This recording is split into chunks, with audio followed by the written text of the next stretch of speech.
Hey, yo, we're live over here. We're just, continuing from my brother Punch Drunk Boxing. We're going to talk about legacy fights. We're going to talk about what fighters are chasing legacy and what legacy fights did we see in the past. Now, I need some help. Somebody come on the panel right now, host the panel while I get some stuff organized for 5, 6 minutes. So, DJ Saddam, get your ass over here quick, bro. But look, let's get cooking. The legacy fights that we're looking at today and the legacy fighters that we've got who are chasing those legacies, who are the fighters who are separating themselves from the rest. You know, where are those fighters compared to the fighters that we've had in the past with the Oscar De La Hoyas, the Floyd Mayweathers? We've had the Sugar Ray Leonards, the legacy fighters which have left legacy for us, the Roberto Duran, Marvin Hagler. These are the fighters who have left legacy. Is Errol Spence going to be able to chase legacy and come close to those guys like we know in the fighters and the legends that we've had in the past?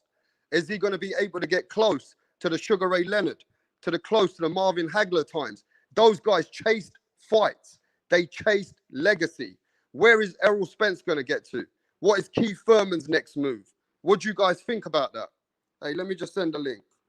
One sec. Yeah, man, I got a bad tooth today, man. So, yeah, got a bit of a wisdom tooth issue right now, bro. You know what I mean? So let me send you guys the link and let's get somebody to help me cook while I get shit organized. I need someone to come on this panel and host it for a few minutes until I take over. But look, legacy fights. The legacy fight for Terence Bud Crawford was Manny Pacquiao. If he could have got the Manny Pacquiao fight, that would at least cement that he's got a great name on his resume. You know, let's not forget the fighters of the past, they left legacies behind. That's why they're legends. That's why they are who they are today. You know what I mean? The fighters of the past have left a path, but are these guys actually chasing that legacy? Are these guys chasing that greatness? Are these guys trying to overdo from the past or trying to achieve greatness more than what the fighters have done before? Is it like what Punch Drunk saying? Punch Drunk saying these guys don't want to chase legacy anymore. They're not into legacy anymore, bro. These guys are not trying to chase legacy anymore. Give me a sec, DJ Saddam. I'm going to put you on. These guys today are fighting for more for money, for business. We're not saying they're not fighting great opponents, but they're not really separating themselves. Like Punch Drunk says, Errol Spence and these guys today are not the fighters that we had in the past, or they're not making those fights in order for them to achieve greatness. Let me just let my brother in. Before I let my brothers in, Dimitri, what's happening, bro? DJ Saddam in the building. Joni Diaz, Jonathan Ramirez, what up, bro? What's Tyco up, man? TV, my true loyal subscriber. What's going on, bruv? You know what I mean? Scalebender. What you saying, Scalebender?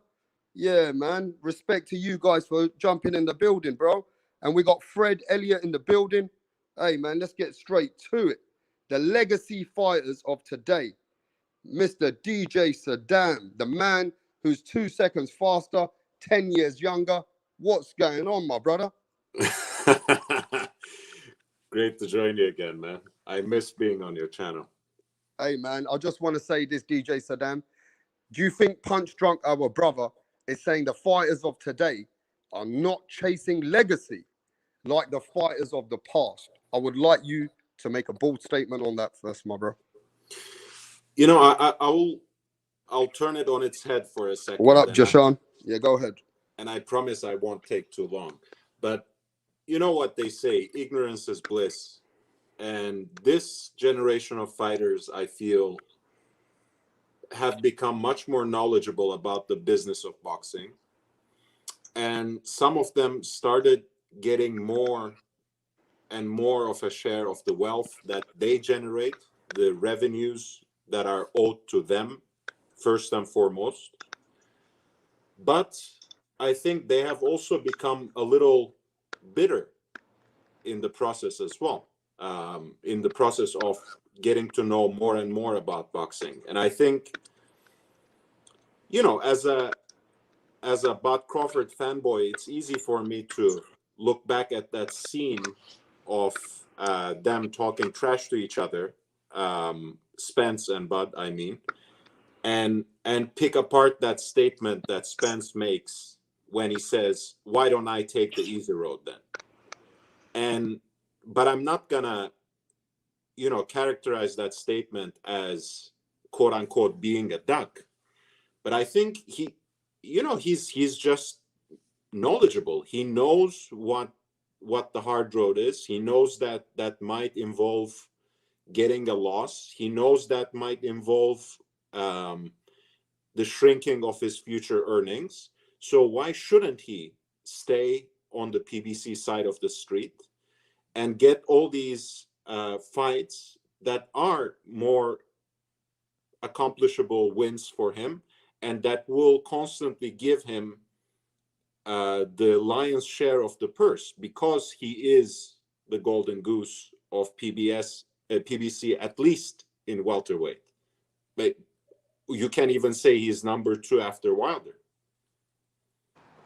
Hey, but DJ Saddam, do you think Errol Spence can get his legacy to the closer to the fighters of the past? That's the question. Is Errol Spence in a situation where once he finishes with welterweight, he's going to go to 154? So do you think Errol Spence can achieve greatness and, and also fulfill his legacy closer to the guys like the Sugar Ray Leonards, the Thomas Hitman Hearns, the Roberto Durans of the past? I mean, what's your, how do you see Errol Spence's road going from here? Look, honestly, he might not be particularly young, but age 31 is not all that old for what we came to know about boxing in the last couple of decades as well. So I think he has a good few years and, maybe about 10 fights left in his career, and that leaves him a lot of room to accomplish a legacy. And again, I'm biased in my own way, but I will recognize that, especially considering the pool of talent at welterweight, if he can become undisputed at welterweight, I think that's a bigger legacy, and that's a more significant notch in his career than becoming undisputed at 140. And especially the way, What, bro? What's up? Especially the way, Yo. What's happening, Pigeon? Bud became undisputed Yeah, bro. 140, right? So I think that would be more accomplished. And imagine if he also moved up to 154 and picked up a title there, and maybe moved up to 160 and had a legacy fight there with someone. But all of this is speculation. We have to judge his career by what he has on paper. And so far, so good, right? He is a unified champion at welterweight, which is a glamour division. That's nothing to sneeze at. But is he a legacy fighter? Is he a throwback fighter, as his fans say? Who's that? Manny? Absolutely We got not. what we're talking about, bro? No, we're talking. Let me get you in. Errol Spence Jr., right? Errol Spence, does he have a chance to make a legacy like the fighters in the past, like the Oscar De La Hoyas? I just think, bro. Yo, bro. I just think that, man, he needs to step up. We need to get some fights going on, particularly in terms of like Bud Crawford. Listen, I live in Africa, bro, and we don't have much fights going on here. I'm from Birmingham originally, but I've been living around these parts for a long time, bro. All I want to know is man gonna fight man? Other man gonna fight man? They're gonna get in a fight. Listen, unless you get into those fights, man, I don't give a fuck what's going on. Are you talking about the days that we had in England, Pigeon, with the Chris Eubank, Nigel Benn, Michael Watson, Chris Eubank, the Gerald McKenna versus Nigel Benn? I gotta apologize to you, bro, because I'm a bit of an arsehole, bro, on the internet. I'm a piece of shit, bro. Hey, listen, let's just keep cooking boxing, Pigeon. Don't worry about it. Listen, bro, we're not going to get those times back. There's nothing that's going to go back to those times, bro. Right. So you think the fighters today, they're more analysing their business, right? Let me go back to DJ Saddam on this one. The fighters today are analysing their business and it's like they got a business plan and an advisor. These which is more mandins ain't got a interested in clue. the money and what they can achieve than actually achieving the legacy of what they used to do before. They ain't got a clue, bro. What do you think about that, DJ Saddam? You think the actual business, the way that the business is running today, is One a moment, total bro. ball game? It's a different ball game. Can take you away from accomplishing certain things in the present, Right. It's sometimes. I don't like them, bro.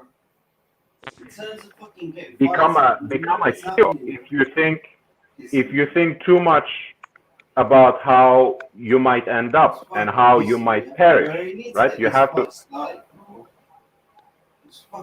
Shit. They're not fighting, bro. Hey, Pigeon, can you just let the next guy talk, and then I'll call you in when he's done. Yeah, go on, DJ. Right, yeah. All I was saying is sometimes when you think too far ahead and plan too far ahead and think of all these negative things, think of all these disasters that might catch up. Yeah. Oh, fucking shit. All right, let me just do this for a sec. 1 sec. There's no. Okay, can you hear me now, Saddam? I've had to mute him.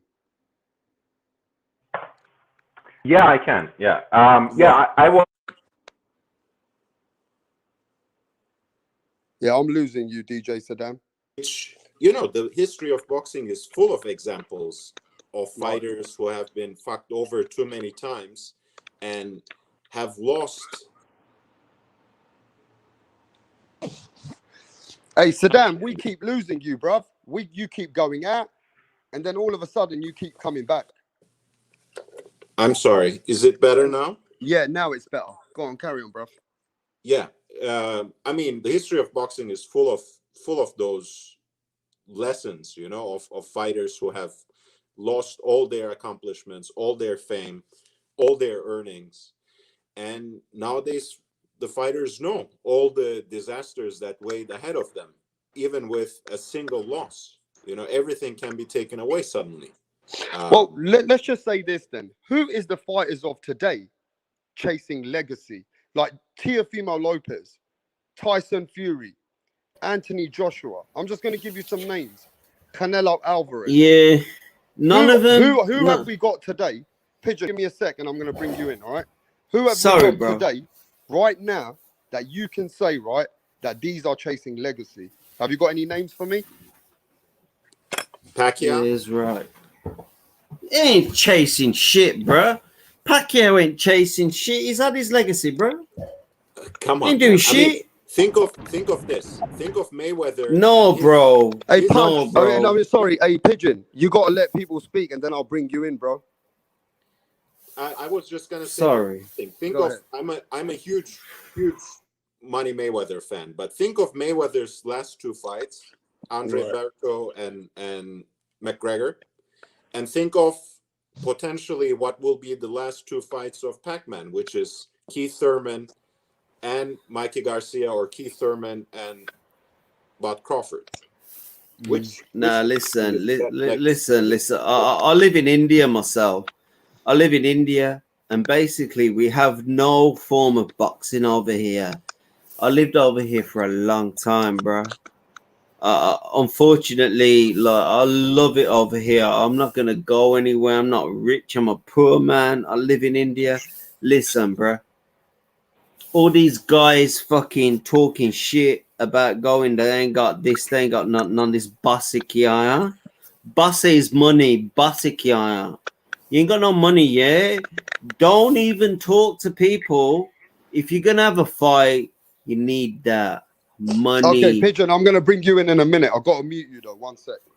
It's all right. It's all right. All right. So look, what I really want to talk about right now is what names are chasing legacy. I mean, Punch Drunk. Is there any fighters that we can say today, the Teofimos, the Canelo Alvarez, these guys who are coming up, the Tyson Furies, are these guys cementing legacy and leaving something behind? Are they going in that direction, Moonshine? I think that Anthony Joshua, Canelo, Teofimo,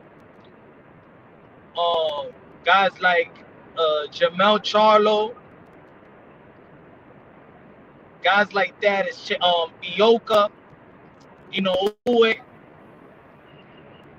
I think these guys like that, they chasing legacy. They chasing legacy in terms of belts or in terms of fighting that fight that people may not think that you could win, and it could be a legacy fight. Because certain things could be legacy accomplishment, certain things could be just legacy fight. Just like Oscar Valdez and Gilbert Chen, nobody thought that he could beat him, right? But I know for him, and he won a belt, but for him that was a legacy fight.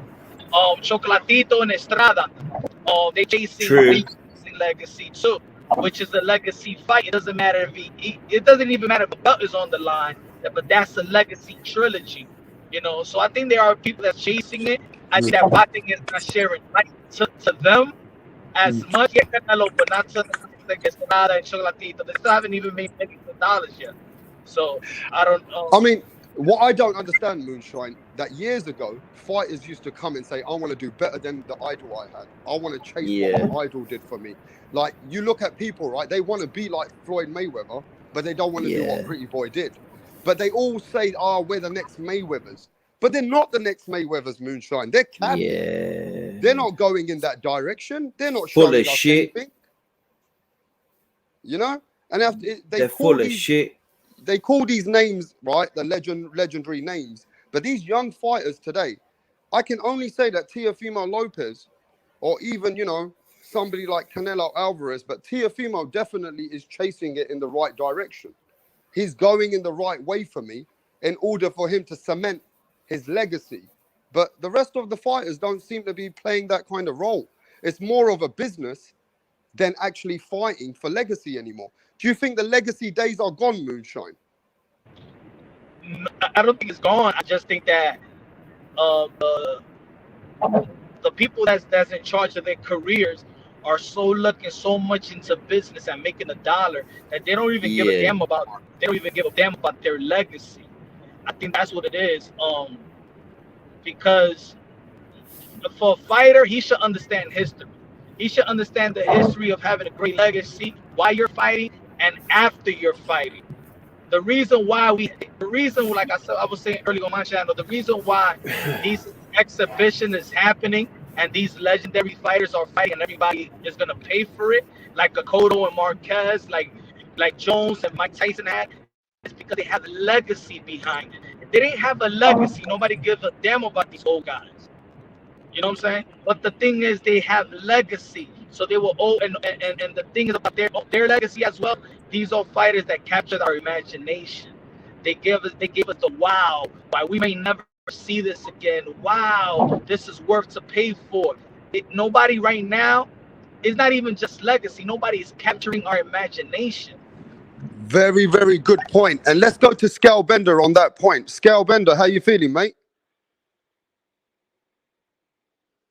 Can you hear me, Scale Bender? Hey, can you hear me, bro? I see you coming off your mute, Scale Bender.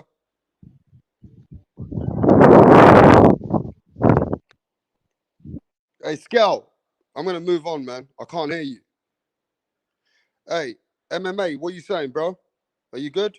Yeah, salute, Rapstar. I'm actually in the UK right now, man. What part of UK you at? I'm in Wood Green. Are you in Wood Green, are you? Yeah. That's where all the Turkish and all the Turkish restaurants and the Greek restaurants are, yeah? Yeah. And you got all the little hookah bars and the shisha bars out there? Yeah. You already know. I know everything about Wood Green, bro. Yeah, bro. Okay. If you get in trouble in Wood Green, just let me know, man. Okay, bro. So what do you think about today's legacy and today's fighters compared to the past, MMA? Man, I was just cooking on this not too long ago. These fighters, it's not that these fighters don't have talent. They obviously have talent. It's just that they're not fighting each other. It's like back in the days, they all had talent and they all fought each other. That's what was so great about the legendary era and the eras like in the 80s, in the 90s, stuff like that. You know, they all fought each other, but right now, you know, these guys are not really fighting each other. They're fighting low level competition. And then if they do step up, then they're after they step up, they just fight another low level competition. So it's really, you know, this sport is becoming it's really hurting the sport. These fighters not fighting each other. So which fighter for you right now, MMA, before we go to Scalbender, is the fighter that you're saying, you know what, he's the best out of all of them? He at least is chasing some legacy.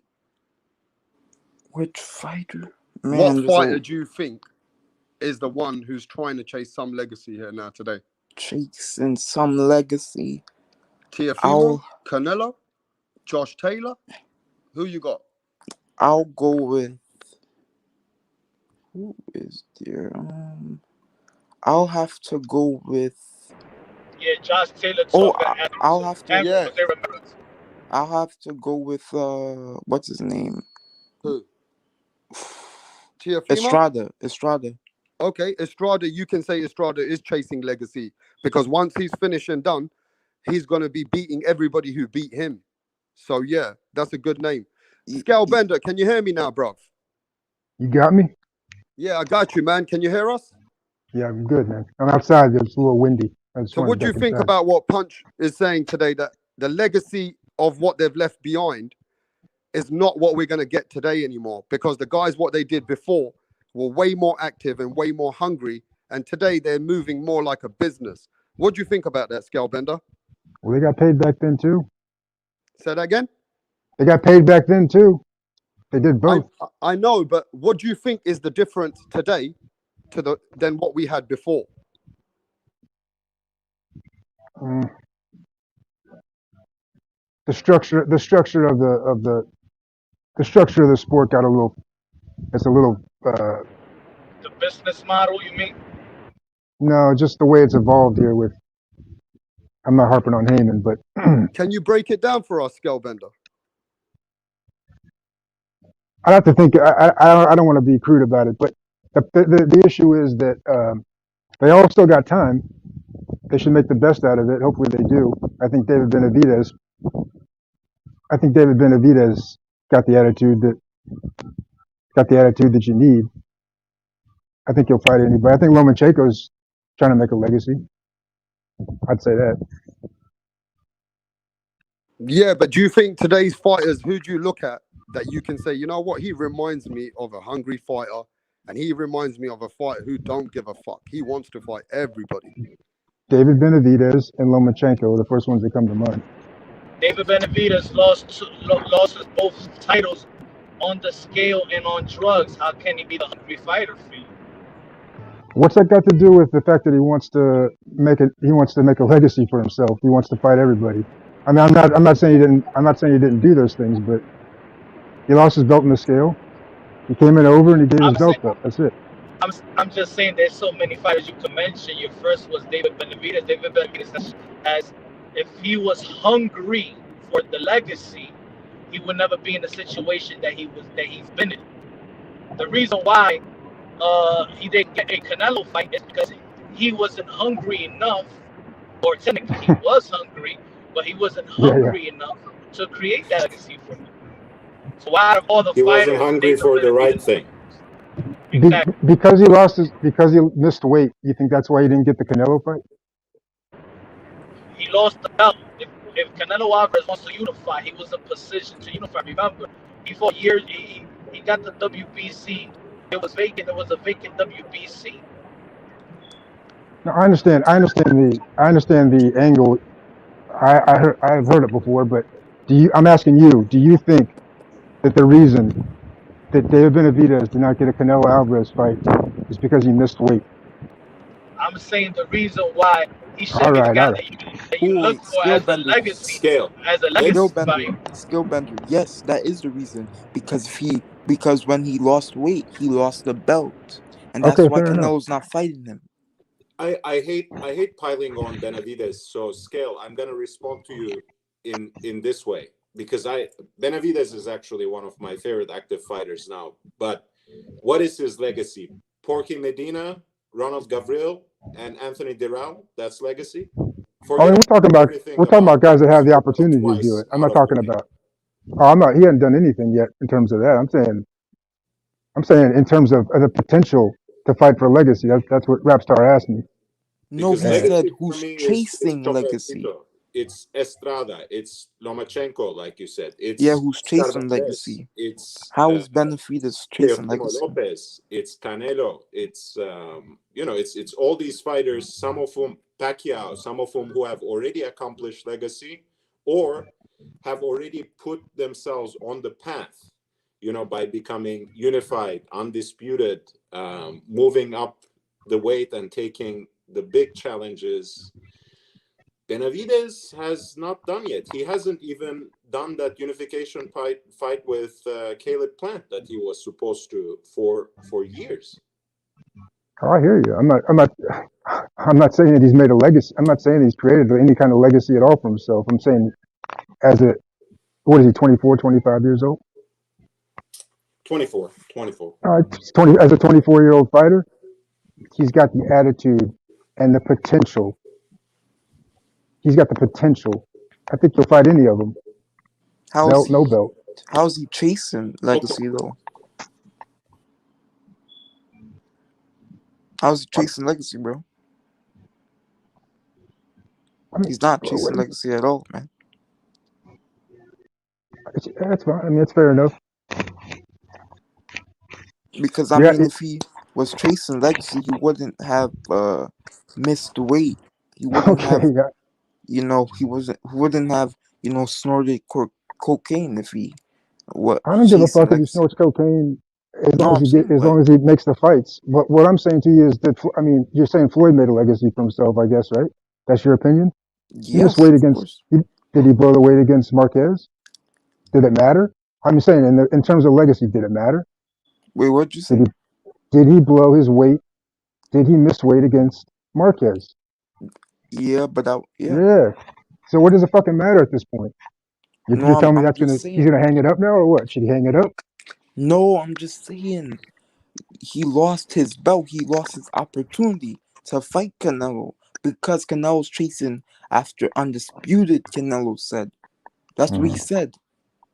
I heard what he said. Benavidez is not a champion, so what is the reason for Canelo to fight him? Because it's the best fight at 168 right now. That's your opinion, though. Canelo said he wants to get undisputed. I don't give a fuck what Canelo said, to be honest with you, MMA champ. Oh, okay then, bro. So I heard what he said, but I don't give a shit so what then, he said. But then okay, but listen, before you guys have some free smoke, yeah, I want to get to my brother Major Key. Major Key in the building. What's good, brother? How you doing? I'm doing really good, man. Your energy seems low. What up, Major Key? No. That's because I'm on my patio, and my fucking neighbor that's a cop heard me fucking arguing the other day, and then he wanted to be on the undercard of the fucking fights and shit. You know what I'm saying? So, I'm not trying to get any other neighbors talking about they're gonna be on undercards of any fights. So I'm trying to keep it a little low, but no low energy at all. What's good? So before there's any free smoke between MMA and our brother Scalbender, what do you think about this legacy situation? Now, what fighters do we have today who are trying to chase the legacy for what other fighters have left behind, Major Key? Yeah, shout out to the panel. What you call it, man? Look, first and foremost, I just came in at the tail end. I literally just jumped on. I just seen who I looked at who was live and shit like that, and seen that you was live. So I just clicked on the link because it was already available. So I just caught the tail end of what they were saying, and as much as I disagree a lot of times with MMA, I actually agree with them on that. Because I've been saying this for the longest time, like.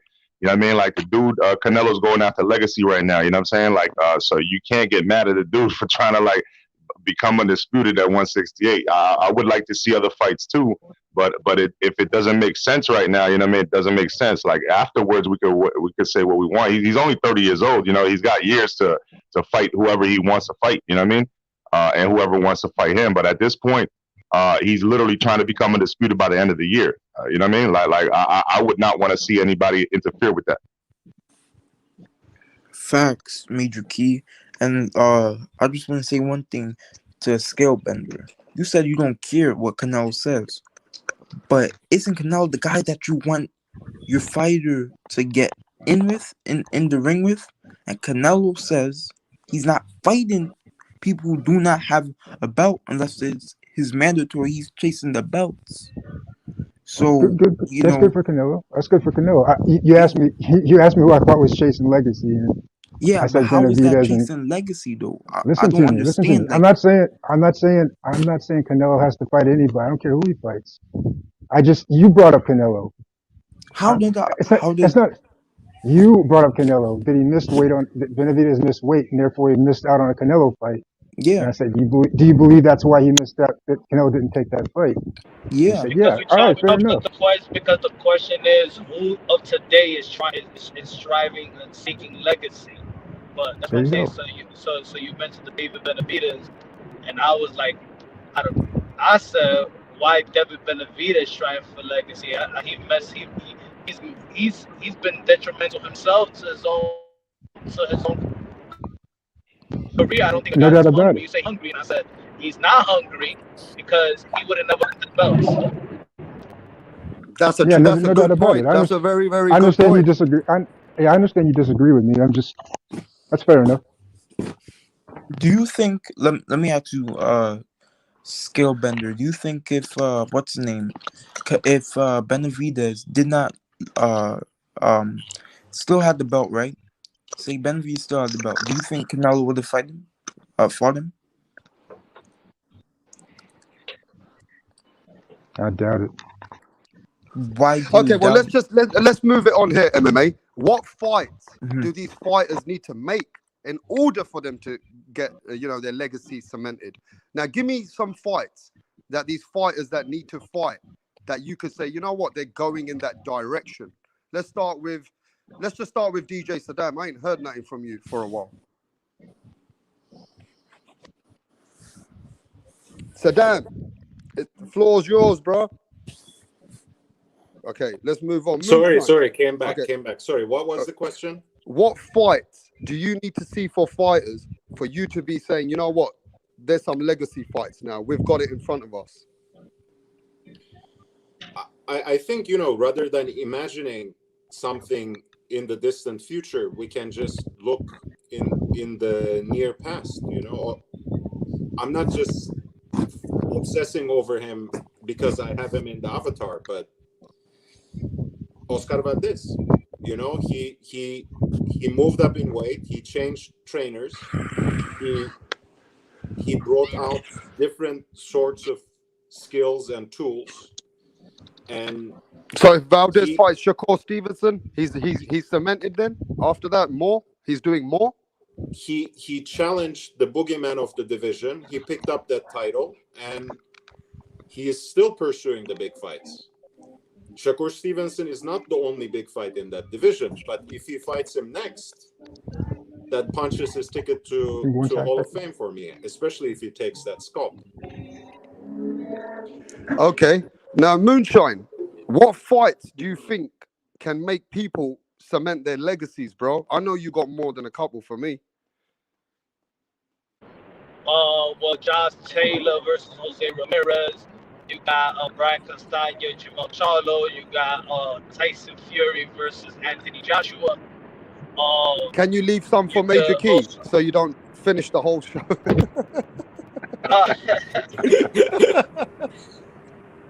You got Earl Spence, but go ahead. Hey, I want to know. Wait. Moonshine, I need you to give me a woman's fight. Hey, I'm gonna call you out now, bro. Amanda Serrano and Katie Taylor is the biggest fight in women's boxing, I believe. Well, that's Major Serrano. Key. You got any fights to name to that? Legacy. Katie Taylor is already cemented.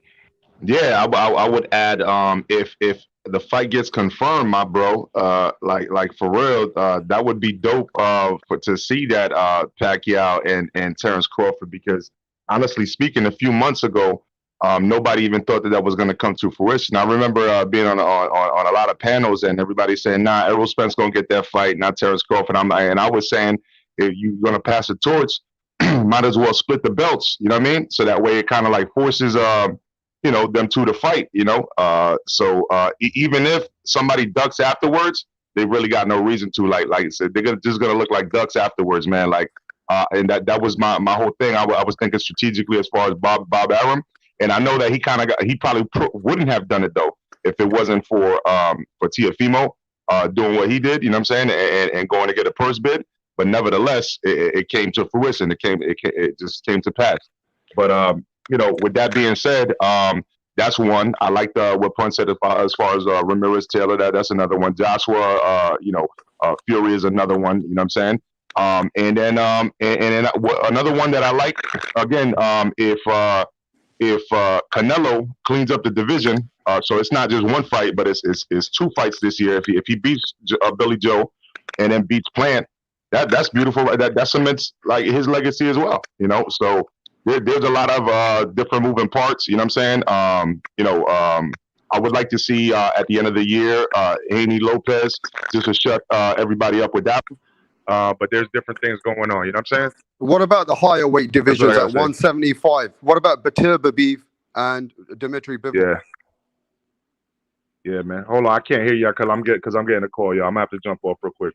Yeah, I mean, we got higher weight classes. Nobody talks about the cruiserweight. I mean, let me touch on you on that, Moonshine. Why are we not talking about the cruiserweight whenever we're chopping it up? Because I think when in America, since I'm based in America as well, a lot of people don't like to talk about a division that it doesn't have a lot of Americans in it.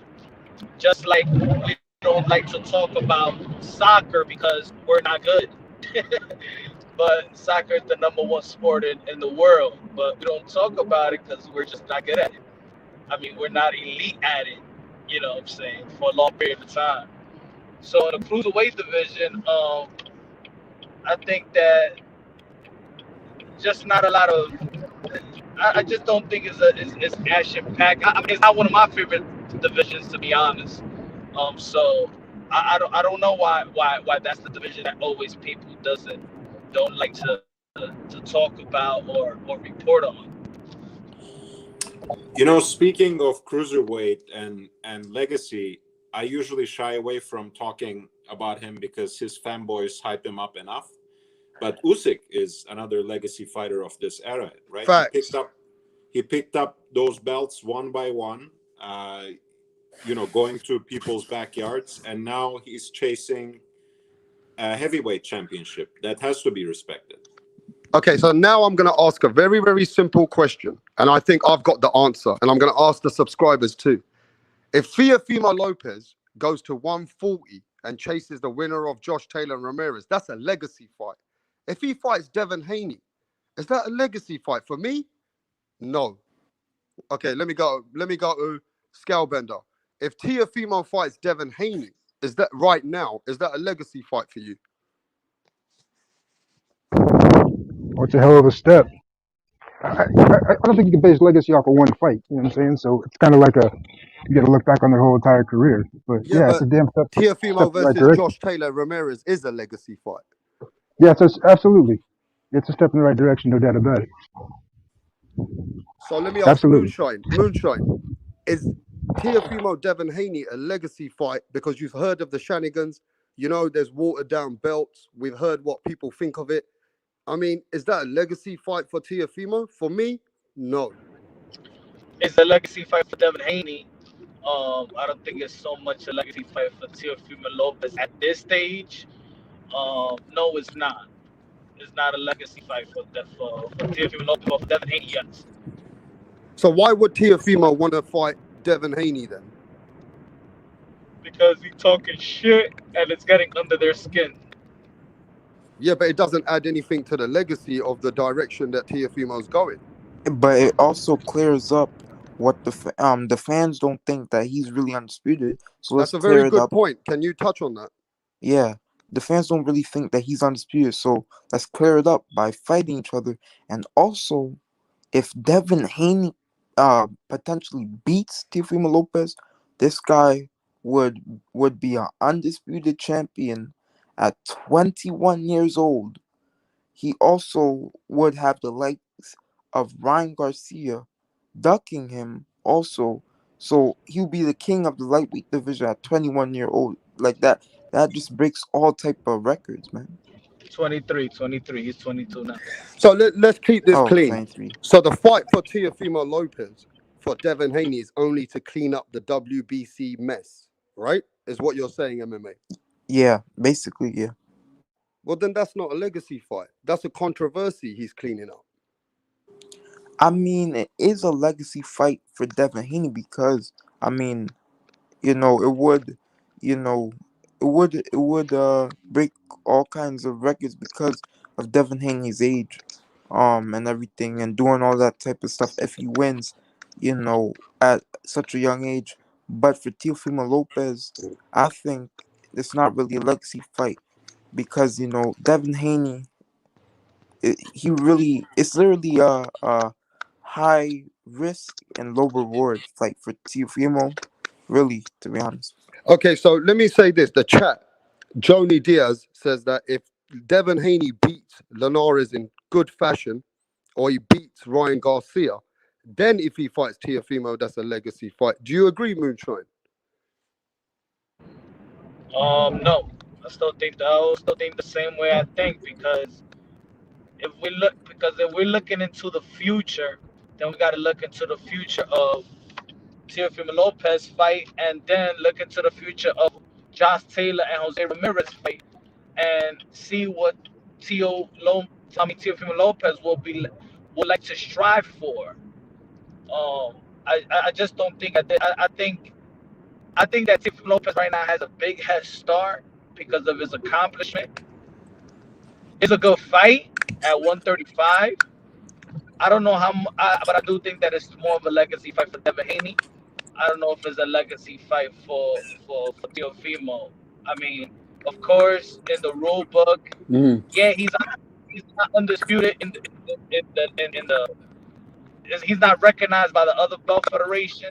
But if you look at everything that took place, like the only reason that Devin Haney does got his title is because of coronavirus.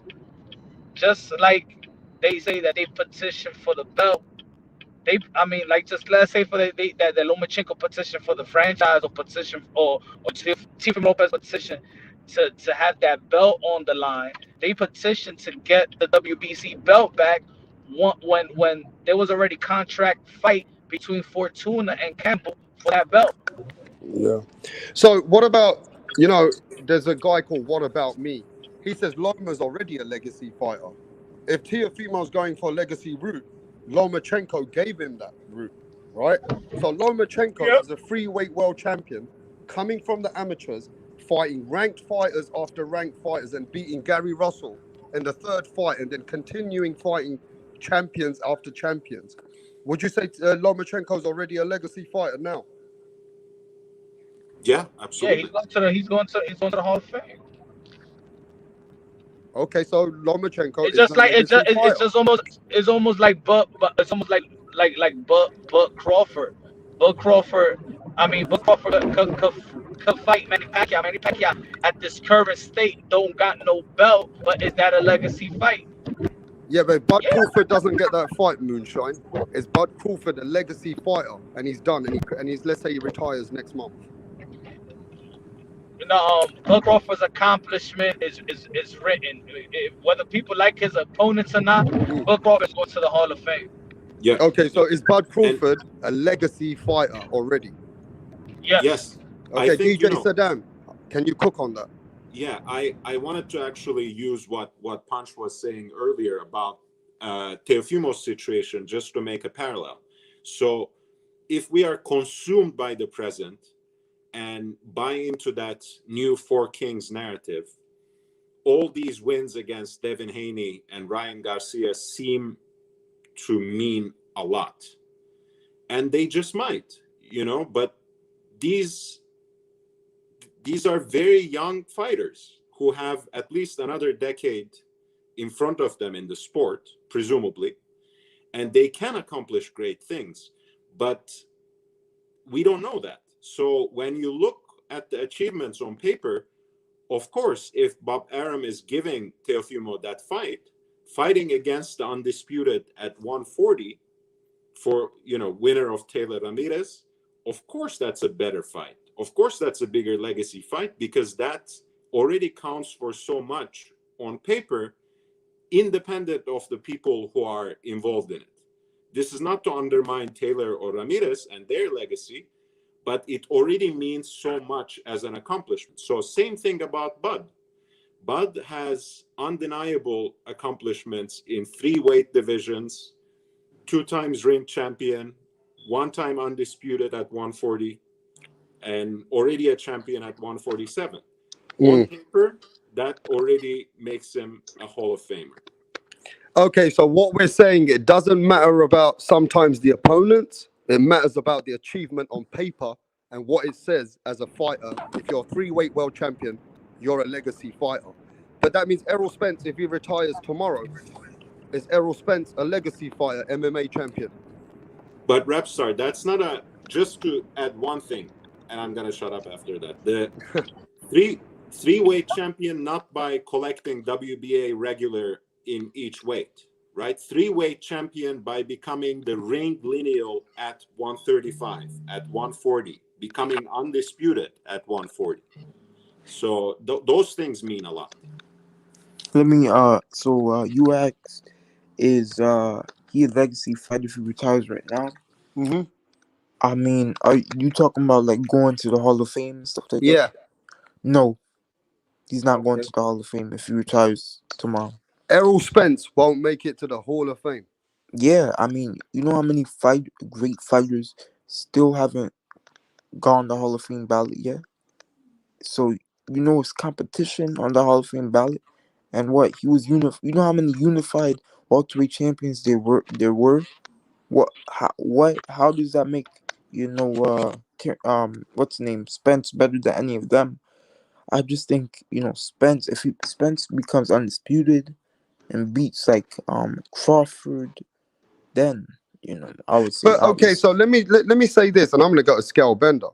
Yeah. On the terms of what DJ Saddam says and MMA says, Adrian Broner is a legacy fighter. Then Adrian Broner is a 3-weight world champion. Adrian Broner will go in the Hall of Fame. So Adrian Broner is a legacy fighter, but not Errol Spence. Scale Bender, what do you think of that? Yeah, of course not. Can you explain why? Because you can't get hung up on one fight or one aspect of it. Belts, undisputed, how many weights a world champion, undefeated record. You got to look at their career as a whole.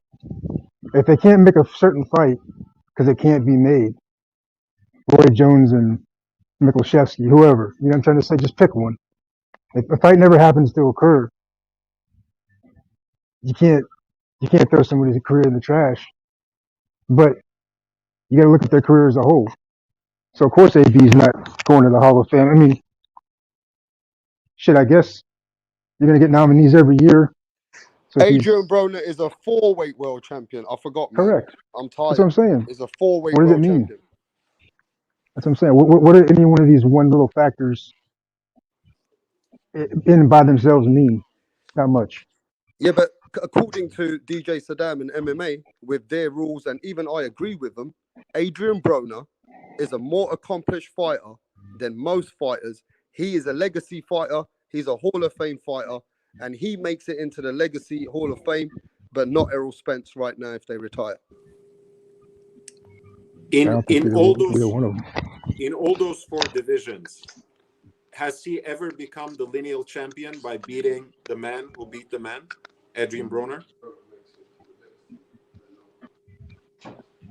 Has he ever beaten the man in those so-called 4 division championships?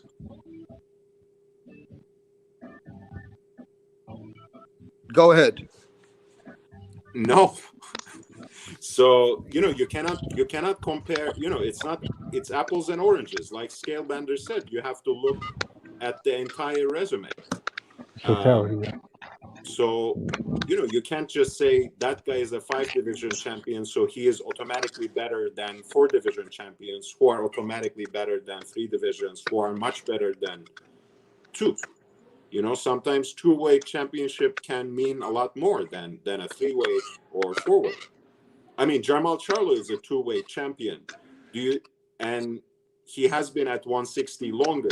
Would you Yeah, say but that you he is guys more have to accomplished preach, than and you Oscar got to Valdez? practice what you preach, Saddam. You said Terence Crawford is a free weight, accomplished, undisputed, lineal. He's a He Hall of has Famer. two ring lineal championships. He I was the get it. I lineal get it. champion I at get it. I 130, get it. But can I finish? 135. Can I He was finish? And the I'm going to lineal let you cook. champion at 140. You're Well, distorting I'm what I going to said. finish, and then you can cook. Listen to this. Adrian Broner, on paper, is a four-weight world champion.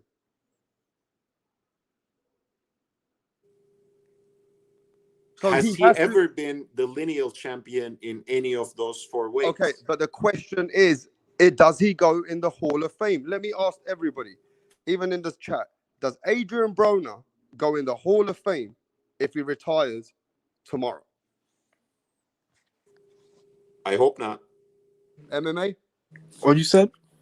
Does Adrian Broner go in the Hall of Fame if he retires tomorrow?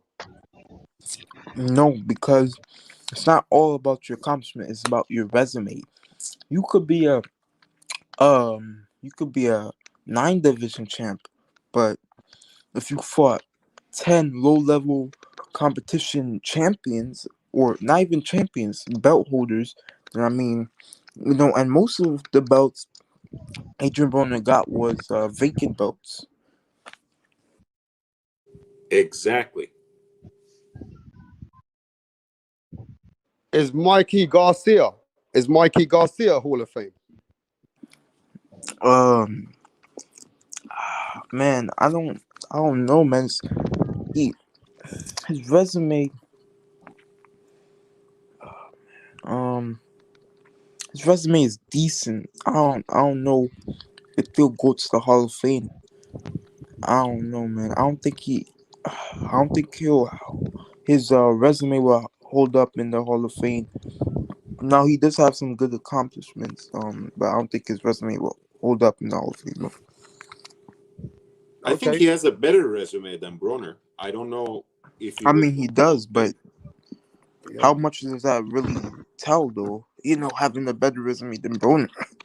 All right, let's get my new guest in the building. How you feeling, Jashawn Brown? Good, Rapstar. How y'all doing? Everybody on the panel in the chat. Hey, just Hey, thanks for coming in my building, bro. Yep. Anytime. Yep. Hey, Jashawn, what do you think about this? According to the fans, Terence Crawford's a Hall of Famer, and Adrian Broner will probably make it in Hall of Fame if they retire now, but not Errol Spence. What do you think of that? Yeah, I mean, AB, he a 4-division world champion. Even though y'all said he never was the lineal champion, how many average fighters, you know, was able to go up 4 weight classes and win a championship? I'm talking about just average, you know what I'm saying? Average fighters.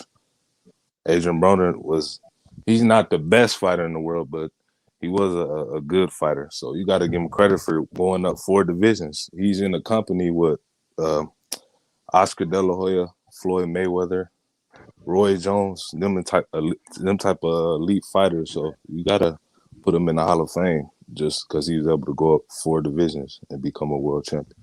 Whether he was the lineal champion, whether he unified or not. Yeah, man. I mean, at the end of the day, bro, if you look at it and you don't look at it, Adrian Broner still on paper has got accomplishments. You can hate on Adrian Broner, but if everything's said and done and somebody picks up the book, Adrian Broner is more accomplished than a lot of fighters, which are probably even better than him. And for that reason, he would make it in the Hall of Fame. So, I mean, look, we got Jed Carl in the building. You know what I mean? He's my homeboy from Australia. He says Adrian Broner was a hype job. He shouldn't be a Hall of Famer because of the hype job, and he ain't fought no great names. Anyone want to touch on that? Anyone got anything to say about that? Yeah, I mean, it's guys in the Hall of Fame that didn't fight no great names that shouldn't be in the Hall of Fame. So, I mean, it's a lot of great fighters that didn't fight great names that's in the Hall of Fame. You still How many people go in the hall? How many people go in the hall every year? 5? Yeah, say that again. How many people go in the Hall of Fame every year? 5? How many people go in the Hall of Fame every year? Yeah, 5. Is it 5? How many people get inducted? I think it's more than 5, isn't it, bro? If anybody's got the answer to that in the chat, how many people go in the Hall of Fame every year and get inducted to make it in the Is Hall there of Fame? is there a rule to it? I mean, is there? I'm asking. I don't know how 3. it works. 3. 3. Okay, so we get a short list of nominees, and then we got to pick the best 3 that deserve to go in. That's the way it works. So if Adrian Broner is on a list, and he's because of his 4-weight world champion, because of his 4-weight divisions, or whatever the reason is, he's better than the rest of the 10 nominees. If he's he's in the top 3, he's going to go in. But It, it is what it is. But to mention him in the same breath as Roy Jones, I mean, Jesus, man, that's not that's what I'm Okay, saying. I know. I know we you're making a covered this point. I then. know what Let you're me just saying. get to this then, Scalebender. What fighters haven't made it in the Hall of Fame that you would like to see in the Hall of Fame? I honestly don't know who's in or who's out, man. I really don't. I'm being What honest. about I don't James know. Toney? James Toney was a fighter who's achieved greatness. Jashawn, what do you think about He, some James of the Toney fighters? should be in, but the problem with that is they put when you stacking up, it depends what year you retire. So the class, James Toney was going up against Wladimir Klitschko, Floyd Mayweather, Andre Ward, I think Miguel Cotto, and Timothy Bradley. So it's hard unless they expand how many inductees. Then you can say, okay, he should. But it's kind of hard when you matching all them and you only have 3 inductees. It's kind of hard to put all them guys in when it's only 3 that can go in at the same That's time. a good So point. should Miguel Cotto? Are we expecting Miguel Cotto in the Hall of Fame? Miguel Cotto should have went in over in my opinion, he should have went in over Andre Ward. That's just me. All right, Really? but let me ask you a question, because that's a good point. It's kind of like the opposite And Klitschko. scenario as what I was saying. If you got a bad batch, then you're going to take the best of the rest. But if you got 10 great nominees and you got to pick 3, some great ones are going to get left out. Do they then recycle to the next ballot? I mean, Yeah, James basically Toney can still get in, right? next year. You have to wait next year. He Oh, gonna he get should. in next year Yeah, for unless sure. some BS happens. So let's be honest with the women, right? If you look at the women that we got, Clarissa Shields has to make Hall of Fame. Katie Taylor has to make Hall of Fame. Amanda Serrano has to make Hall of Fame. These are Hall of Fame fighters that we got in the women's division that we don't really talk about much. I mean, how do you feel about those names I just threw out to you guys? Yeah, those first ballot. All of them will get in first ballot. If they all 3 of those in the same class, those first 3 will be the names for the women that will be inducted, without a doubt.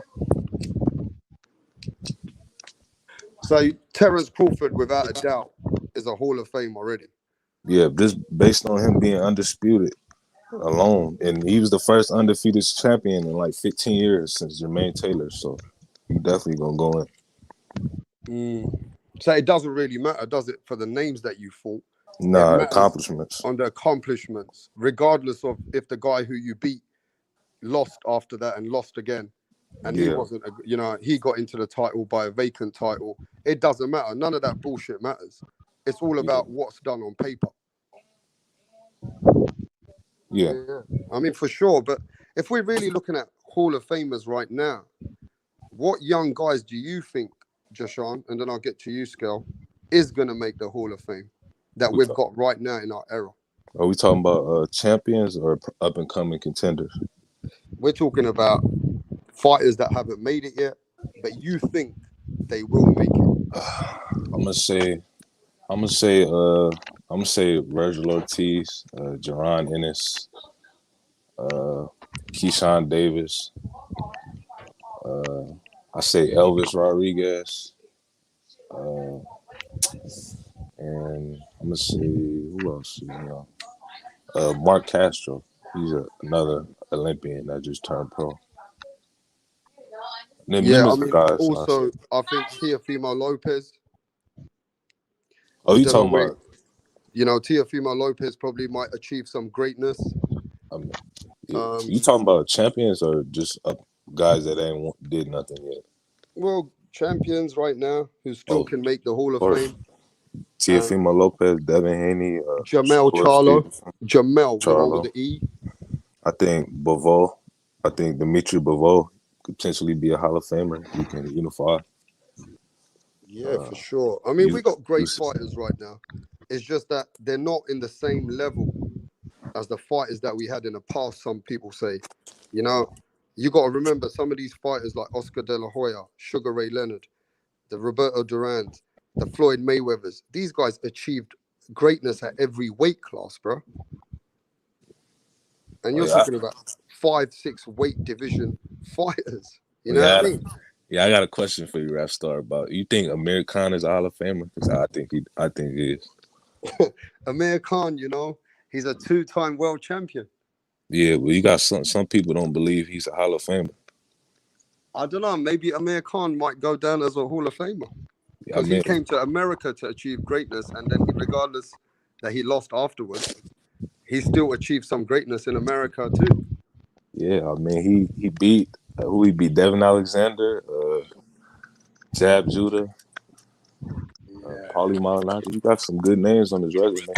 People don't think Amir Khan's a Hall of Famer. I can see the chat, but That's crazy. I mean that's a good one, really. You're a 2-weight world champion. But his resume backs him up being a Hall of Famer because he beat like he was the lineal champion at 140. He was the top dog at 140 until Danny Garcia knocked him off. All right, if you say that, then what about Paulie Malignaggi then? Nah, he didn't do us like what did he do? Like he didn't do nothing. I mean, no disrespect to Paulie Malignaggi, but he really didn't do nothing in the sport to be considered a Hall of Famer. That's true. I mean, he's a 2-weight world champion, bro. That's still not enough. I mean, did he move up in weight and become a world champion? Like, did he do it at one weight and then move up and do it, or he just did it? He won vacant titles and lost in his first defense. But Amir Khan did fight the best. He fought some serious names. Yeah, arguably out of all you can say he got one of the best resumes among active fighters. If being realistic. Yeah, but I think there's names that we don't expect to come in the Hall of Fame, right? But if you, like you said, if they've done it on paper and they got it on record and they're a 2-weight world champion, some of these guys make it into Hall of Fame all day long, bro. Yeah. You know that and I know that. So it just depends on who's inducted. And do you think the Hall of Fame's got something to do with the relationship of the sanctioning bodies with the governing bodies for the Hall of Fame? Yeah, I think that can play a factor into it, and I feel like your relationship with the media and your actions outside the ring can affect your Hall of Fame eligibility, whether you get in on the first year or not. Yeah, for sure. Yeah, I mean, bro. a Hall of Fame fighter for me, if it's a 2-weight world champion, you can't despise him. I mean, let's think about it, Jashawn. Being a 1-weight world champion is hard enough. Let's be honest, right? It's hard. Yeah. You know, we're you know, as fans, sometimes we're a bit lenient because some fighters have greatness. Yeah. Right? A 2-weight world champion is not fucking easy to have on your record, bro. And be the top guy. Like he was the top. Like Amir Khan was the best 140 pounder for that a short period of time, not a long time, but he was the king at 140. Like he beat everybody at 140. He fought everybody. Yeah, these fighters, you don't expect them to be in Hall of Fame because you saw them lose brutally, right? I mean, some people they don't. So what about what about Prince Nassim Hamed? Yeah, I know. See that. I think what he did in the ring makes him a Hall of Famer. But if we talk about resume, he's another one of them guys. And no, this ain't no disrespect towards the UK or nothing like that. But he's one of them guys that his resume is questionable. Hey, DJ Saddam says, right, Jashawn? He says, you're right. Amir Khan has a better resume than even Adrian Broner. He has a better resume than Earl Spence, Terrence Crawford, all the fighters today outside of maybe Manny Pacquiao and probably Manny Pacquiao. Hey, man, Amir Khan, if you're listening, you got a big fan out here called Jashawn Brown, bro. He put you in the Hall of Fame, bro. Because I watched Amir Khan, I watched his career, so Amir Khan is a Hall of Famer. Like at 140, he beat the top guys. Like you can't take that away from him outside of Danny Garcia. Like he beat Paulie, he beat the first man to beat Marcos So is Maidana. Danny Garcia a Hall of Famer? Scalebender. Yes. Let's ask Scalebender. Scalebender, is Danny Garcia a Hall of Famer, bro? It's going to be up to him. Listen, these guys are in the middle to their careers are still ongoing. So a guy that's on a rocket ship right now, let's just say Tiafimo. Everybody's hot on Tiafimo, right? He did his thing against Lomachenko, no doubt about it. But if he goes off the rails and starts basically just if he wants to live on that for the rest of his career, I'm saying, I'm not saying he's doing this, but if he were to do that and just hang his hat on that win for the rest of his career and give you nothing from here on out, I don't know he's not a Hall of Famer. You see what I'm saying? So you can't, and they can't think like that either. They just got to fight the best fights possible, and then at the very end, let the nominees, let the cards fall where they may. Hey, let's get Pigeon in the building. Pigeon, how you feeling? Yeah, I'm not too bad, man. Coming from Small Leaf in Birmingham, bro. Small Leaf in Birmingham. Pigeon. Yeah, bro. Jashawn and some of the subscribers said that Amir Khan is going to be a Hall of Famer when he's finished and done. Amir Khan. Yo, bro. I'm not from these Amir Khan places in the world, bro. Yeah, but do you think he'll be a Hall of Famer? I don't really know much about him, bro. I'm not down with the Amir Khan, bro. So I don't rate him at all, bro. Okay, so you don't think he'll be a Hall of Famer, Pigeon? I don't give a shit about him, bro. Yeah, but that's not answering the question, bro. Seek sides, bro. Seek sides here, bro. Yeah, but So are you coming on the panel to fucking have a conversation with us, or you want to do your own thing, bro? Yeah. I'm gonna have a conversation, bro. But Amir Khan is gone, bro. This is a no conversation out of any part of the UK, which is going to be gone. He's a two-weight world champion. He's an excellent fighter in his time, but his time was 2008, bro. I'm 50 years old. I just understood. How old are you, bro? Like Amir Khan. Did you hear what the guy said? Pigeon said he don't like Amir Khan because he comes from a place where they don't like people like Amir Khan. No. I got no hate for Amir Khan. I just think he's an idiot. Bro. Okay. So it's a personal thing. It's not an achievement thing. It's just a personal thing. Nah, he was a fucking moron, bro. He spoke about his wife sleeping with AJ. That was fucked up, man. Nobody wants to hear that. Yeah, so it's just a personal thing with you, Pigeon. You just don't like him as a person. Nah, I love him as a person. I just think that basically he shouldn't have. No, you're wrong with that. He shouldn't have. Why did he go crazy? All right, my brethren. So Pigeon don't have him in the Hall of Fame because he fucked up with his wife. Let's carry on. Nah, that was weird. Scalebender, do you think Amir Khan is actually the most underrated fighter coming out of England for what he's achieved? He was good. The most underrated fighter. Hey, listen, Amir Khan had a hell of a run at 140. When he gets, when he's on the ballot with the other 10 guys, if he's the top 3, he's gonna go in. You can't. Aside from the 2-weight world champ, different weight classes too. You got Hagler, campaigned his whole career at 160. Yeah, but Amir Khan's done more than Kell Brook, right? 100%. 100% more than Kell Brook. And he came and achieved it in America. So look, man. Jashawn, you got me thinking about that one. I think Amir Khan might make it, bro. I think you got a very fucking good point on that one. Yeah. The difference between him and Kell Brook is Amir Khan was willing to come to America early in his career. Not real early in his career, but he was willing to come earlier than a lot of the other guys. He was accomplished a lot over here. So you definitely got to put him in based on that. And that's the good thing about him. Amir came over to the USA in 2011 or 12. So he fought Paulie Malignaggi in 2010. That was his first Yeah, fight. US. it was a good. It was an excellent fighter. Let's be straight about Amir Khan. As a boxer, you can't really say anything negative about him. He had his Olympic success, and he tried to do, and he had a bit of this, he had a bit of that, but he was a good fighter, man. So it is what it is. I'm not gonna diss. I'm not gonna diss him, bro. So what about Ricky Hatton? You think Ricky Hatton? I don't rate him, bro. Yeah, Ricky. I don't let me rate just him. say this, Pigeon. Let me say this. Ricky Hatton beat Costa Zoo. Costa, same. Nah, Costa Zoo. bro. Listen, let me finish, Pigeon. Let me finish. Costa Zoo is a legendary fighter coming out of Australia.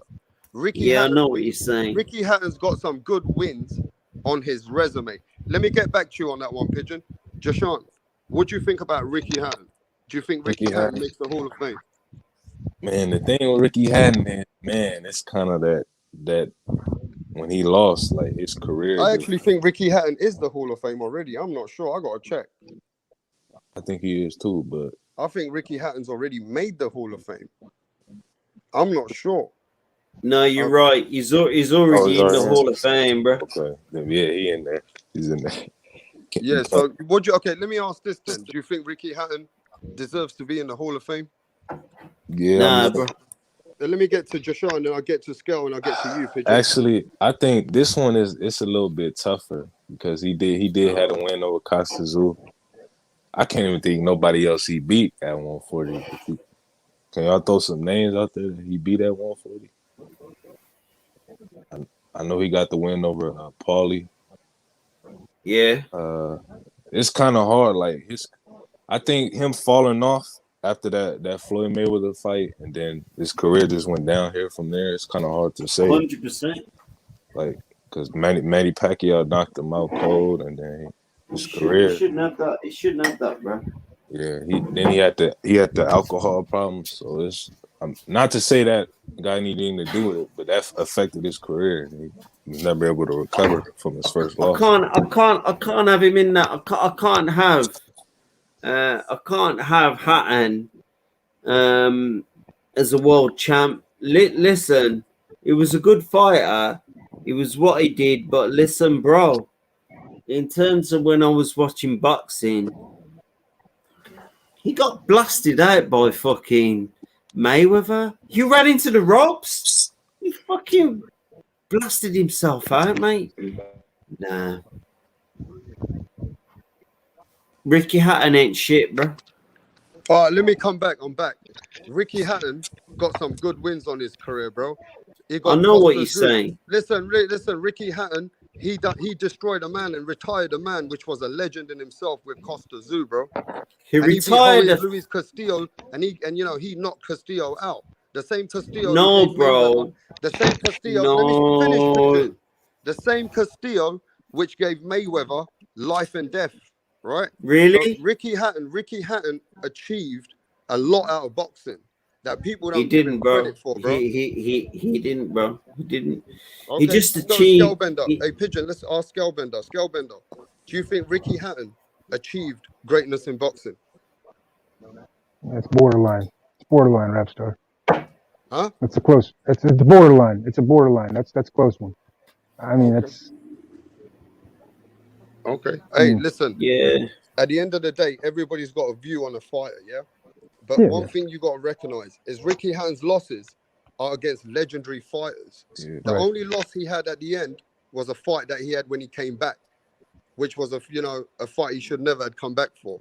But Mayweather and Pacquiao, losing to them, Pigeon, losing to Mayweather and Pacquiao, I think he did I think he did really well. No, it's up to you. I completely disagree, bro. Okay. Hey, that's what we're here for, bro. Hey, Jashan, do you think Ricky Hatton is another fighter that gets overlooked and people think he just didn't do much, but actually he achieved a lot?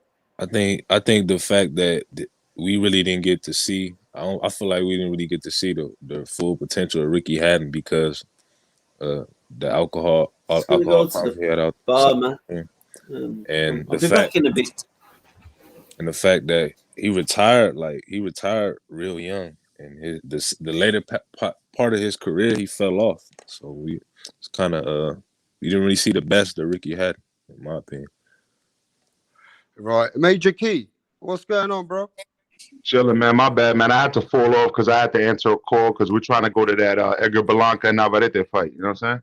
So, brother Jashan came out with a very good point. We've been talking about fighters that you might. I'm just putting my trainers on, bro. Let me speak, bro. I need you to just mute for. Yo, listen. This Johnny boy, he's been talking a lot of shit, bro. This Johnny boy on the internet. We've been trying to fucking take him out on the MXBC. We've been having conversations about. I've been having a 2-hour conversation about Glenn, Major Key Boxing on here today. Listen, that piece of shit. I'm trying to keep people happy in the YTBC, trying to keep, but he's not happy, bro. This guy wants smoke. He wants smoke with Black and Brown. Black and Brown's trying to get Glenn involved. Listen, bro. Listen, Johnny has to step up. He's not like me and you. He's not living in India. He's not living in fucking Mexico. This guy lives in a part of the world which is a complete fucking pussy part of the world, bruh. Listen, you want to fight people, Glenn will get you a fight. Black and Brown will get you a fight. Rapstar, even though we've got all this beef in the community that we don't like each other, we will get you a fight, Piggy, Johnny Boy, Piggy. Okay, Pigeon. We're talking boxing now. I gave you the platform. No, listen, that guy needs to fucking step up and start fighting people because he's fucking full of shit. It's full of shit, bro. Okay, I'm just gonna no. It pisses me off, bro. I'm the nastiest person on the internet. I've done a lot of things all through everyone. I don't give a shit about everyone. But listen, that Piggy is a turd, bro. He ain't got no manners. He ain't got no Listen, okay, Pigeon, can I just say this to you then? You need to go and talk to Johnny Boy in his face or on his panel. Okay? He ain't gonna fucking speak to me. Let me speak, bro. This is my panel. Major Key can make it happen. Major Key can make it happen. Ain't gonna do shit to me, bro. Via Sky Sports Rapstar. We're gonna do that. Do you have anything to say to Pigeon about what you said? Yeah, no, I'm just saying, look, Major Key Boxing Promotions can make it happen via and for the UK fans, tune into UK 47 of Mr. Rapstar. Yeah, why doesn't he turn up? Get him to turn up. Get him to turn up. Listen, that's Sky. That's Sky Sports. He ain't gonna turn up. He ain't gonna turn up. You turn up shit, bro. Will you turn up? Will you turn up? Because we can make it happen. Me and Rapstar would turn up to kick the shit out of Johnny Boy, bro. I'm not involved in this Johnny Boy business, bro. I'm here for boxing. I'm here for boxing. You, Pigeon, you calling them out. So you calling them out. If I call I'm calling them out, bro. Yeah, I got no with no fucking Johnny Boy, bro. Johnny Boy's cool. US? I don't you give coming a fuck to the US? That bullshit. You coming to the US? I don't like that guy. I don't like him at all, bro. I don't like him at all. Are you coming to the US? And another time, bro. You got to go to his panel, and Major Key can also entertain it if that's what's going on. I'm sorry, man. I'm sorry. No, you're good, man. Let me get on the last subject. For me, Hatton was actually good. As a matter of fact, when he fought Mayweather, I believe the title of it was called Undefeated. Okay. Yeah. And so that was the title of the whole thing with Ricky Hatton, because Ricky Hatton was putting on pressure on Mayweather until Mayweather set him up for that check hook, 2 times and just got it right and knocked him out. And what put him into depression was that loss again with Pacquiao knocking him out the way he did in the second round. So that put him into depression seriously. But before that, Ricky Hatton was the hitman. You know what I'm saying? Like he was doing his thing. I'm not gonna say that. This guy's a top pound for pound all the time, but he was definitely good at that weight division for the time that he was in there. You know what I mean? Like that's why Mayweather fought him, because he felt like he could beat him and he felt like he could make money, which they did. I remember that fight, man. You had the UK fans in the crowd, like, you know, doing what the UK fans do, you know, singing and stuff like that. That was a fun fight. It was a great fight to watch. I watched that shit when it happened, you know. So, you know, I think that Ricky Hand is not somebody to sleep on, but definitely that kind of ruined his career. Those two losses with Floyd Mayweather and Pacquiao. So let me just ask this then. And you touching on Ricky Hatton, he's also a fighter, which, like I said, he doesn't get the gratitude and the respect of what he's achieved in boxing because of the two great fighters. Like you said, one of them put him in depression and the other one put him to sleep, right? You have arguably two top 20 pound for pound of all time that beat him. So how is that bad? How is that bad? Exactly. Right. I mean, yeah, man. So what about Amir Khan, Major Key? Amir Khan is a fighter who achieved certain greatness, people say. One of the fastest hands, one of the worst chins, bro. That was Glass doing Mike Tyson's. That was Glass doing Mike Tyson's punch out with faster hands. That's who he was, man. Like I enjoyed watching Amir Khan outpoint people, but he always got caught, man. So it was always a question of, is he gonna outpoint them for 12 rounds or is he gonna get caught? You know what I'm saying? So that's always a question that I had when watching an Amir Khan fight, because he was beautiful though, the way he fought. You know, he's a beautiful fighter as far as like the skills and the speed. You know, he was beautiful with putting the combinations together and stepping in and out. But sometimes he would stay in too long and get caught, and that's basically why he's got the L's that he has. Okay, I've got one name for you guys that nobody really speaks about, but he made a Hall of Famer out of himself. Jashawn, the man himself from Wales. You know, Joe Calzaghe, bro. Oh man. Come on, chop it down, Joe Calzaghe. Nobody speaks about this man, bro. No, I love Joe Calzaghe, man.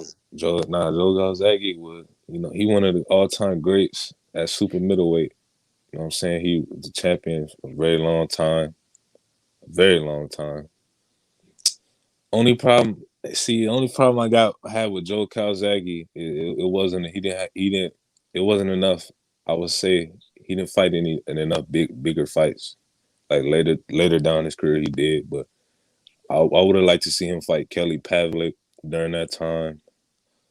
Who else? Maybe Jermaine Taylor. Some of them guys during that era that don't fights didn't come to fruition. That's really the only problem I got with him. But as far as his ability in the ring, him fighting with his hands down, having the hand speed, he was a very underrated boxer. Joe Calzaghe was a legit fighter, and he deserving of being a Hall of Famer, in my opinion. Yeah, I like Calzaghe too. He was good. Joe Calzaghe had a very good work rate. And one thing I'm going to ask you guys, I never see him in a stamina problem. The man could raise his game in any round, bro. This guy can up his pace. This guy had a very, very good gas tank. And that was one of his greatest attributes, his work rate and his gas tank. Not to mention, Joe Calzaghe, you know, he beat two great names. He beat Bernard Hopkins, bro, who still went on to beat greater names after Joe when he lost, right? He beat Roy Jones Jr. I mean, the man still beat both of them, even in their.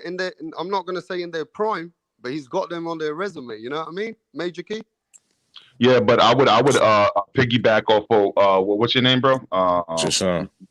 Jashawn, like, nice to meet you, bro. So I would piggyback off of what he's saying. Because honestly speaking, Jermaine Taylor beat Bernard Hopkins twice. You know what I'm saying? The first one was a little controversial, but nevertheless, you know what I'm saying? Like, he beat him twice. And then that's why I'm not really in a big triangle theories, because look how Bernard Hopkins schooled Kelly Pavlik, but then Kelly Pavlik knocked out Jermaine Taylor. You know what I'm saying? But Jermaine Taylor beat Hopkins twice. You see what I'm saying? So when it goes down to it, right, I would have liked to see Calzaghe fight them too as well, because let's be honest, Jermaine Taylor was in the Super 6 World Series of Boxing. You know what I mean? And those it's just like intriguing stuff. You know, there were other people in that weight class that he could have fought at that time before retiring. But nevertheless, everybody that he did fight, he did impress. So the fact that he beat them so easily, for the most part, you know what I mean? It didn't make for anything intriguing, and that's kind of like what some of these young guys need to realize, that if you beat everybody easy because you have everybody selecting these opponents for you, you're not gonna build your name like that. Nobody's gonna hear about you. You know what I mean? Because it's all easy. You know, and then you're not really gonna, you know, make a lot of money. You gotta take on those gritty wars, like, you know, with Mayweather, with Castillo, Mayweather, you know, Corrales, Mayweather, you know, all these dudes, man, and not just those two major ones, but all these dudes that they fought, you know. So anyway, I don't want to keep talking, but go ahead, bro. So who do you think wins? Carlos Guzman says, who do you think wins against Joe Calzaghe in his prime and Canelo at super middleweight? Honestly speaking, bro, I think that's a great fucking question, because that's an awesome question, actually. So shout out to him. Yeah, I like that question. Because Calzaghe was very skilled. He wasn't a dumbass that was just gonna fucking run in front of a punch. You know what I'm saying? So that would make for a very intriguing fight, because a lot of people feel like Triple G won the first fight. They feel like Lara won the fight, you know what I'm saying, against Canelo. So there's some, and Calzaghe was skilled like that, you know what I'm saying? Like, he could brawl with you, but he was a technician. He wasn't just gonna stand in front of you and let you hit him, you know? And like you said, he's got the win to last for those 12 rounds. So, I need you a know, name, Major Key. I want a fucking name, bro. Joe Calzaghe or Canelo Alvarez, bro. I'm gonna say that's a true 50-50. That's what I'm gonna say. Nah, you're not going on the fence, bro. I need a fucking name, Major Key. I got a lot of love for you. You gotta give me a name. I'm gonna say, all right. If I had a gun to my head, I would say Calzaghe, bro, by round 12, because he's not knocking out Canelo. Canelo's got a beard, for real.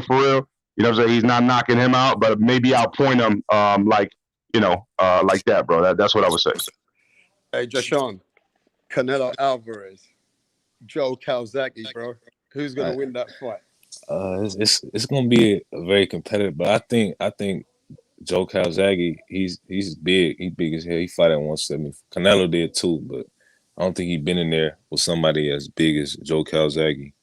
And I think Calzaghe a very underrated boxer. Like Major Key said, he can brawl, he's a technician. I think what will give Canelo problems is his hand speed. You know, Joe Calzaghe was very fast. He had very fast hands. He had very good movement. I think that can give Canelo problems. I think just based on his hand speed and his movement and his size, I think he could outpoint Canelo in a close fight. So but let me tell you this as well, Jashawn and Major Key. I've seen Calzaghe on the floor twice. Yeah, but he was never really hurt, when Calzaghe used to rush in, he gets hit, bro.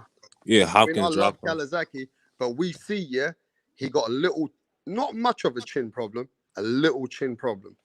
Yeah, but that was like kind of like flash knockdowns with Facts. I think Hopkins dropped him. Roy Jones did. Who was that? Was it Eubank that dropped him, or the first guy that dropped him? Yeah, that guy. I forgot the guys. I know that. I know Hopkins dropped him in the second round.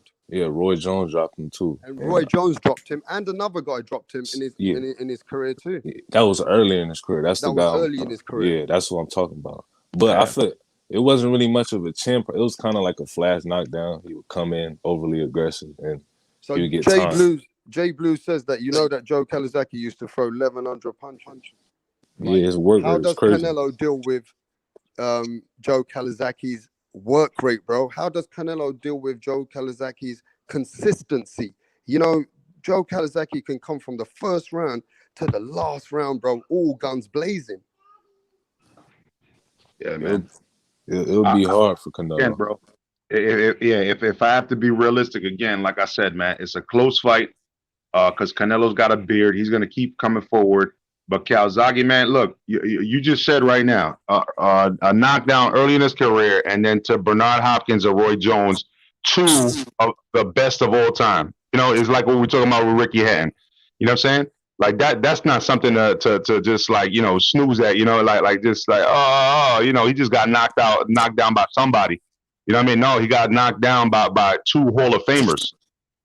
You know what I mean? It looks like a lot of the chat. And you know what? I got a lot of respect because I'm cooking in another country and I respect everybody here. And I got a lot of Latino brothers in the chat and on the panel and brothers from all over the world. But you guys are saying that Calzaghe would beat Canelo. Even the chat saying that. So that goes to show you that my platform and my channel ain't biased, bro. Yeah, that's all respect, man. I love Canelo, bro, and I love Calzaghe. You know what I'm saying? Like Calzaghe did what he did. Go ahead, my bad, bro. Nah, they both great. I don't pick fights based off of nationalities and where people from. I just pick off who is the better fighter and who I feel like has a better chance of winning. That's true. That's the way you got to do it. That's unbiased. That's unbiased at its finest, right there. You know what I mean? Man, that's facts, man. That's nice to see, right? The people I got who I'm cooking with and the people which are in my subscribers, Plus, you guys are real as fuck. You got plus, Kalazaki beating Canelo, and Canelo is the top dog of boxing at the moment. yeah. Wow. So does that answer our question? What Punch was saying earlier, then, Major Key and my bad. Deshaun? He was saying that the fighters of the have to past, repeat it for me, bro. Okay, yeah. the fighters of the past were more legendary fighters, and they took more risks in order to cement their legacy than what we have the fighters of today. facts. Yeah. I mean, right now, again, like everybody's living off of the Mayweather effect, and no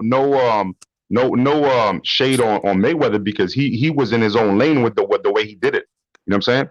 And that's no shade to him, but everybody's trying to copy the blueprint, and there is no blueprint. You got to make your own blueprint. You know what I'm saying? Because it's like everything else, bro. Like you can't go ahead and send somebody like the government. You know what I'm saying? Like, what do you call that shit? When you want to start a new technology, you got to send them some shit. I forget what the name of it, man. But you got to send them basically something where they approve it, they stamp it, and nobody else could use it. It's like a copyright. You know what I'm saying? And that's what it is. Like that's his blueprint. He did that. Like he did it the way he did it. You know what I'm saying? And it was a transition. It was a transition too. It was before social media really got to where it's at. And pay-per-view was still where it was at. So he was at the right time and the right place in the right time. He capitalized off of it. So shout out to him for doing that. You know what I mean? But everybody else is trying to do that, and the game is a little different. The game is a little different. I'm sorry, but it's a little different. So everybody can't do what Mayweather did. Yeah, but everyone can't do what Oscar De La Hoya did. Everyone can't do what Sugar Ray Leonard did. Everyone can't do rest in peace. I'm just saying, because Mayweather, when he says the best ever, he's talking about the money that he made. You know what I'm saying? He knows damn well that he's not like the greatest of all time. You know what I'm saying? He might joke around about that sometime, but he's even explained that TBE means the best ever, and that he's talking about money. You know what I'm saying? Like he actually made the most money when it comes to, like, he almost became a billionaire off of just money off of boxing, bro. I don't know how many years in a row he was the highest paid athlete. Well, let's make this one sec, bro. That's what everybody's trying to do, though. They can't. Yeah. All right. So, Major Key, I'm going to say this one right now to you. If that's the case, that we got Joe Kalazaki even beating one of the top pound-for-pound guys at where he is today, in who he is, Canelo Alvarez, do we say that the guys that we had in the past at 135, Roberto Duran, beats everybody today? The Devin Haney's, the Teofimo Lopez's, the guys like Ryan Garcia. Does Roberto Duran destroy those boys today? I think his heart might. Yeah, I'm not disagreeing with that. That's not what I was saying at all. Because I agree when you said it originally. You know what I'm saying? What I'm saying is like, of course we would have to watch the fight, but at the end of the day, their grit, their determination, their effort was a little different. Like nowadays, look how many people we see quitting. You know what I'm saying? And back in those days, you didn't have the referee stopping you every fucking couple of seconds. You know what I'm saying? Trying to save you and shit. You know what I mean? Back in those days, you really had to be a fucking fighter. You had to be like willing to go at the bully. You know what I'm saying? If a bully's trying to bully you, bro, you gotta fucking punch him right in the mouth. Back in those days, nowadays it's like a little softer. Hey, Deshaun, do you think the best lightweight that we've had, Roberto Duran, beats all the top boys that we've got now? Yes. I'm being honest, he destroys all the lightweights in today's time. Destroys them, knocks them out. They couldn't deal with the pressure and the toughness of Roberto Duran. He's just a different level. That we got in the past, bro, they come from a different kind of a cloth. Yeah, he fought 15 rounds. How would they deal with the pressure of fighting 15 rounds? Like, they couldn't. They'll fold and end up getting knocked out, in my opinion. Yo, all right. DJ Shaddam got jokes. He said he loved how we can talk about comparing fighters quitting today, comparing them to No Mas Duran. Yo, bro. He did. Okay. That was a fun. Okay. That was a joke. Yeah. Well, I like let's Sedan Chola. hey, let's continue to the list, bro. All right. Camacho at 135. Camacho was a great lightweight. How does Camacho versus Teofimo Lopez go? Jashawn, cook that. Oh man. It's Hey, Camacho was the top lightweight, bro. he was a top lightweight. It's I think because we ain't really seen the best from Teofimo. He's still young. Like I'm gonna say Camacho because Camacho got some great wins in his career. So I'll say Camacho. Yeah, but you know one thing I'll say, Jashawn, Camacho used to leave himself open too. I think if Teofimo cracked him, Teofimo got a chance to rock him, you know, at lightweight, bro. He do, but still, like I gotta see more of Teofimo against. Like he's still young. I gotta see more from him. You know what I'm saying? Major key, Camacho. Yeah, I don't want to sound biased. Teofimo. I don't want to sound biased, man, because I'm half Puerto Rican, right? I don't want to sound biased, right? But honestly speaking, man, Camacho in his prime. It depends on which Camacho you're dealing with. But if Camacho in his prime was devious, bro, because the way he came in and out, like, because he was mainly a boxer, but then he would switch his pace, and when he seen that he caught you, he started bringing on the pressure. Was he a switcher? I believe he was, and I could be mistaken, but I believe he was because he was mad slick. He was very slick the way he fought. He definitely was on the outside most of the time, but once he tagged you, he would come in and try to capitalize on that. And the only reason he had problems with Chavez was because he was trying to stay on the outside, but Chavez kept closing the distance on him. You know what I'm saying? And but prior to that, Chavez, if you look at his record, man, he fought a lot of people, bro. Like Chavez was sick with it, I'm sorry, not Chavez. Camacho. Camacho was sick with it. Yeah. So I would say that look, the way I make the comparison is that Teofimo, I'm looking at a slick Lomachenko, right, and he was feinting him a lot. So it was basically up to Lomachenko if he wanted to come in or not, and he didn't for the first 6 rounds. That's why he lost the first 6 rounds. He didn't come in. You know what I mean? Teofimo did not bite any of the feints. But you see, a Hector Camacho would have tried to do that, but would have come in anyway. You know what I'm saying? So that would have been the difference. It could have been around here or there to Camacho where he edges him out at the end. You know? That's all I got to say.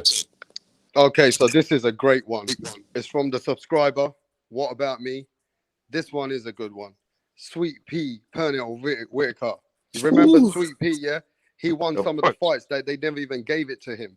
It was controversial. Yeah, against Chavez. He beat Chavez, man. Yeah. Look, let's just cook. Sweet Pea, Pernell Whitaker versus Terence Crawford. Jashawn, you gotta cook that one, bro. Oh, man. Terence Crawford. At 135? I think we're going to be at lightweight there, yeah? Or no? At 140? Let's go, yeah, maybe 140. I'm going to say this probably going to be the toughest fight of Terence Crawford's career.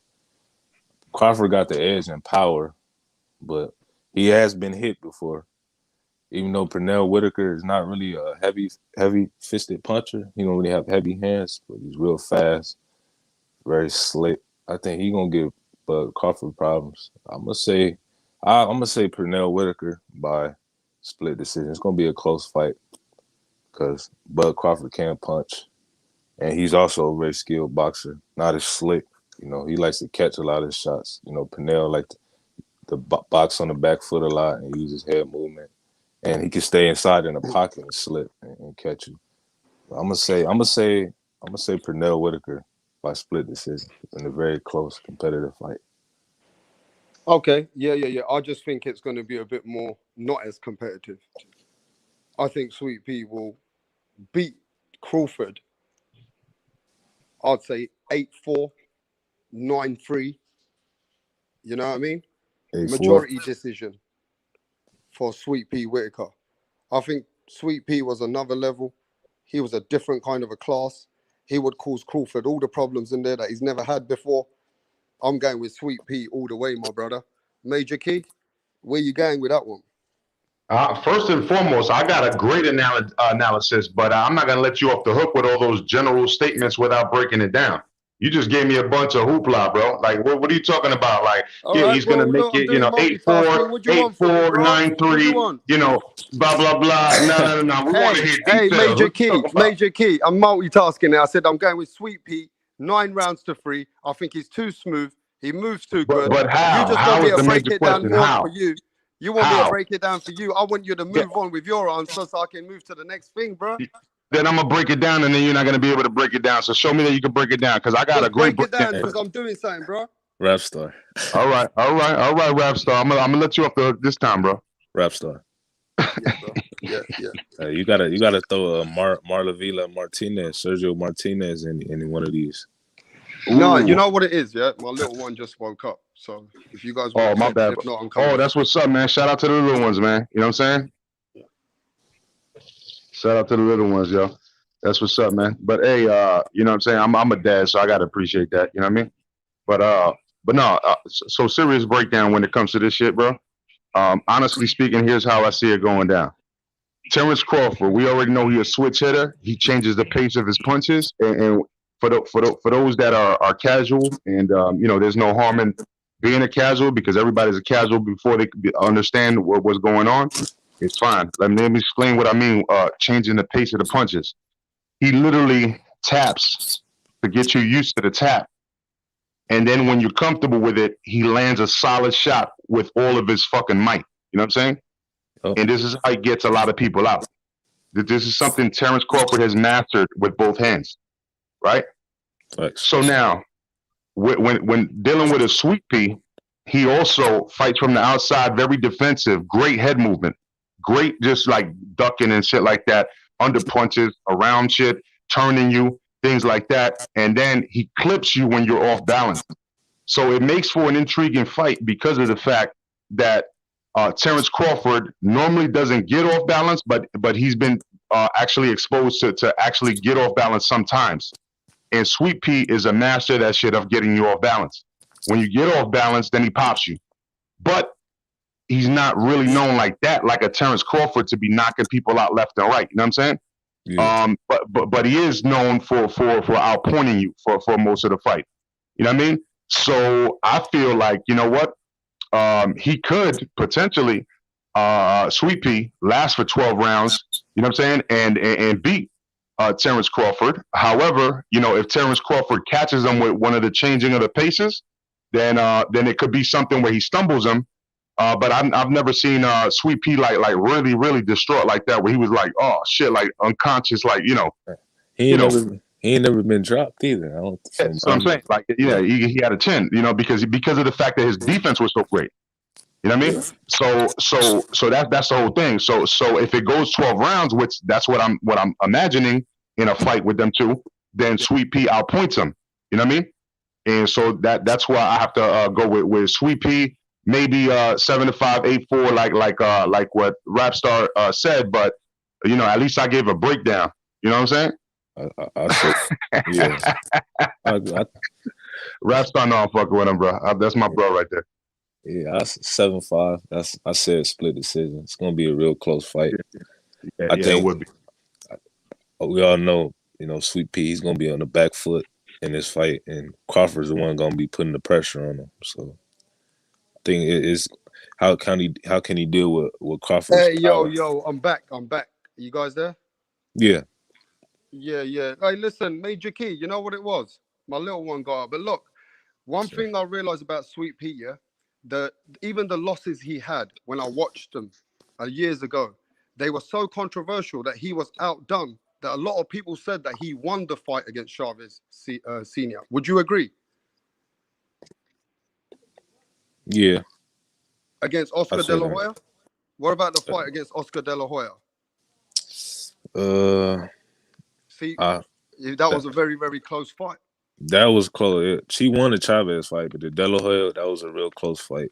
I'm gonna have to go back and watch that one again to make an answer. Yeah, so again, these are the fights that he got outdone by. Imagine Yeah. if he had got the decision on those fights, bro. Remember the Vasquez fight too? His title shot, the dude he lost to in France, and he ends up coming back, and I think he knocked him out or something. He beat him by a wide margin. No, I don't remember that one, but I do remember him beating Mayweather's uncle. Yeah, Roger Mayweather. He beat Roger Mayweather, didn't he? Yeah, the only loss that he really have is the Trinidad loss, and he was past his prime when he fought Tito Trinidad. So that's really the only real loss. That was his worst loss. It's without a doubt he didn't win that fight. He was old anyway, but he didn't win that fight. That's his only real loss. Like the other losses, you can argue and say he won the fight against Oscar De La Hoya, Chavez Sr., the Vasquez fight, his first loss, which for the title, for his first title shot, he ended up beating him in the second fight. He won the first fight, but the fight was in France, and they ended up giving it to the other guy, but he rematched him, ended up beating him. Yeah, man, that was a legendary fighter, man. Rest in peace to Pernell Whitaker. Yes, Now you guys are talking about him. I'm going to start watching some of his old fights again. You know, he was before my time. I want to start doing some more of the research that's on the before fights my that time you told too. me. What fight did you tell me? Romero? Vasquez. I think Julio Cesar Vasquez, if I'm not mistaken. Yeah, man, I want to watch some of those fights, some of his old fights, in order for respect to him. But now this one's a hard one. Not hard for some people. Some people say this fight could go either way. Maybe, you know, it could be disrespect. Marvin Hagler versus Errol Spence Jr. at middleweight. Welterweight. Sorry, welterweight. That's easy, right?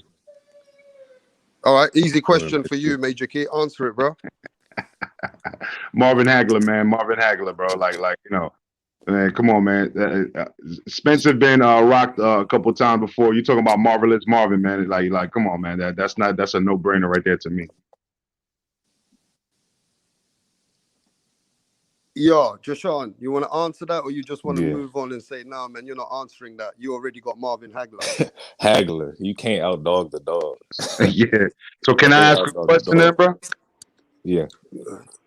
I want to ask a question, Rapstar. What do y'all think about the fight going on? It's an exhibition with Juan Manuel Marquez and Miguel Cotto. What do you mean if I like it? No. Like, what do you think is going to be the outcome? I mean, anybody should like it. If you don't like those two styles right there, then obviously you're not a boxing fan. Because I know they're older, but shit, bro, like that's a pretty damn good matchup right there. Because you got the slick puncher, right, and then the great one of the greatest counter punchers. You know what I'm saying? You know the problem with me is, I met Miguel Cotto in New York when I went to watch him fight, and he's a legendary fighter for me. When he was coming up, I remember Miguel Cotto. He was destroying people. You know, he was one of these fighters that stood out. He was like the Edgar Berlanga coming up like them days and then achieving greatness, you know?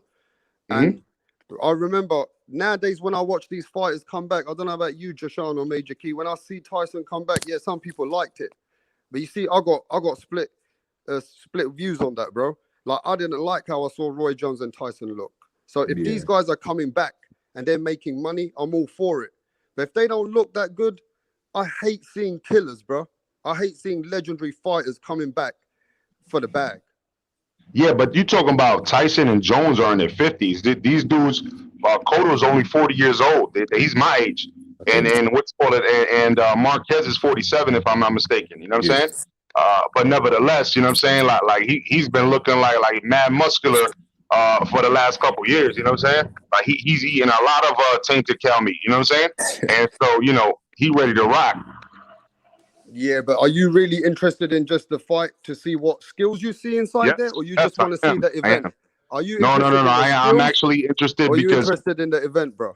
I'm interested in actual the fight itself as well. I am, and the reason why is because I know that they both come 100%, and that would be a very good strategic matchup. And that's what I was trying to say from the beginning. You know, Cotto's very slick, but Marquez is like he's on point. He watches everything that you're doing and tries to counter it. You know what I'm saying? So you know, unless you lose speed when you get old like that. Don't get me wrong. But it was still, if he gets in the ring, then obviously that's up to him. And if he trained or whatever, you know what I'm saying? But, you know, Cotto is going to still be Cotto. You know what I'm saying? And I believe in my heart that Marquez will still be Marquez. You know what I'm saying? So you know, just the same way that you seen when what's his name Jorge Arce fought Chavez Senior on an exhibition, and they were going full ham on each other for 4 rounds. You know what I'm saying? Yeah. Like you know, sometimes you got people that really bring it. Every single time they get in the ring, they're gonna bring it. Yeah, but look, some of the fans, I'm going to ask everybody, are you interested in seeing Marquez coming back at 47 years old? The same Marquez where everybody looked up to him. He's a warrior. And if you see him in the ring today at 47, are you really that interested as a boxing fan, or you're just supporting the event because of their name?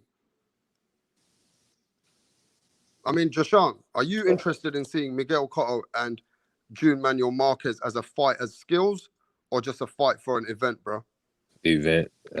I wish this fight would have happened when they was actually fighting, because they was in talks from what I heard. I wish that fight would have happened when they was actually fighting, but I just want to see it to support them, 2 legends in the sport. As far as the actual fight, I'm not really interested in seeing legends come back and fight. I'm not really interested in it. I'm all for them getting their money, but I'm just not interested in seeing 2 guys in their 40s and 50s fight each other that's retired. That's just me. Yeah, Okay. but at the end of the day, it's like a mixed emotions. You look at the fans, right? Some people are not interested in them coming back right now. They're like, you know, they've seen the best of them. I mean, at the same time, it's like Oscar De La Hoya coming back to fight maybe Fernando Vargas. I mean, are we supporting these events because boxing is not giving us no boxing? And we're just starving for boxing, that we're happy to support these events because of the names that these guys were. I mean, Major Key, I get what you're saying, that this is Miguel Cotto at 40. He's still got something to offer. But what did he have to offer against Saddam Ali? What was that guy's name? Saddam Ali? Yeah. Remember his last fight against Saddam Ali? You know, he couldn't even beat a guy which was never an elite, just a guy who was coming up in himself. Saddam Ali got beat by Jesse Vargas and got knocked out afterwards. I feel he was just disinterested, bro. He was collecting a last bag, because remember, he was supposed to retire after that fight, and the crowd was raving for him to come back one more time. He said, well, I said by the end of the year, so fuck it. Like, you know what I'm saying? Like, all right, I'll come back. And he came back in December to fight Saddam Ali. So if you remember that correctly, that's what happened. He was supposed to retire after that fight. And then because he won the fight, everybody was like, yeah. You know, they wanted to see him again. Nobody wanted to see Cotto retire that early, you know, but it is what it is. Yeah, So, but you look at the chat. They say, look, it's like, what about me? Says it's like they're coming back to degrade themselves, bro. They just want to get the bank. They just want the money. Yeah, but that's not what everybody's saying. So I can't take okay, but it's everybody's opinion. You know what I'm saying? Together, bro. This is like my panel. I got to put some mix in there. And at the end of the day, what do you think? A lot of people do think like that, bro. No, that's fine that they think like that. I mean, you know, they don't have to buy the fight, but I watch it. You know what I'm saying? It's as simple I as don't want to degrade this actual event. I like events like that, bro. I love what I saw with the Tyson and Snoop Dogg. I love that Snoop Dogg appearance. You know, that was more hype for me than even the fight, bro. But man, Roy Jones looked like he was 60 years old in there, bro. And Tyson looked better than Roy Jones, and he didn't look good. Yeah, Roy Jones is all bro. The athleticism went away. He just went downhill. Mike Tyson still got that power, so yeah, that's the last thing to go. So that's why I feel like Roy Jones didn't look as good. He should have stopped fighting like 15 years ago. But. Man, you guys want to watch Oscar De La Hoya come back? No. Nah, man. Major Key, I think Major Key's interested in that one. I'm not, bro. I'm not, man. You said I'm more interested in some YouTubers fighting each other than I am in and I'm not talking Jake Paul neither. But anyway. You can say what you want. I've seen that Jake Paul, man. He been training hard, bro. That YouTuber going out there to try and knock out Ben Askren, man, bro. What's up with fucking Chavez Jr. fighting Anderson Silva? I don't know. I thought he fought Camacho Jr. or something like that. No. That's senior. That's senior. I'm talking about what's called Chavez Jr. is going to be fighting Anderson Silva from MMA. What, in a boxing match? Yeah, in a boxing match. I just found out about this shit. Yeah. What the fuck is up with that? Some bullshit. Why the fuck is Anderson coming back to fight him, bro? Who's gonna It's pay for because you know that, what? man? It's because the fucking Who's gonna people pay right for now that, bro? are fighting, bro. It's Hey, because the Jay people right Blues. now are Look, fighting. Jay Blues, right? I got a toothache today. I know you like keeping it raw. Keep it raw. Are you interested in seeing this Oscar De La Hoya, Fernando Vargas? Are you interested in seeing Miguel Cotto and June Manuel Marquez, bro? Yeah. Well, first off, man, what's up, everybody, bro? What's How y'all going on? doing? How y'all How you feeling? doing? Good. Man, after fucking Oscar booked Chuck versus Tito #3, I would love to see him get starched. I would love to see him just get flatlined. Like, honestly, fuck him, man. But the rest of them, yeah, they're decent matchups. Like, it's not like Roy and Tyson, like where one is levels above the other physically, you know. And they're not too old, so yeah, why not?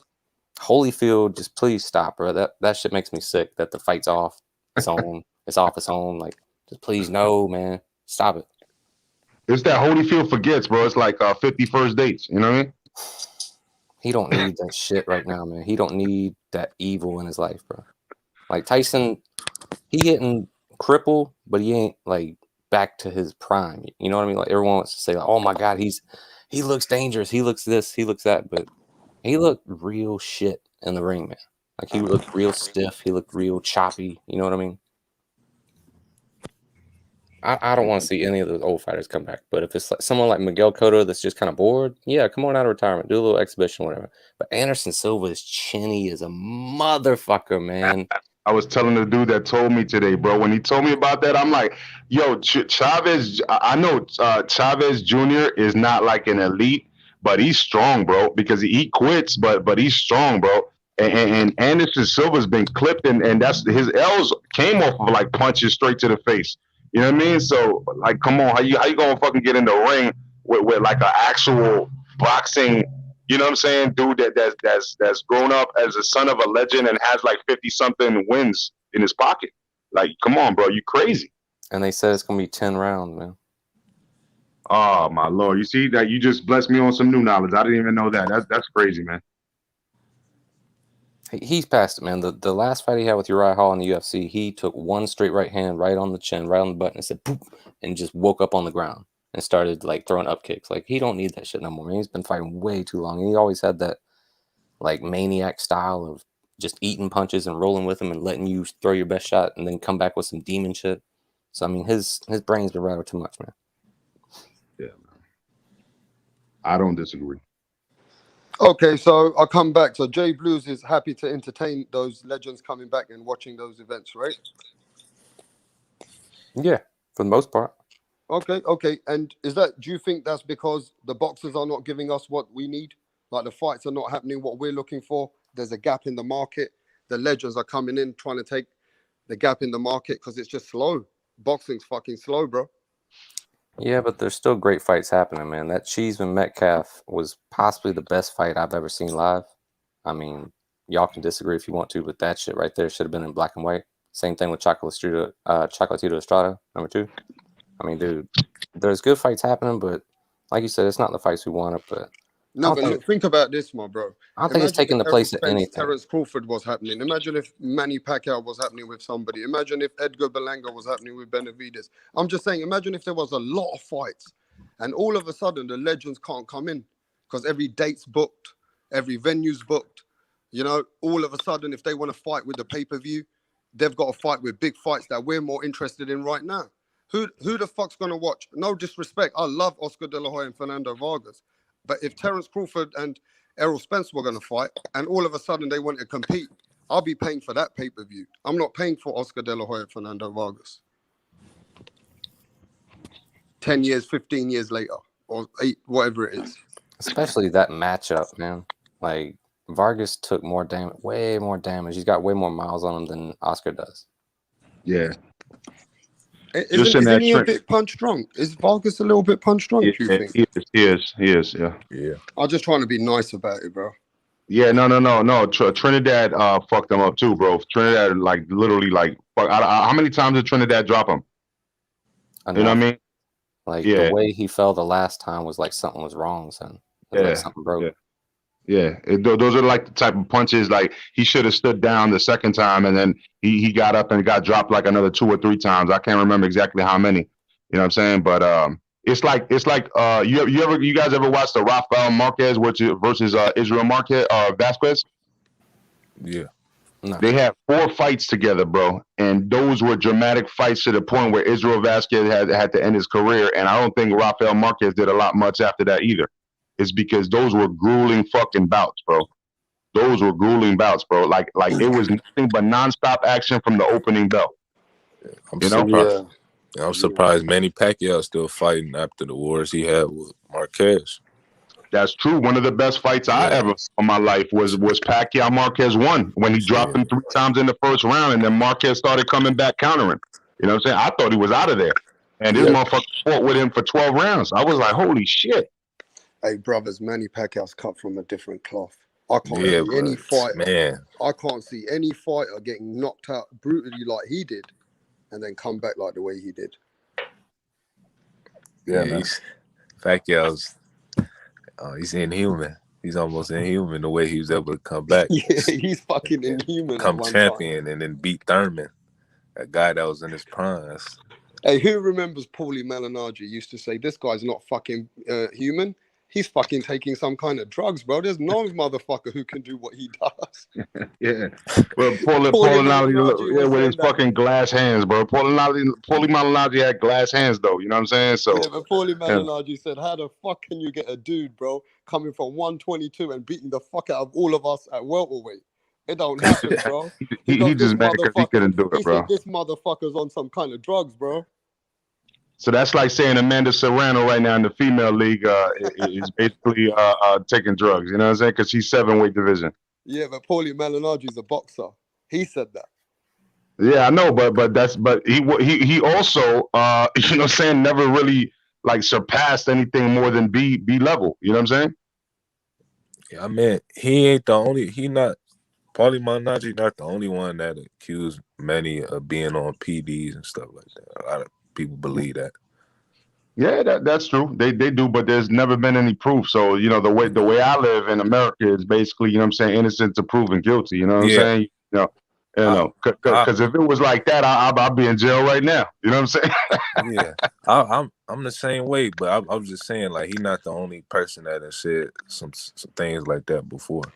Hey, look, we are boxing fans, right? We know that Manny Pacquiao is a special athlete. We can see the skills in front of our eyes. We're not stupid, bro. We see this man moving up and actually dominating.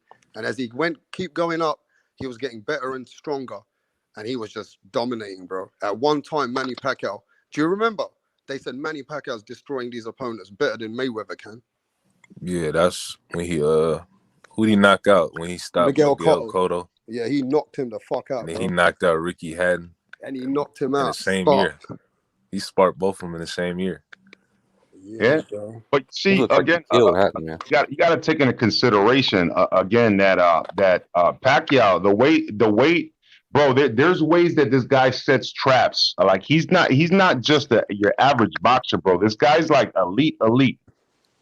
Pacquiao is elite, man. Like he is not like just because you don't understand him. Mayweather also had brittle hands. You know what I'm saying? He also had hand problems.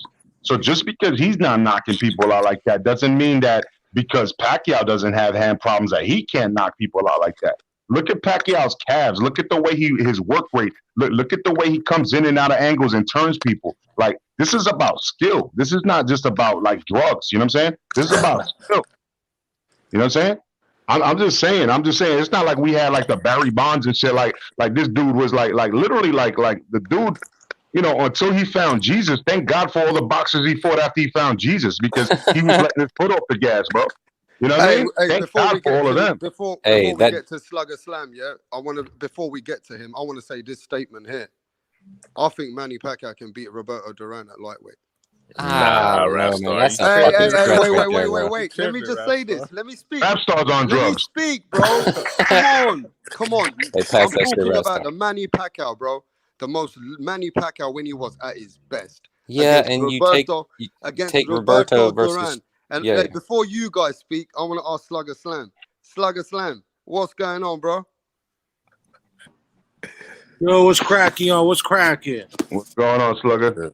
Listen, hey, what do you think about Roberto Duran versus Manny Pacquiao at their peak. Prime for prime?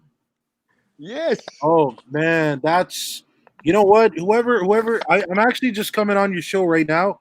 I don't know what you guys were talking about before 2 minutes ago, but whoever's raised that question, that's a good fucking question, man. Because that like, I want to say Duran, but then I'm like, I want to say Pac. Yeah, it's a draw, man. I got it as a draw. I can't do it, man. Hey, Major Key, you want to cook on that? Yeah, man. Look, what I'm gonna say is, man, they call them manos de piedras, right? Which means that hands of stone, right? Yep. For Roberto Duran.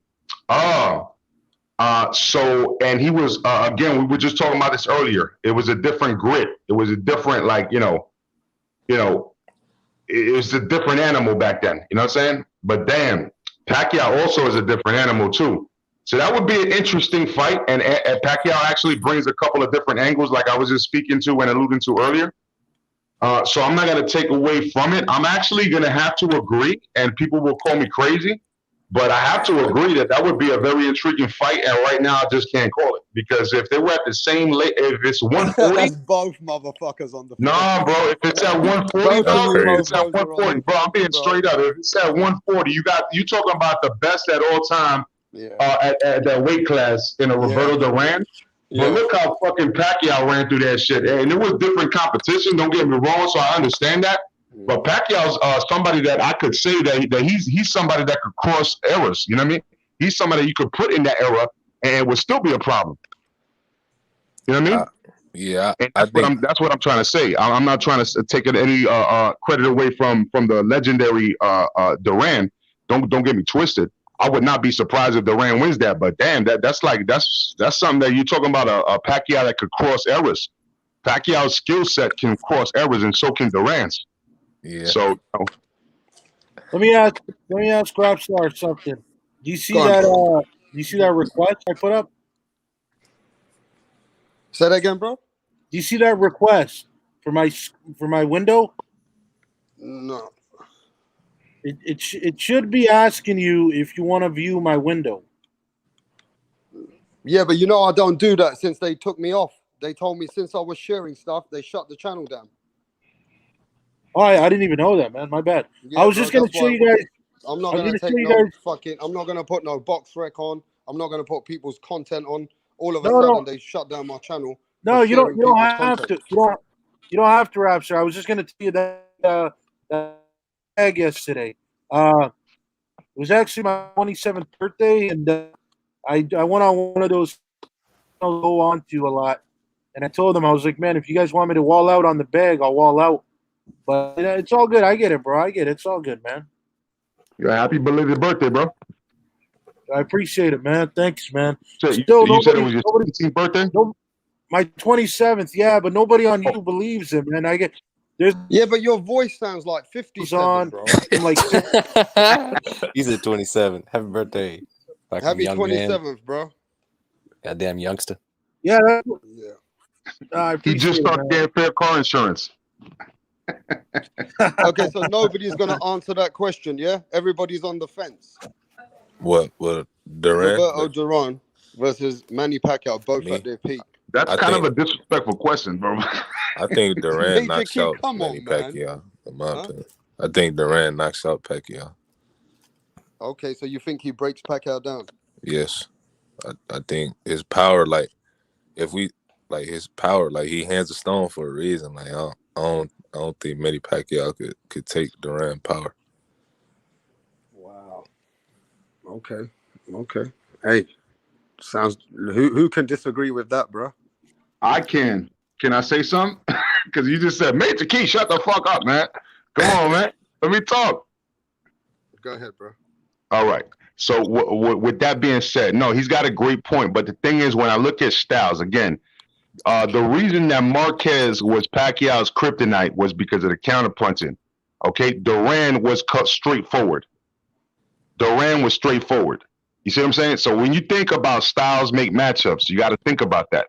That's why I think it would be, because he would clip because Pacquiao would brawl and get clipped. Don't get me twisted. Like I understand that, but that's not the best style because that's a style that would like last for 12 rounds against a Pacquiao. Because when he gets hit, he'll just move around, you know.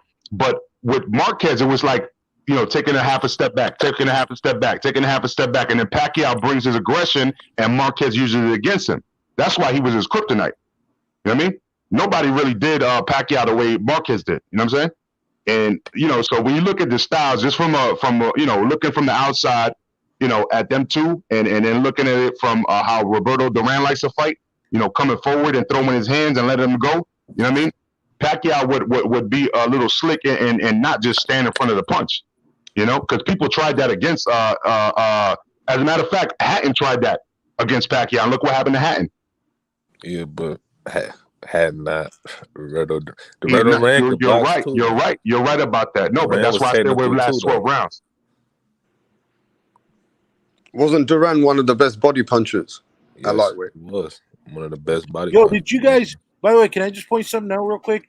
If any of you guys watch Rocky 2, there's a scene in Rocky 2 where Rocky is sparring with Roberto Duran. Hell yeah, he's in the movie, man. Yeah, he's in. Oh, is he?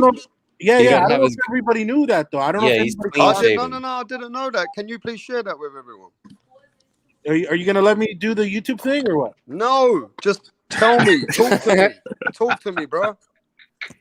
No, just it's one of the it's in one of the scenes where like Mickey's pretty much trying to get him to like get faster. Remember in the first Rocky, he did the chicken one. He's like, catch that chicken.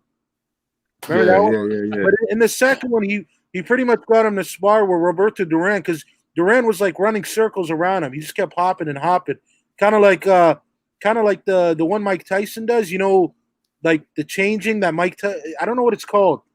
What is it called when you can shift? Yeah, the shift, man, the switch. Yeah, the switch shift. Yeah, like he was pretty much doing that all around Rocky, and like I forgot what Mickey called Duran. He's like, get that little midget or something like that. Yeah, he's like, get that little midget or some shit like that. So there's no point even. No, I don't want to sound disrespectful. If we're gonna say that about Pacquiao Slugger Slam, there's no point even mentioning Terence Crawford at lightweight against Roberto Duran. Oh, He puts Terence Crawford to sleep. Is that what's going on?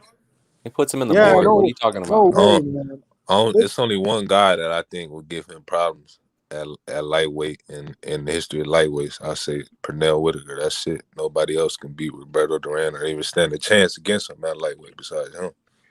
That's just me. Roberto Duran puts Terence Crawford to sleep, bro. Do you think, hey Jason, would you think?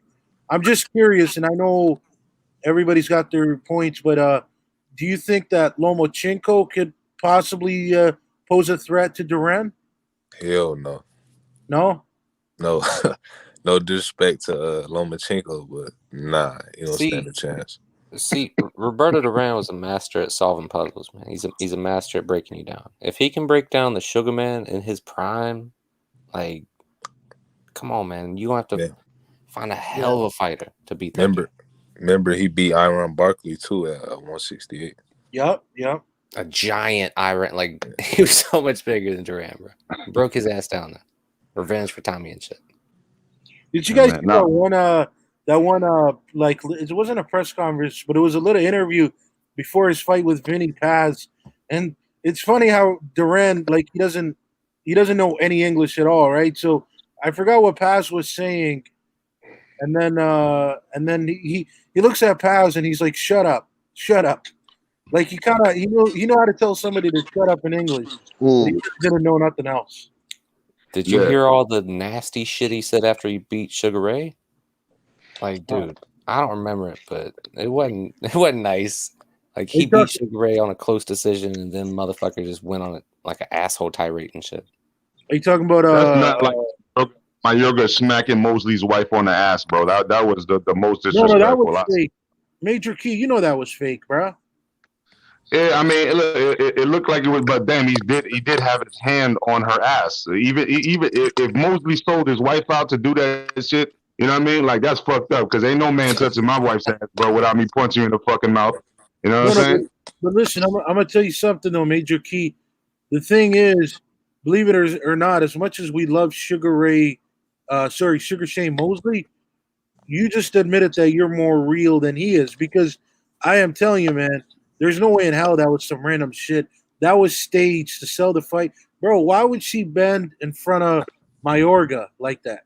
Like, why would she bend in front? That just doesn't even make any sense, man. Nah, You know I what know I'm what you mean. Why was he coming on his side of the ring in the first place? He should have been behind her man. I Yeah. get you. I know what you say. But See, still, like, bro, like, nobody like touching you- my wife on the ass, bro. I don't give a No. fuck. We're going to see you in the parking lot, bro. No, exactly. Like, see, me and you, we won't sell out. But I'm sorry to tell you, bro. But Sugar Shane Mosley, he did sell out, man, for some tickets or whatever. He did, bro.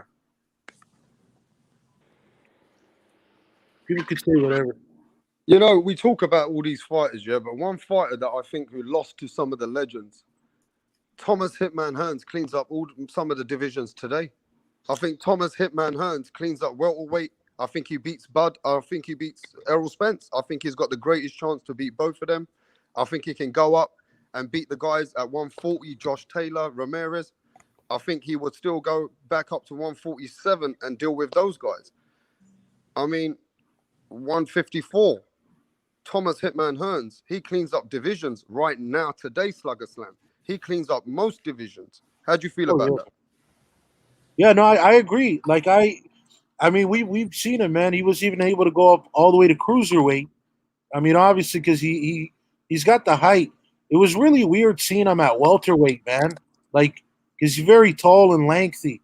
So it was like really, really weird, man. But I agree with you completely, man. He clears out 147, and I say 154 as well.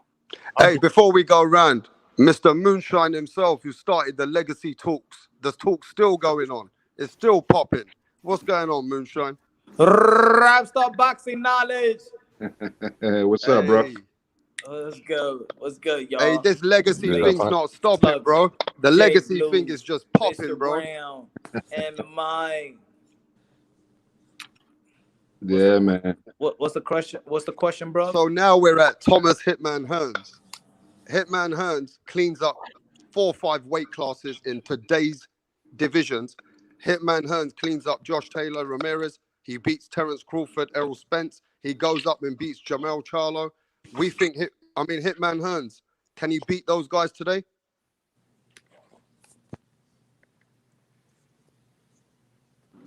Canelo Alvarez beats Hagler. Canelo Alvarez beats Hearn. Canelo. No, I'm just kidding. Oh no. Oh. I don't know. No, that's actually interesting because we asked something earlier about Canelo. Do you remember what it was, Rapstar? Yeah, I'm asking versus simply, Calzaghe. does Hitman Hearns clean up Calzaghe. 3-4 weight divisions in today's climax? Yeah. I think Hearn's style. I think, man, he could slug it out, man. I think he'll beat a lot of dudes, man. Hagler, he got grit, man. It's hard, man. But looking also, we're talking about legacy, right? And a lot of people be like, yo, they haven't fought. Check out all these guys' resume, though. It's not like the people paint it out like these guys just fought back to back to back to back. Like if they people paint it like Duran fought Hearns, and then he fought Hagler, and then he fought Leonard, and then they all fought the same time, like back to back to back. They fought their easy bouts. Look at their resume. Nobody in boxing fought back to back to back to back. That's I think that's all that's a selling point, you know. Lennox Lewis did. Lennox Lewis fought back to back to back. A lot of these guys didn't even fought undefeated fighters. Look at the resume. Look at the resume right now. Man, hey, share the resume. It's cliche to say, you know what's really different from back then and now? Is that 15th round. They fought 15 rounds. But all these guys didn't fight back-to-back hard fights. I mean, Andre Ward said it best. Your career won't last long if you keep fighting tough fights back to back. That's not possible on the body. Hey, Punch, we had a little not poll earlier, but we were speaking about Oscar De La Hoya, Fernando Vargas. Miguel Cotto, and a lot of people don't want to see them come back. And even though there's a gap in the market, people are not really happy to see them. They only want to see the event. There's no skills that they're looking for. Why? Why they don't want to see them come back? Because some of the people feel it's too old. It's a disgrace to who they are. They, at their best, they retired, and they want at their best when they left the sport. It's not a disgrace it's a disgrace that they're probably fighting other fighters that they're not supposed to. It's not a disgrace that Cotto and Marquez is gonna fight. They're in the Miguel Cotto's not even 50, bro. He's 40. Yeah, that's what I was saying. He's 40 and Marquez is 47. I was saying the same thing, Punch. Yeah, but listen, I was with it. Yeah, but look, the people are saying the skills are not there anymore. It's The just skills an event. is always gonna be there. They're gonna support the event, but there's not much skills that they can expect. Man, you could learn. You could learn more in Mike Tyson's bout with Roy Jones Jr. and how to slip punches than you do in the heavyweight in the heavyweights right now. Go watch the first round with Mike Tyson and Roy Jones Jr. He showed you more defense, how to slip punches in the peekaboo, than these heavyweights today show you defense. Rapstar, you won't see the full acumen of their original style, but you'll see little flashes. You'll see the fundamental base of what they are. Like Punch is saying, man, you'll see like what good proper technique is from the old school technique. Is it bad? Skills don't leave. Athleticism leaves, but skills don't leave you. Hey, Moonshine, let me ask you this. Is it bad that I'm a huge Mike Tyson fanatic and I said, hell to the F, nah, I'm not going to watch that fight with Roy Jones? Is it bad? Be honest with me. I'm not going to say it's bad. I mean, everybody got what they want to see, you know what I'm saying? But I don't think, for me, it was a dream. It was a match. I'm sorry, Moonshine, but I just did not want to see two old men fighting and one of them, their denture falls out. I'm sorry, bro. I know that's on you, but see, this is what I was saying earlier. And I love those two. That the reason why Mike Tyson and Roy Jones Jr. they sold 1.6 million is because you saw how Mike Tyson looked. Mike Tyson did an exhibition after he retired with the shirt on. Ain't nobody was watching that. But they saw Mike Tyson. He gave you an imagination. He was hitting the pad. Oh, Mike Tyson, his body looked better than when he was 20-something. So he gave you the imagination. He gave you that baddest man of the planet. That's why that fight sold. You know what I'm saying? Yeah, but there's only been rare species alive in history and in our sport today, like Bernard Hopkins, a Floyd Mayweather who could fight in his 40s. There's not been many people, any athletes who've been able to give a shell of themselves at 45, 47 years old, bro.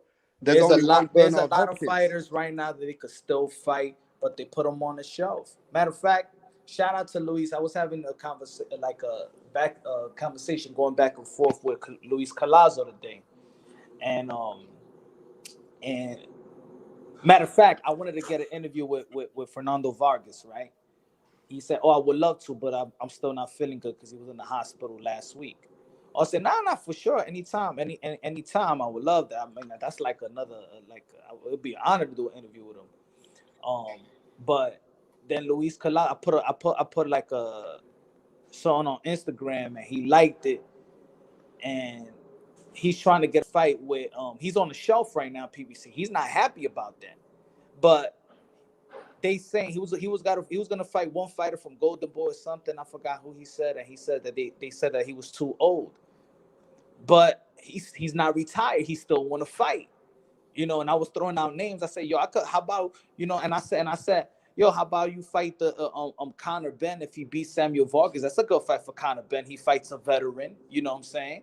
That's a good fight for him. Or what about Berto? You could get a rematch with Berto. Y'all still on the same thing. How about because he said he's calling out Broner right now.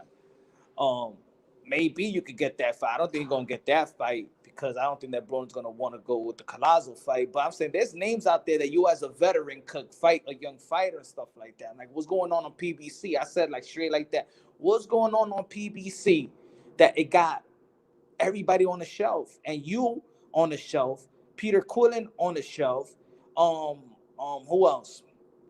Berto's on the shelf, Keith is on the shelf, everybody's on the shelf. Nobody got no dates.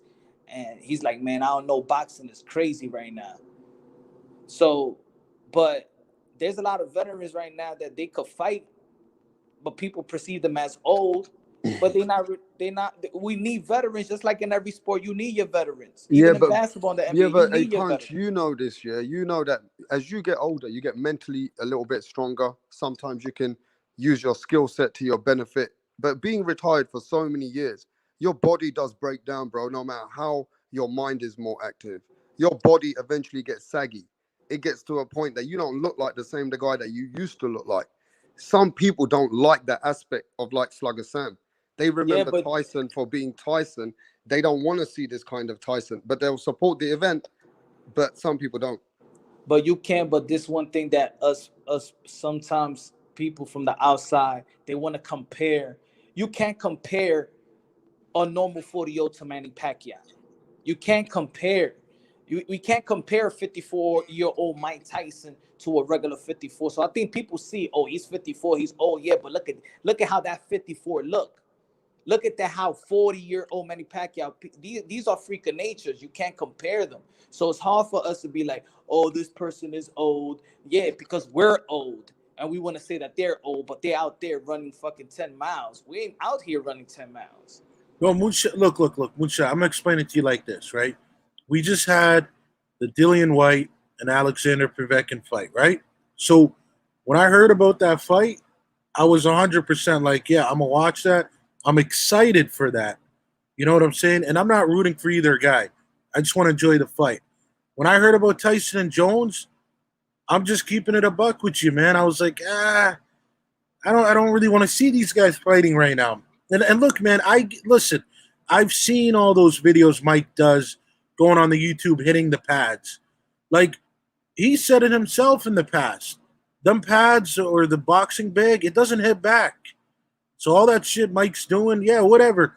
And it looks good on camera that he's fast for a 54-year-old man. But I'm not expecting him to move like that in the ring. I know for a fact he ain't going to move like that. And I'm telling you, I swear to God, I did not watch 1 second of that fight, and I know it sucked. I can guarantee you it sucked. And I'm not going to waste my time. I'm not going to waste my time watching. Well, I like the way that Mike Tyson looked. I think it was highly impressive for him to be out that long at his age and move the way he was moving. I think it was highly impressive. Matter of fact, I'm going to take it a step further. It was highly motivating and inspiring. So you could look at this. Is why I always, for me, in my opinion, I look at boxing a whole different way. That's why I always say that boxing translates to life itself. I'm not looking at Mike Tyson to look at just the 20-year-old baddest man of the planet. That Mike Tyson that I saw today on that night was more inspiring than the 20-year-old, because he went through everything in life and look where he's at today. Do you know what? How that Mike Tyson inspired more people than the 20-year-old Mike Tyson. No, listen, can I ask a question? No, my God. Go ahead. Oh, my fault. I was just going to quickly say, Major Key, Moonshot, I'm not disagreeing with you. And I agree with you that's like, that can inspire people. Matter of fact, man, like, you know, like I just said, I just turned 27. If Mike's going and doing shit like that at 54, 55, and I'm not doing stuff that brave and courageous, it's like embarrassing for me. It's like, yo, what are you doing, man? You're not even 30 yet, and you got an old man who's almost 60 doing more than you. I get it. I'm just talking about fight. I'm just talking about as far as enjoying a fight. The White and Povetkin fight was something I looked forward to. Tyson and Jones just wasn't clicking, man. That's all I'm saying. Sorry, go ahead, Major. I bet you'll find more skills in Mike Tyson 54 than you will find in Dillian White, though. Ooh. But but you know what? Listen, I could agree with you on that, Moonshine, a little bit, just because from when I watched a couple of videos of Mike Tyson training guys like Francis and a couple other boxers, he still knows how to do the peekaboo. He still knows how to do the 1, 2, 3, 4, the punching system that Cus D'Amato taught him. He still like mimics it just like how he did at 20 years old. So have you ever seen Mike Tyson throw a chopping wild windmill right hand like Dillian White did? No, he just throws a regular over right hand. Yeah, he just throws a Dude, regular. that was some Ernie Shavers shit when he was chasing Povetkin in the first round, shoving him and shit. Yeah, Guess just what? throwing haymakers from like a mile away and shit. Yeah. Guess Yo, but what? Punch, let me ask you something. Mike Tyson threw a triple jab, a double jab versus Roy Jones Jr. at 54. How about that? Yeah, Yeah. but look how bad Roy Jones looked. Yeah. But look, the way we started off this conversation, and my bad, because I again, I went through Punch's channel earlier to give the like button up, but I was busy all day with my kid, and then I came here, and then I got a phone call. I had to leave when I was on the panel. I would have loved to chop it up and understand what happened earlier, but when I came on full fledged, and what we started talking about, right? When you brought up the legacy fights, right? I brought up the Miguel Cotto versus Marquez, right?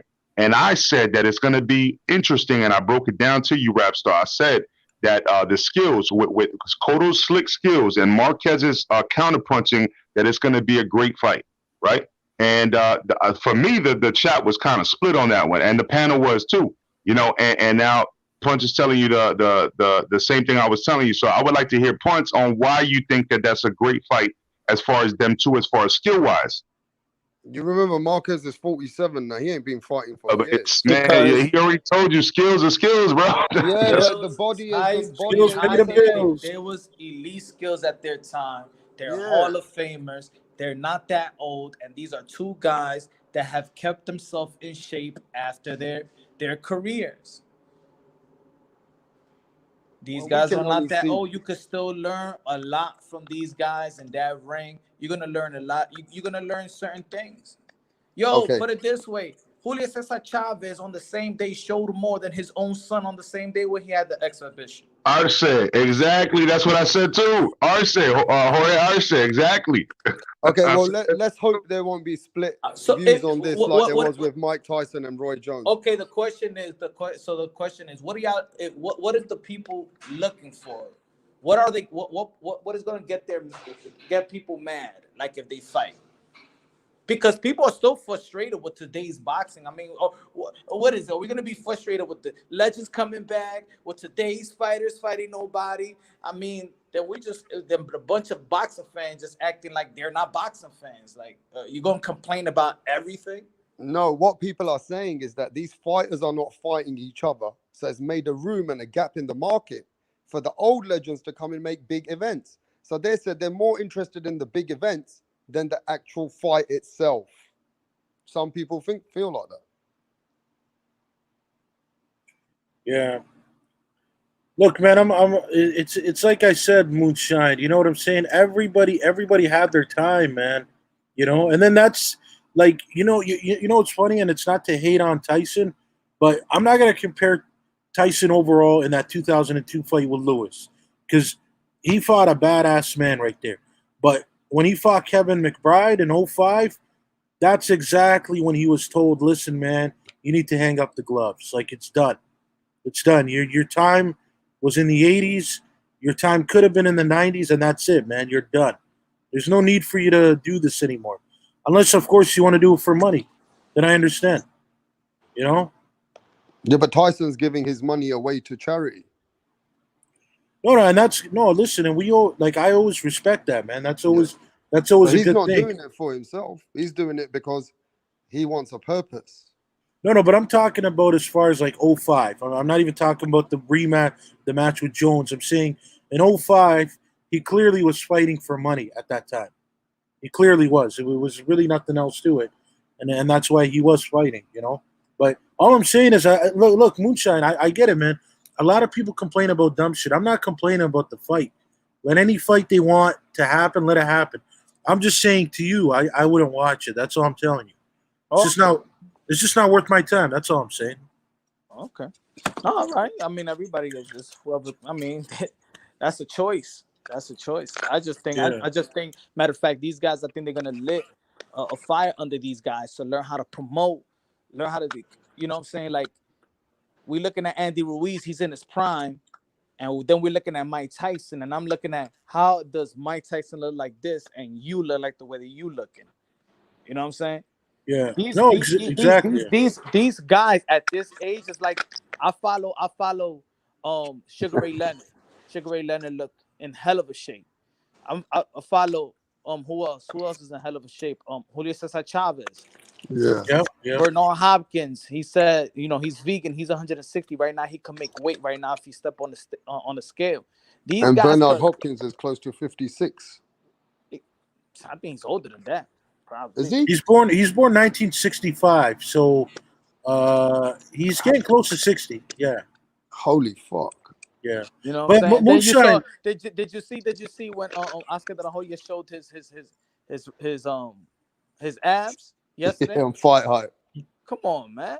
Hey, These listen, guys are like, listen, it's a Moonshine. difference between Moonshine, just as long as he doesn't show his G string. That's all. Hey, I want, you know what I want Oscar De La Hoya to do is wear those G strings and knock out everybody that says something about it, because that's more embarrassing when a guy go and knock you out. Wow. Yeah, but you know what the worst thing is, Moonshine? Oscar De La Hoya was embarrassed in that performance with Manny Pacquiao. He got destroyed. Oscar De La Hoya was a shell of himself. Nobody wanted to see that after that, bro. And I understand he's coming back on a little exhibition fight with Fernando Vargas. But isn't Fernando Vargas, last time I checked, isn't he punch drunk? He's punch drunk, isn't he? Yeah, he punched drunk.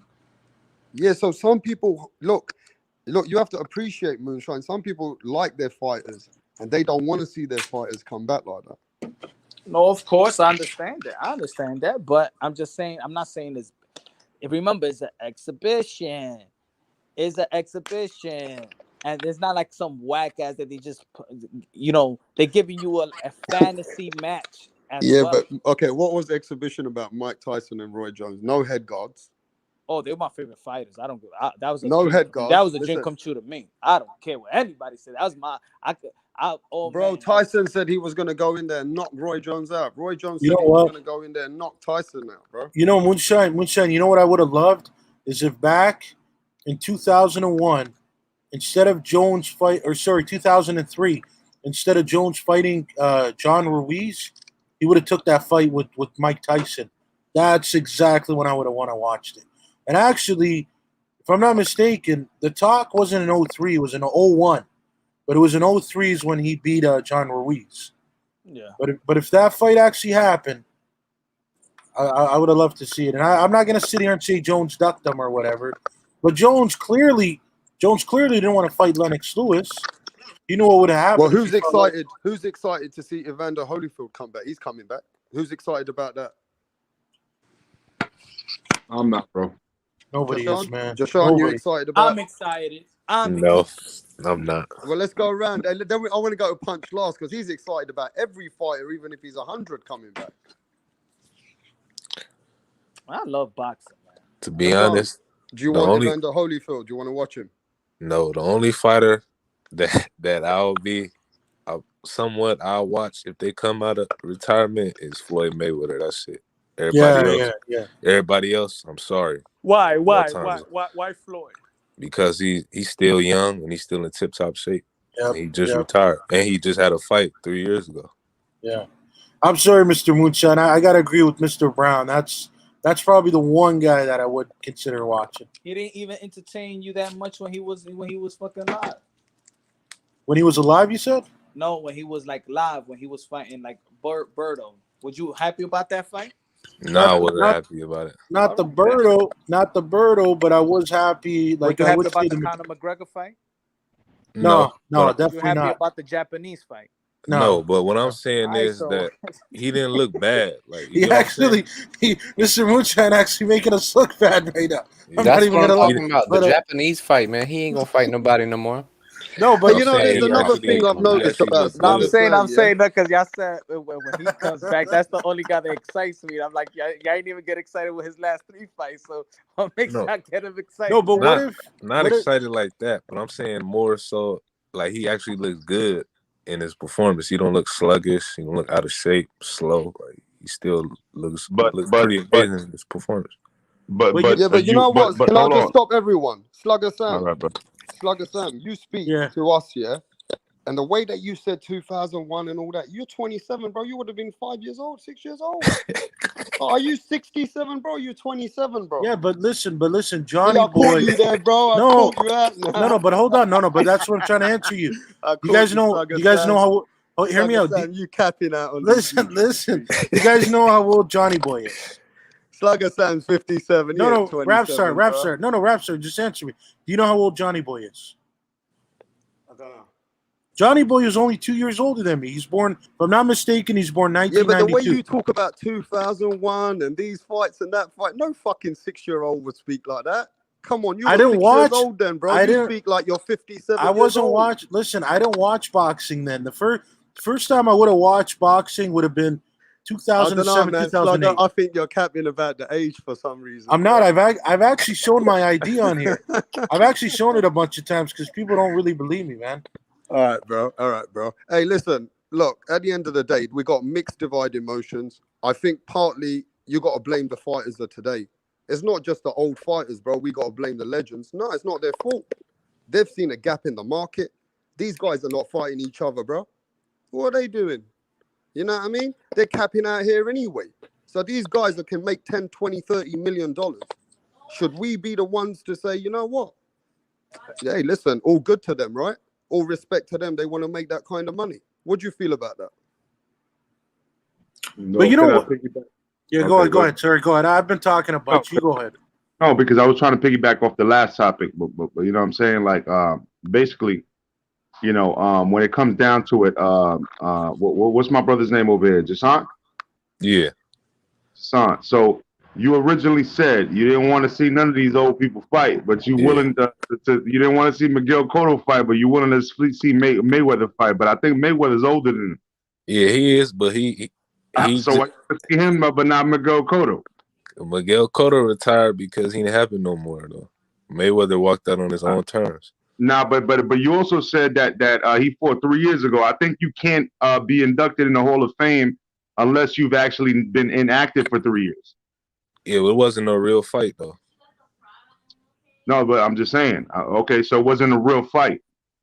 So Yeah. you know, like that. That's I mean, you know, just two gems I wanted to drop right there. You know what I mean? No, I'm gonna watch the Miguel Cotto versus Juan Manuel Marquez fight. I'm gonna watch it, but I said I Okay, thank wasn't you. like Would appreciate that support, bro. I said I wasn't Puerto like Rican Day weekend. interested in. I said I wasn't interested in. Like that's not something that. Oh, I'm No, excited. it's good. It's gonna be good. It's gonna be good. I guarantee you that it's gonna be good. Yeah, Especially they could Puerto have Rican fought. Day Parade. They could have fought like a couple years ago. They was in negotiations that fight. Now, if you tell me if I want to see Ricky Hatton looking the way that he look, I'd be like, hell no, I don't want to see no Ricky Hatton because the way that he look, I know he's gonna look like. No, I got one good for you, Moonshine. Ricky Hatton versus Nassim, Prince Nassim, because they're both overweight and fat, and they were both in. No, but listen. No, on some real shit, because they both gained a lot of weight and they were in similar weight classes. Hatton was 140, Nassim was 126, right? So they were. It's not that far off. The fight can happen. They're gonna be complaining like Andy Ruiz. What you feel about Andy Ruiz saying that he couldn't throw a good right cross because of his titty or something like that? He said that? Yeah, he said that. He said that he feels slim and he couldn't. That he finally could. He feels like he could throw a good right cross. So I think it was left hook. That his titty kept him from throwing certain punches. Jesus Christ. He did. My right hand was Google it. My right hand was hindered by my titty. Now it is free. Like, what the kind of shit is that? That's some new Vada shit right there, bro. Like, we're gonna do IVs because of the titty. It's in the contract. I wanted to do a video of it. I just forgot to do that shit today. But yeah, he said that shit. Damn, that's crazy. Yo, Rapstar, you fell asleep, bro? You gonna keep your pedal moving? Hey, yo, Rapstar's having a snack. Can somebody take over for a minute? Yo, Major Key, why don't you help a brother out and take over for a few minutes? No, but we because we were talking. Like I said, man, I was busy earlier, man. Like, straight up, like I took my son to my mother's house, and then it was a beautiful thing because we had visitors. I didn't even know that was gonna be there, and I got a free pair of Jordans and shit like that, bro. Because it was one of my cousins and shit, and he a hustler. And he just like, oh shit, you here? And he gave me a free pair of Jordans and shit. I was like, oh shit, bro. Which Jordans, Major Key? Bro, I could tell you right now, it's like the 27s or something like that. I can't tell you. I'm not really like a sneakerhead like that. I just buy whatever the fuck Jordans I like. I'm not really like a LeBron head. I'm Air Maxes and Jordans that I like. Yeah. But that's pretty much all I buy, unless they're Air Force Ones. You know what I'm saying? Because I'm an old school head like that too. You know what I mean? Oh, but, yeah. But he gave me some shits, and I was like, oh shit, okay. And I just like tried them on. It fit. Okay, yeah, I got it. He like, oh, those are yours. All right, cool. So I just kept them in the box and brought them home, and I haven't looked at them since. But you know, you want me to tell you what's the best Jordans ever, Major Key? Not really, because I was trying to get into some boxing shit. But you know, you could tell me. I was gonna say the Jordan 8 Aquas, the Aqua 8s. Those are the best. Oh, you talking about the old? Yeah, okay, like they suede and shit like that with the blue and shit like that in the back. Blue and it's blue and black. Yeah, I know what you're talking about. Aqua blue, man. They're dope. Yeah, I know what you're talking about.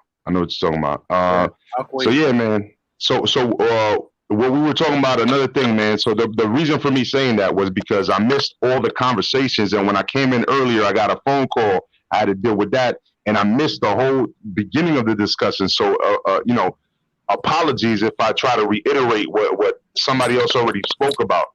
But however, it seems like there was a lot more dialogue since I've come in. So again, when it comes to the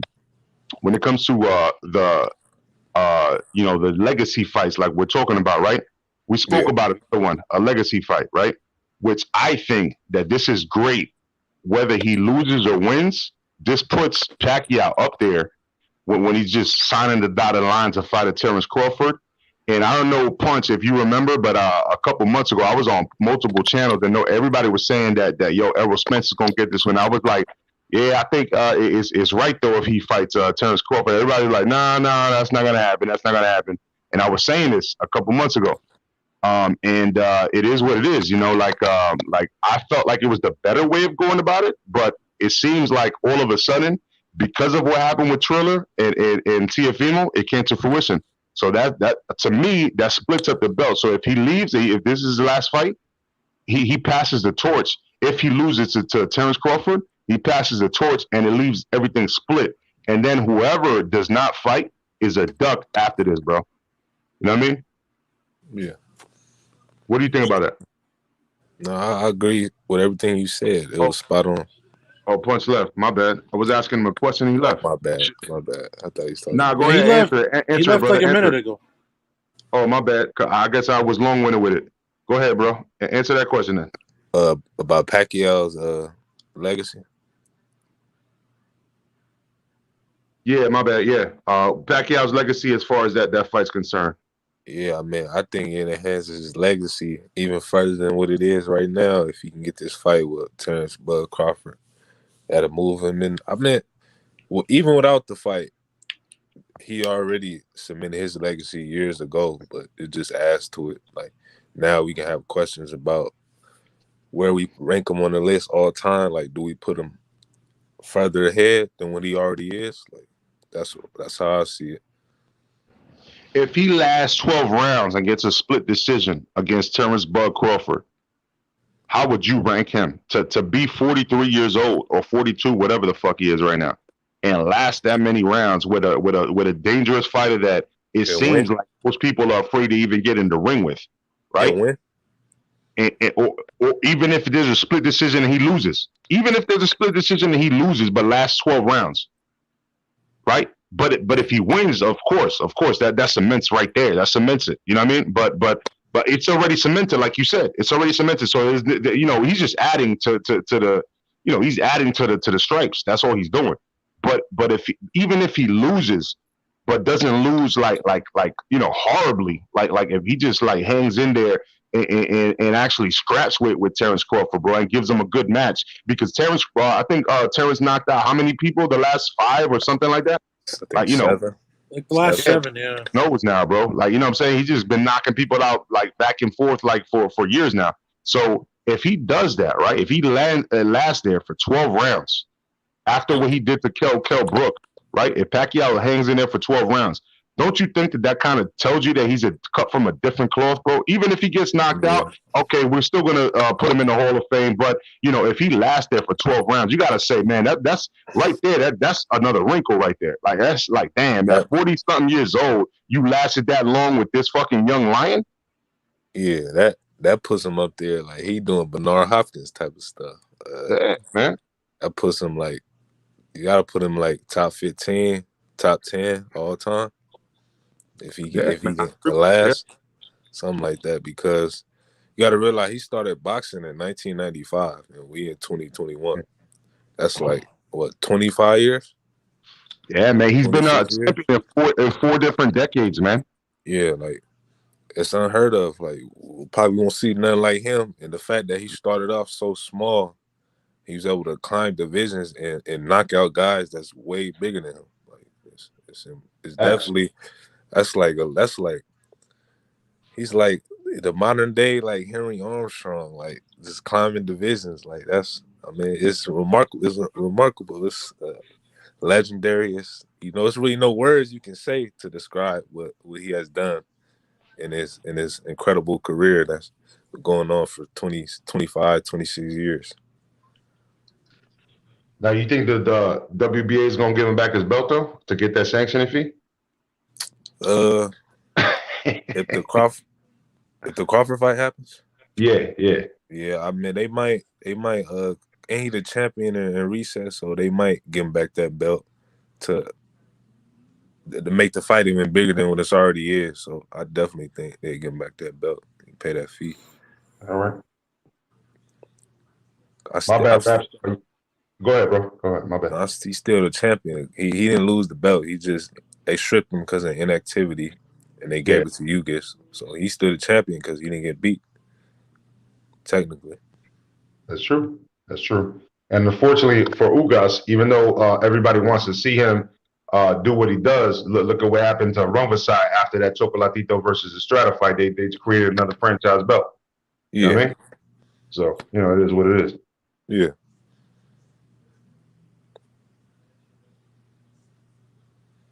I just hope the fight happens because, it's like, I just hope it happens. Hopefully, whenever they announce it happens, because it's a fight that they were talking about for the last couple months. At first, they said the fight was in negotiations, and then they came out and said Mikey got the fight. That Manny Pacquiao was fighting Mikey. Now he's fighting Terrence Bud Carl. I just hope the fight happens. Word. Let me speak to the panel though, because the panel right here, y'all being fucking boring as fuck while Rap Star is fucking gone, bro. Y'all wouldn't do this shit on my panel. Why y'all doing it on my boys Rap Star's fucking panel, bro? I'm gonna see you, Jay Blues. I'm gonna see you, Slugger Sam, if you don't fucking start talking. We letting you guys talk. Y'all better get the fuck talking right now. For my moment, man. We're waiting our turns, bro. We're waiting our turns. That's all we're doing. The turn, motherfucker. Whenever it gets silent, it's everybody's turn. No, because you said you're going around the panel and asking about the Crawford and Pacquiao. Yeah, so what's your point? Yeah. So talk. Hell yeah, man. Keep this shit lit. He's like, talk. I'm right here, man. I'm right here. Look, man, as far as it goes for Pacquiao, I mean, Pacquiao doesn't need that fucking fight, man. Pacquiao doesn't. I forgot who said it before like this. I want to say it was Jones Jr. actually about Bernard Hopkins. Pacquiao don't need Crawford. Crawford needs Pacquiao. Okay, Pacquiao can retire right now. And he's already a living legend. He already has been. He didn't need fucking Adrian Broner. He didn't need Keith Thurman. He could have retired before those fights, and he would have been good. But as far as a fight for us, the fans, I'd love to see it. But I'd love for that punk Crawford to quit ducking, because he's been ducking a bunch of fighters. I'm mostly talking about Spence. But it's going to do wonders for Crawford's career. Honest to God, it ain't gonna do jack shit for Pacquiao, man. I'm sorry, man. That's just really how I feel about it. Yeah, Pacquiao really stands to gain not much. I mean, maybe another name on his resume that has high accolades and all his accomplishments, but really it means nothing to his past opponents, man. And really, he's slowed down. Like, you could say it's the difference of opponent between Adrian Broner and Keith Thurman, but that fight was in the same year, 2019, man. Same year, bro, and he looked like he slowed down from AB to Keith. I mean, that was almost 2 years ago. How much of Manny is really still left? That's my biggest. I think that's a good answer right there. He has been inactive, and at some point in time, fighters get old. We seen that when Bernard Hopkins, when he fought Joe Smith, like sooner or later he's gonna get old and lose. Like he can't fight forever. So yeah, that's a good question. That'll be answered when he get in the ring. Yeah, man. What I would say is this to respond to all of that. Like I agree. Great points. We never know what's going to happen until it happens. You know what I'm saying? But I think we gotta remember also there's a passing of the torch here, and I think that Pacquiao, the way he is, you know what I'm saying? Like he's literally looking at who he respects the most out of it and trying to pass the torch that way, along with the fact that he probably understands what Terrence Crawford is going through under Bob Arum, and then along with the fact that Bob Arum also probably reached out to make this happen in spite of what's going on with Triller and Teofimo Lopez. So I think all the dots were connected on this one to make it happen. You know what I mean? So it's one of those things where everything fell into place, you know? At the end of the day, hopefully Pacquiao gives a great fight. Like, he's good. He's good. He's actually, look, speed is the last thing or the first thing to leave. Power is the last. Pacquiao has power in both hands. Okay. Yes, speed is part of it. He catches you off balance and shit like that. But man, this guy, man, like this guy grew up from the streets, bro, with egg weights in his pockets and lying about his age just to fight. You know what I mean? He came up a different way, bro. He came up a different way. He's a different beast. You know what I'm saying? So, we already debated the whole thing about whether he was under the influence or something like that. You know what I'm saying? Taking shit like that. But at the end of the day, man, like you got to give this guy credit for what he did, man. Like he's just a beast, man. He's just a beast. Hey, I'm back. Thanks for holding it down for me, Major Key. No. We need you to take another 5 minutes because we're not done yet. Come back in 5 minutes. Carry on. No, I'm just fucking with you. No. Take over. I know, but I'm happy for you to keep cooking. No. You know I fuck with you, bro. Yeah. So listen to this one, bro. Is it too late for Manny Pacquiao to take 2 years out? After 40, I think your body does deteriorate a little tiny bit. I mean, is Manny Pacquiao keeping himself active? Is he keeping himself training hard? He's a senator at the same time. I think this is the right time for Crawford to get Manny Pacquiao on his resume. This is the fight that Crawford really needs, not Manny Pacquiao, bro. Because Manny Pacquiao's already cemented his legacy, bro. So everything is all the right time for Terrence Crawford. And if you ask me, I just don't want to see Manny Pacquiao going to sleep, bro. That would be, you know what I mean? But I will say this. Who thought that he was going to fucking beat Furman? Nobody.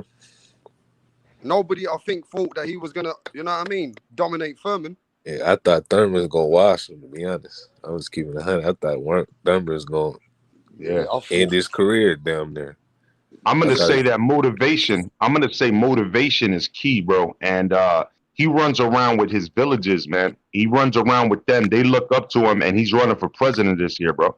Exactly. I'm going to say that motivation is something that drives people, and that drove Bernard Hopkins, that drove, George Foreman, that drove certain people. And I'm telling you, it's going to drive Pacquiao to give it I can't say with this young gun like Terrence Crawford that he would definitely beat him. Yeah. But I'm going to say that he's gonna put in a war. That's what I can say that he will do. All right. So can I say this then, Major Key? If he does edge him and he beats him, just say, because we can't say he might not. He might. If he beats Crawford, does he become a fighter with more ahead on the rankings in the all-time greats than Mayweather? I already have him ahead of Mayweather because of 8-weight divisions. I'm sorry, but I like Mayweather, but I have other people that people don't have above Mayweather. And it's not no hate to Mayweather because I think he's a fucking like world-class defensive fighter. But when it comes down to world-class fighters, like on an overall level, judging everything besides his defense and just a 50-0 record, because you had. Does that make Chavez the best fighter? Because he went 89 or 90-0 or something like that? You know what I mean? Like, does that make him the best fighter ever? You know, does that does you know, Sugar Ray Robinson go like, you know, how many fights before he loses and then goes another like 100 fights before losing again? You know what I'm saying? Does that make him the best fighter? You know what I mean? So I don't know if I have Mayweather ahead of Pacquiao right now because of for me, Pacquiao's ahead of him right now. But I would say that he comes across as a higher like all-time great more than other people that you might not have ahead of him right now. I could say that. And we're going back, you know, to the beginning of time when I say that. Yeah, but that's very hard to say as well because Floyd Mayweather, he not only was he a 5-weight world champion, he was 50-0. He hasn't lost to nobody, bro. Jashan, what do you think, Jashan? If Manny Pacquiao beats Crawford, does he overtake Floyd Mayweather in the cement of all-time greats? No, and the reason why is Can you because explain it? the reason why I can't put him over Floyd Mayweather is because the fact when they fought that Floyd Mayweather won. Just like I don't put Bernard Hopkins over Roy Jones because he accomplished more. Because when Roy Jones was in his prime, he beat Bernard Hopkins. So therefore, I can't put Manny Pacquiao ahead of Floyd Mayweather due to that reason. Due to that reason only. Jay Blues, what do you think about that, Jay? I mean, you can't overlook all that Manny's done just for Floyd's record, man. Like, it doesn't balance out. Why don't you cook? I honestly don't know too much about both fighters. I've skimmed through both the records, you know what I mean? I'm not no expert on either of them. But I don't know, man. Like, Manny's just done a lot more, bro. And he's still around. Like, he continued after Floyd. Like, Floyd seemed to plan his career perfectly, where Manny just never stopped achieving and never stopped stepping up and never stopped stepping out. You know what I mean? So for that, I got to give it to Pacquiao, man. And he came so far up, man. Like, somebody in the comments just said he started at 16. Like, his first fight was at 16. He's 98 pounds. I didn't know that shit. Good point. That's insane, man. Hey, Slugger Sam, before you answer this question, remember this. Mayweather beat those opponents that Pacquiao beat before Pacquiao beat them, bro. I'm just saying, keep the same energy. Go on, Slugger. Just Manny Pacquiao cement his legacy ahead of Floyd Mayweather Jr. I mean, to be honest, it's a really good close resume, man. It's a close resume. There's nothing. I really can't say either or guy is better than the other because what's his name? Mayweather fought guys that Pacquiao didn't fight, right? There's a lot of guys on his list that he but Pacquiao fought guys that Mayweather didn't fight. Exactly. But that's what I'm saying. To me, it's really tough. I feel like this is the best way I could put it. The way I kind of picture both of them. Like Pacquiao is that more like raw dog style, like just tough fighter. Whereas of Mayweather is just that, authentic, like, boxer. But they're both great at what they do. And it was a great matchup as we've seen. But, I mean, I really can't say either or, man. You could give it to Pacquiao. It doesn't really bother me none. But it doesn't, like, to me, it's either or, man. They both go in at the same time. That's the way I could say. Can I respond to some, Repsar? Because of course you can, bro. Of course you can. Yeah, it seems like you try to throw something before he came in there, to sway the decision. But listen, let's be honest. When he fought, he went from the lower weight classes up to a catchweight with Margarito for 154. So really, his cap was 147 because Margarito hurt his ribs, right? So obviously there was a lot of power there, even though he broke his orbital bone in return in that fight. When you really think about it, his cap was 147 pounds, welterweight division, right? Yep. So what I'm trying to say is that you have him already. That's the 7th weight division that he was at, and you're battling the best person, one of the best people ever in 147. And he still gave him a run for his money, where I know we got the scorecards, the tallies came back, and it looked like a whitewash. But some professional boxers even said that they disagree with the scorecards. So that's what I'm trying to say. So when you got and there was a bunch of other stuff with IVs and shoulder inflammation and blah blah blah, all this other shit. Like, so there was kind of discrepancy, but because Pacquiao brought it up, right? He didn't fight Mayweather said, "Oh, because of the fact that he brought this up, I'm not gonna fight him again," right? But now we forget that when people are saying about Tyson Fury because Deontay Wilder is defaming his name, you know what I mean? Like, oh, all of a sudden, like he don't, he passed the 30 days. Okay, fuck it, I don't need to fight him, and I'm not going to fight him because he's been defaming, like talking down about my name, right? So we have to take everything into perspective. What's good for the goose is good for the gander. And so going back to the point of as far as Pacquiao, that was kind of his limit. Floyd Mayweather was a 5-weight division. This guy was 8-weight division. And he came up from like 100 pounds. He put egg weights to be 96 pounds, I think, his first fight. Yeah, okay? yeah, no, absolutely, yeah. So that's what I'm trying to say. Like, this is a whole different story, man. Like what, I just give credit and kudos to Pacquiao. To me, he's greater, and I'm not saying that Floyd Mayweather is far behind. I love Mayweather too. He's definitely one of the best of the era. You know what I'm saying? I have him ahead of Cotto, of course, and I'm Puerto Rican, so just in case somebody think I'm being biased, I have him ahead of Cotto. You know what I mean? Obviously, right? So it's not like I'm being biased. It's just straight up when it comes to Pacquiao and Mayweather, I feel Pacquiao was the greater of the generation. He was the people's champ, is basically what you guys were trying to say earlier. You had the solid boxer, you know what I'm saying? The skilled talent in the ring, and you had the people's champ that came through, like Rocky, you know what I'm saying, versus Apollo. You know what I mean? Yeah.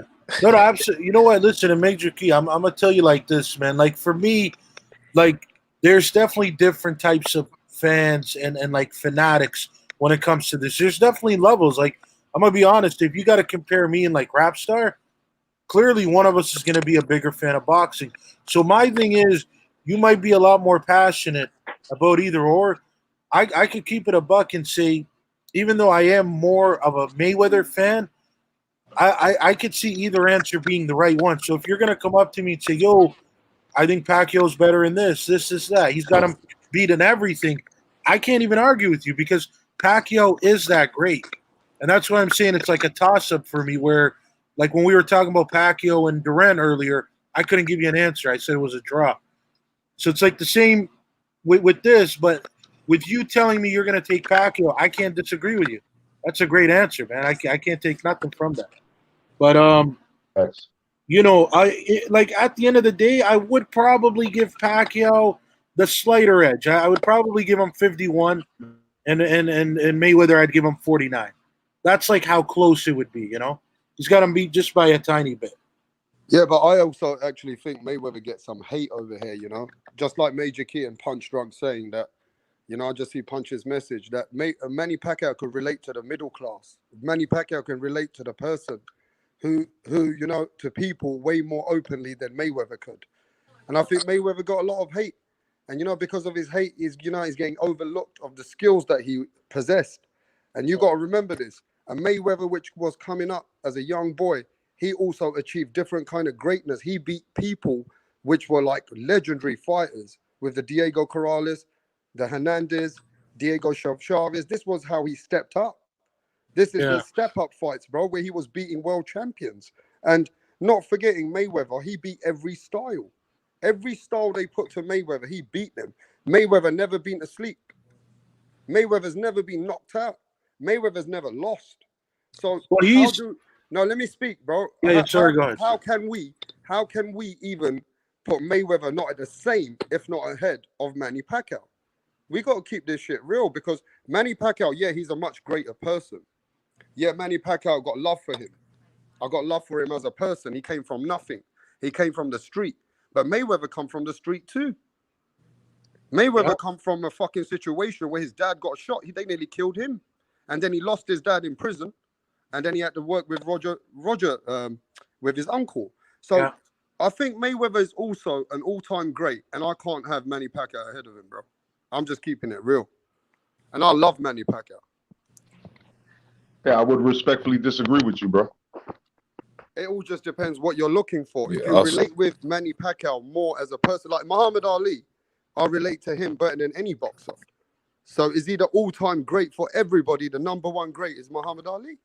No, you missed all my points if that's what we're talking about, because that's not what I said. Like I actually elaborated on my points, and it's not No, just. but I'm not saying you. I'm saying Punch put a message that Mayweather relates to the people much better. My bad, rap.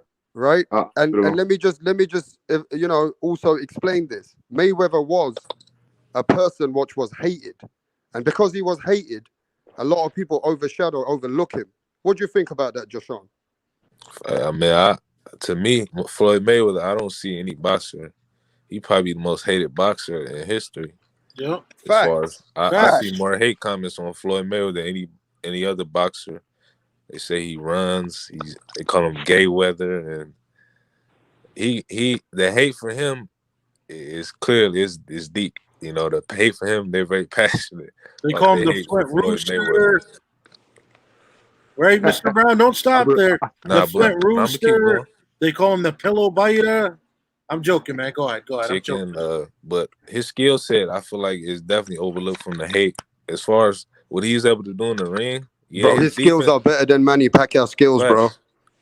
Like y'all saying his defense, but like the man, like he got one of the best. If you watch him, his jab, the way he shoots the jab down upstairs and come over the top with his right hand, his check left hook, his straight right hand is perfection in the ring.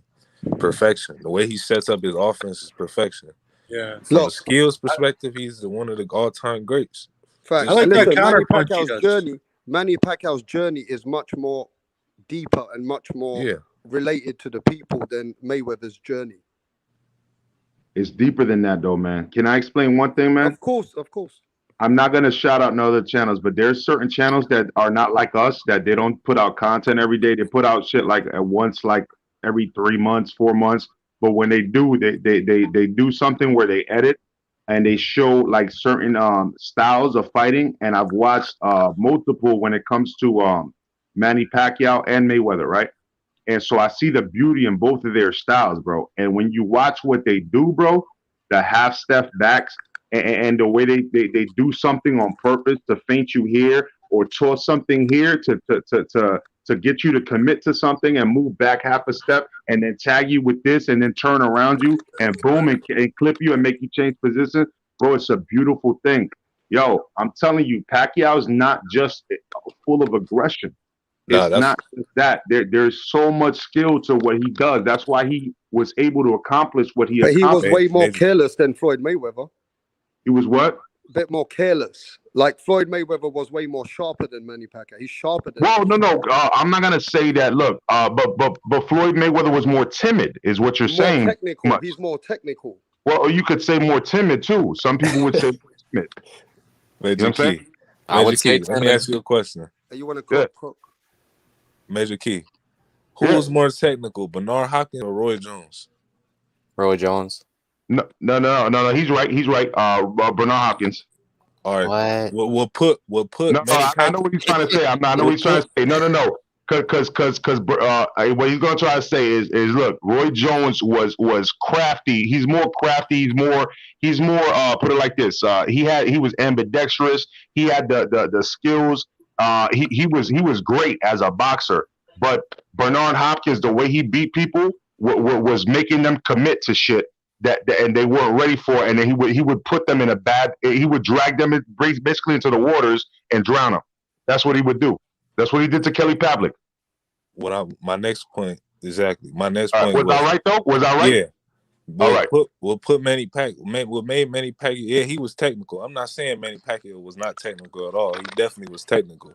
But what put him over the edge was his speed and power, his athleticism. It was the same thing what Roy Jones had in his prime.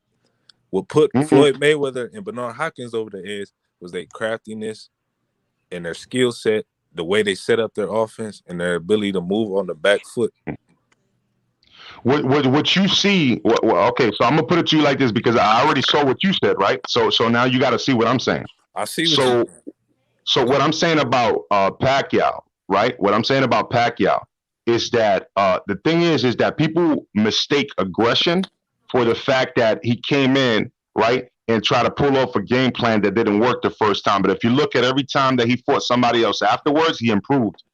unless it was Marquez and Marquez 4. You know what I'm saying? Pacquiao Marquez 4. Like this dude has been insane because his technical skills, if you watch it in slow motion, it's a beautiful thing, bro. Like what he does to draw you in and to counterpunch you and to turn you and to get you off position. That's how he beats so many people, man. Yeah. Like, yeah, Good- it's a good beautiful saying, thing. I It's understand not that. just Hey, let's aggression. keep it going round. No, I'm yeah? not saying aggressive. I'm just saying that yes, he is technical. He does set. He is very good at setting up his offense. But I'm saying Correct. that Yeah. Floyd Yeah. Mayweather is on a different level when it comes to technical ability in the ring. Like he's on a different level. Hey, I'm just going to say this. What a fucking great debate. Even the chat is 50-50. The chat split. I see half of the chat saying Mayweather, half of the chat's got Manny Pacquiao. Moonshine, a.k.a. Punch Drunk Boxing. What you saying, bro? I mean, this is a split. We're at 50-50 over here, it looks like. I think it depends on what you're looking at. I think, look, even with Muhammad Ali, when they said that he was the greatest, it's not what he did in the ring. It's who he was representing outside of the ring. It's what he did that made him the greatest. It wasn't just what he did in the ring. So when it comes to Manny Pacquiao, it wasn't just what Manny Pacquiao did inside the ring. It's what it was the kind of man that he was outside of the ring. You know, of course, he did his mistakes as well. But eventually, overall, is the man that he was outside of the ring. And once you become the people's champion, for Muhammad Ali, he was the people's champion for African American. He was the people's champion. He was their voice. He could say things that other athletes couldn't say, that other people couldn't say, because in boxing, you could just say whatever you want to say. He was their voice. Mayweather don't represent the African American. Mayweather represents himself. So a lot of people's not going to relate to that. If y'all read an article before he turned pro, and they was asking him about Sugar Ray Leonard, he said he don't want to be Sugar Ray Leonard. He don't want to be like Sugar Ray Leonard. If people hate Floyd Mayweather, it's because Floyd Mayweather wanted to be hate. He wanted to get that feedback from me. You know what I'm saying? It's not like people just hated Floyd Mayweather. He wanted that feedback. So, and and it paid off with money. But also, it's like Mike Tyson said, if he can't walk around without his bodyguards, so he built that aura around him. Floyd Mayweather did that. I don't think that Floyd Mayweather, to my opinion, really wanted to be that hectic of the hate coming towards him. I do think that it peaked. I think he felt the hate when after the Victor Ortiz fight. Yeah. When he was emotional after in the press conference, when he was going that Letterman, whatever this dude's name, he felt that, damn man, people really hate me. I think he was emotional because he felt like he couldn't take that hate no. I think so. I think that was the breaking point for Floyd Mayweather. Hey, Punch, did Floyd ever make a comment? I remember he made a comment once. He said, "Forget looking anywhere else. My own people fucking hate me." Yeah, he did that He comment. ever make that comment? I remember him several making months a comment ago. like that. Several months ago. Right. So, in your He eyes, did in the Shannon Sharp interview, I believe so. Say you talking about the Fat Joe interview he did. Oh yeah, that one. Yeah, he was talking about how other black people hate on other black people and saying he wasn't going to share his blueprint to how he was able to invest in property and stuff like that. okay. I mean, let me be honest though. People think Floyd Mayweather is the top of the world. I sometimes think he's depressed as well. I think Floyd Mayweather I think sometimes he's is in lonely. a world. Say that again. I think he's lonely. Yeah. You know, he achieved so much, and Still, I not to be. think he's looking back at the what ifs, man. I think he's starting to ponder upon like unforeseen territories that he should have ventured into, man. You Because know, he's looking sad as fuck right now, man. you know, Jay Blues. You know who's one fighter I really wanted to see Mayweather get it on with was Costa Zoo, because that was a guy, first of all, that actually fought his uncle, but that would have been a nice fight. Thanks for interrupting me, Black and Brown. Yeah, Kasazu was mean as fuck, man. I mean, if he would have beat Ricky Hatton, that fight probably would have happened. Yo, Black and Brown, what's up, bro? What's up? What's going on with my people, man? What's going on? Hey, bro, we're going. Manny Pacquiao is gonna go down all-time great. ahead of Floyd Mayweather. Some people said, and some people said that they're crazy. Floyd Mayweather's gonna go all-time great ahead of Pacquiao. What do you think, Black and Brown? Oh man, it's just honestly, everyone's been saying this. It's all about perspective. It's all about what you like, man. Preference. It's all about what you prefer to see in the ring. You know, how much you appreciate Floyd Mayweather's how much you appreciate, you know, the wars that Manny's been through. So it all boils down to what you like. Hey, Rapstar, I just hit your link though to make an announcement, man. Yeah, brother. Huge announcement. You know what I mean? I haven't told nobody else. I'm shutting down my channel, man. Black and Brown's retiring from YouTube. Nah, April Damn, Fool's bro. Day. It's April fucking Fool's. Fool's Day. Yeah, we know. Let me tell you, Black You Brown. motherfuckers. No, you want me to tell you why it won't work? Motherfuckers. You want me to tell you why it doesn't work? Because I'm born on April Why? Fool's Day. It was my 27th birthday yesterday. First of all, none of you wish me a happy birthday. I don't like you, Black and Brown. I don't like you, Mr. Moonshine. Major Key wished me a happy birthday. I don't like you, Rapstar. I don't like you, Mr. Brown. None of you wish me a happy birthday. You know, it was your birthday. I'm a little upset at all y'all. Happy birthday. Well, late birthday. Thanks, man. I appreciate it. Now I feel a lot better. I don't wish Black and other Brown, grown are men you happy on the birthdays. fence? I don't Are wish you on grown the men fence? happy birthdays. Are you on the fence in I'm this on the question? fence. Are you on the fence I'm with on the the Manny fence. Pacquiao and the Floyd Mayweather? I'm Who on the goes fence. down? I'm gonna tell you why, Rapstar. I'm on the fence because I appreciate both. I really do Come on, appreciate Black and both. I Brown. appreciate. I need an answer, bro. We need to choose Okay, a fighter here, okay. bro. Come on. Then it's got to be. Then it's got. I don't. It's just hard. I want to pick Floyd, but I can't ignore the wars that Manny's been through, especially early in his career with Marquez. I mean, with not only Marquez but with Eric Morales. I can't ignore those wars, man. I just can't. What about what Mayweather did with Diego Corrales, bro? I mean, that was a great fight. That was a great. I don't know. I don't really know what to call it, man. Floyd always put on great performances, if you ask me. You know, his fight against Canelo was a masterclass, a beautiful performance. Go back and watch it. Beautiful fucking performance against Canelo. So it's hard to pick Manny over Floyd because Floyd's had those flawless performances and a flawless career. But Manny fought Manny took on the harder fights. Manny took on the harder competition. Manny kind of entertained us more. Manny gave us the more entertaining fights. Which were harder? Give me some names which were harder competition. Well, Barrera and Eric Morales, first of all. Yeah, but then you can go with Hernandez and Diego Corrales for that. I think Zab Judah is a harder than Eric level. Morales and Barrera. And did he not? Let me ask everyone: did Mayweather beat Ricky Hatton before Manny Pacquiao beat him? Yes, he did. Yeah. And he beat Oscar before Did Manny Mayweather Pacquiao beat did. Oscar De La Hoya before Manny Pacquiao beat him? Yep. Did Mayweather beat? No, he beat Miguel Cotto after Manny Pacquiao, right? But let's look at the styles. Let's look at like how the fights ended, though. You know what I mean? You're saying something as if it was that easy. Like no. You're talking about Ricky Hatton getting caught by a left check hook in what, round 10 or something like that, 7, something like that. Yeah, but Mayweather destroyed his soul before that, bro. So you got a fucking knockout of the year. Manny Pacquiao made sneakers that cost $800 after that with the time 2:11. Okay, 2:11 in the second round, bro. Like he made sneakers that were going on the internet for $800 after he knocked out Ricky Hatton like that. You know what I mean? He put him into depression. Okay, and you talking about Miguel Cotto? He like, even though I felt like Bayless stopped it, he should have just let it go to the end of the round. Cotto was running, so you know what I mean. He just stopped the fight. You know what I mean? But he went all 12 with Mayweather, and some people, like I said, some major boxers had it a different way than what most people see it. And then we talk about then you talk about who else did you say? Hatton, Cotto. Oscar De La Hoya. And De La Hoya. De La Hoya went all 12 rounds. Some people even had that a draw. Some people felt like De La Hoya got robbed, but the torch got passed no matter how you see it. And then at the end of the day, you know what I mean? De La Hoya quit.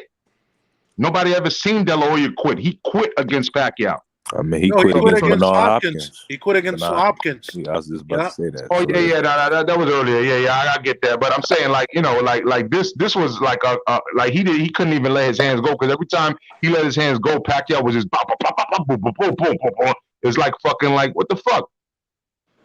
But let's not forget, Manny Pacquiao wasn't that perfect. He did get stripped. Exactly. He did get stripped by coming overweight. And a lot of people be on David Benavidez, on Gervonta Tan Davis. Manny Pacquiao got stripped off his title. Who he missed weight against? His first belt. His first title? Yeah. Against His first or his second that, title. He tried to move up. But let me add one more thing to what Rapstar's saying. Another person that Mayweather has on his resume that Pac-Man don't got is a little man by the name of Cinnamon. Canelo Alvarez. Yeah. Yeah, but Pac-Man has Clottey and Margarito on his resume. Yeah, but Mayweather would wait. have both of them. Wait, you talking about wait, Margarito, you mean that guy that puts plaster of Paris in his knuckles? That guy? That's the guy you talking about? No doubt, but nevertheless, he still got him on his resume. He knew that afterwards when he bust his ass. Man, I don't get what's the hype with Antonio Margarito. Like, no disrespect. No, Margarito was a good fighter, bro. He was a good fighter, but is he a Hall of Famer? He was strong. Is Antonio Margarito a Hall of Famer? The reason I could tell you the hype back then was that he was a pressure fighter that used to throw like a fucking 100 punches around and break people down with pressure, and that's what Sergio everybody Martinez his first loss. Wasn't Paul Williams a pressure fighter who was big and threw a lot of punches? No, Paul Williams beat him. I understand that, but I'm saying I don't get the hype I know between those that. two dudes. That's all I'm saying. I don't get the hype with Paul Williams and Antonio Margarito. Yeah, that was a surprise too when Paul Williams beat him though, because people didn't expect that to happen. Okay. If y'all were to have one fighter, if only one fighter, what would be like would have been invented? It was Manny Pacquiao or Floyd Mayweather. Either we have Mayweather and we never knew who Manny Pacquiao was, or we have Manny Pacquiao we never knew who Mayweather was. He wasn't created. Which one you rather have? That's real hard punch. That's a hard question. That's a real hard question, man.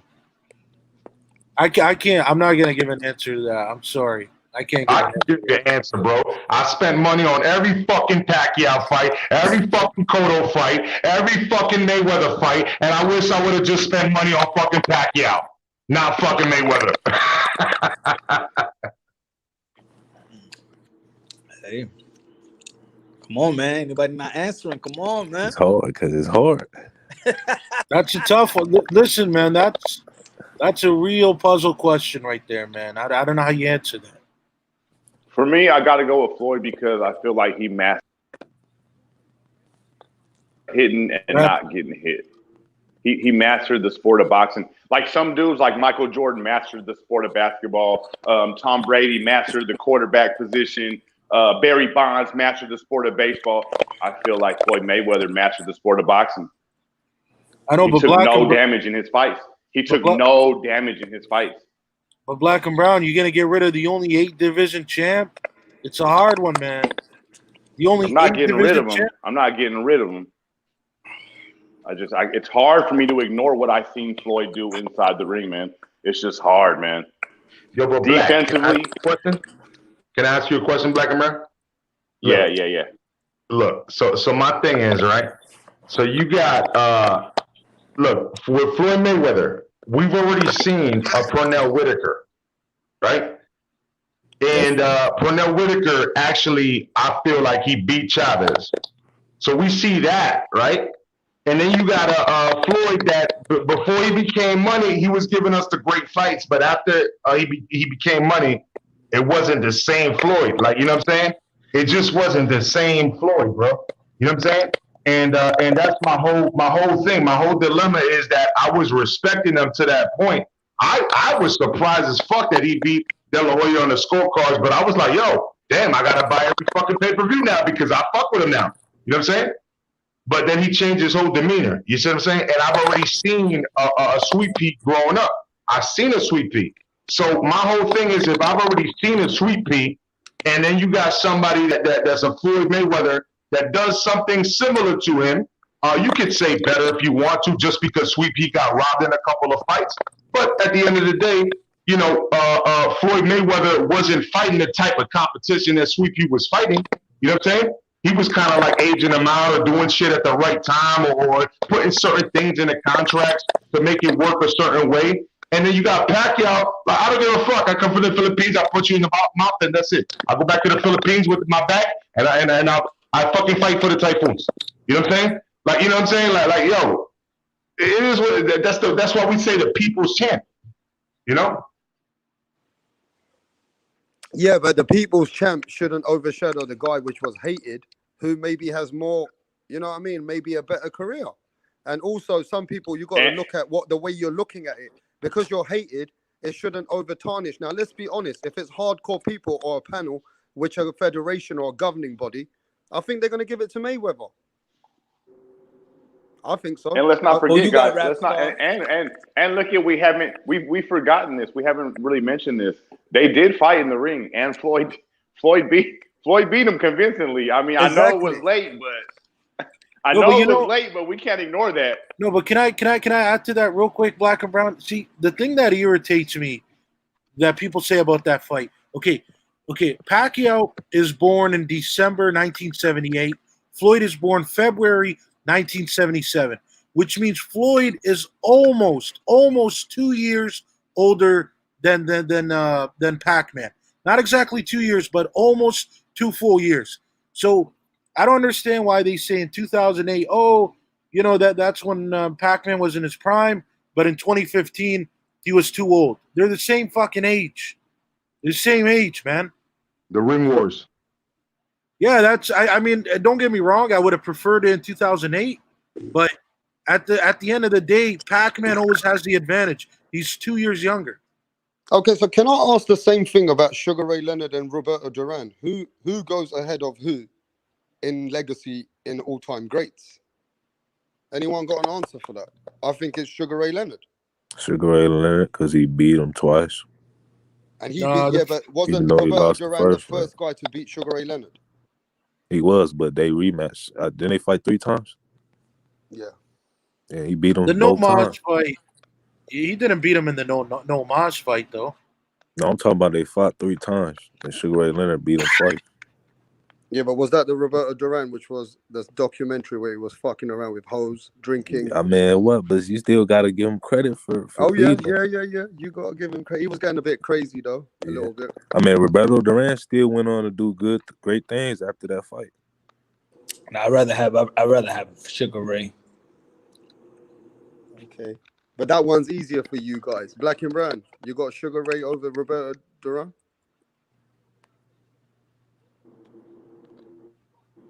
Yo, Black, are you there, bro?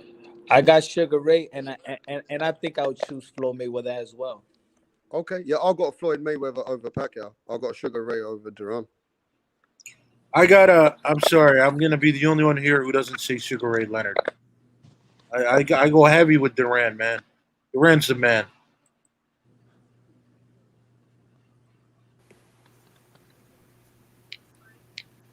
Major Key, are you there, Major Key?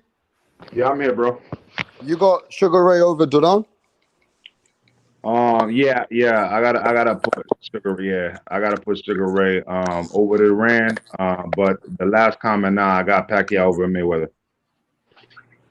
Okay. And who's that? Blues. You got Sugar Ray over Duran? Yeah, I got the Sugar Man. Okay. Man, you guys all tripping right now. I'm being honest, bro. You guys all tripping. So you think that, and we could do it with the Sugar Ray Leonard and Duran as well. So you think that Manny Pacquiao has been more impactful to the sport of boxing than Floyd Mayweather? And Well, do you what you think mean by that that? Sugar Ray Leonard has been more? Do you think that Sugar Ray or Duran has been more impactful to the sport of boxing?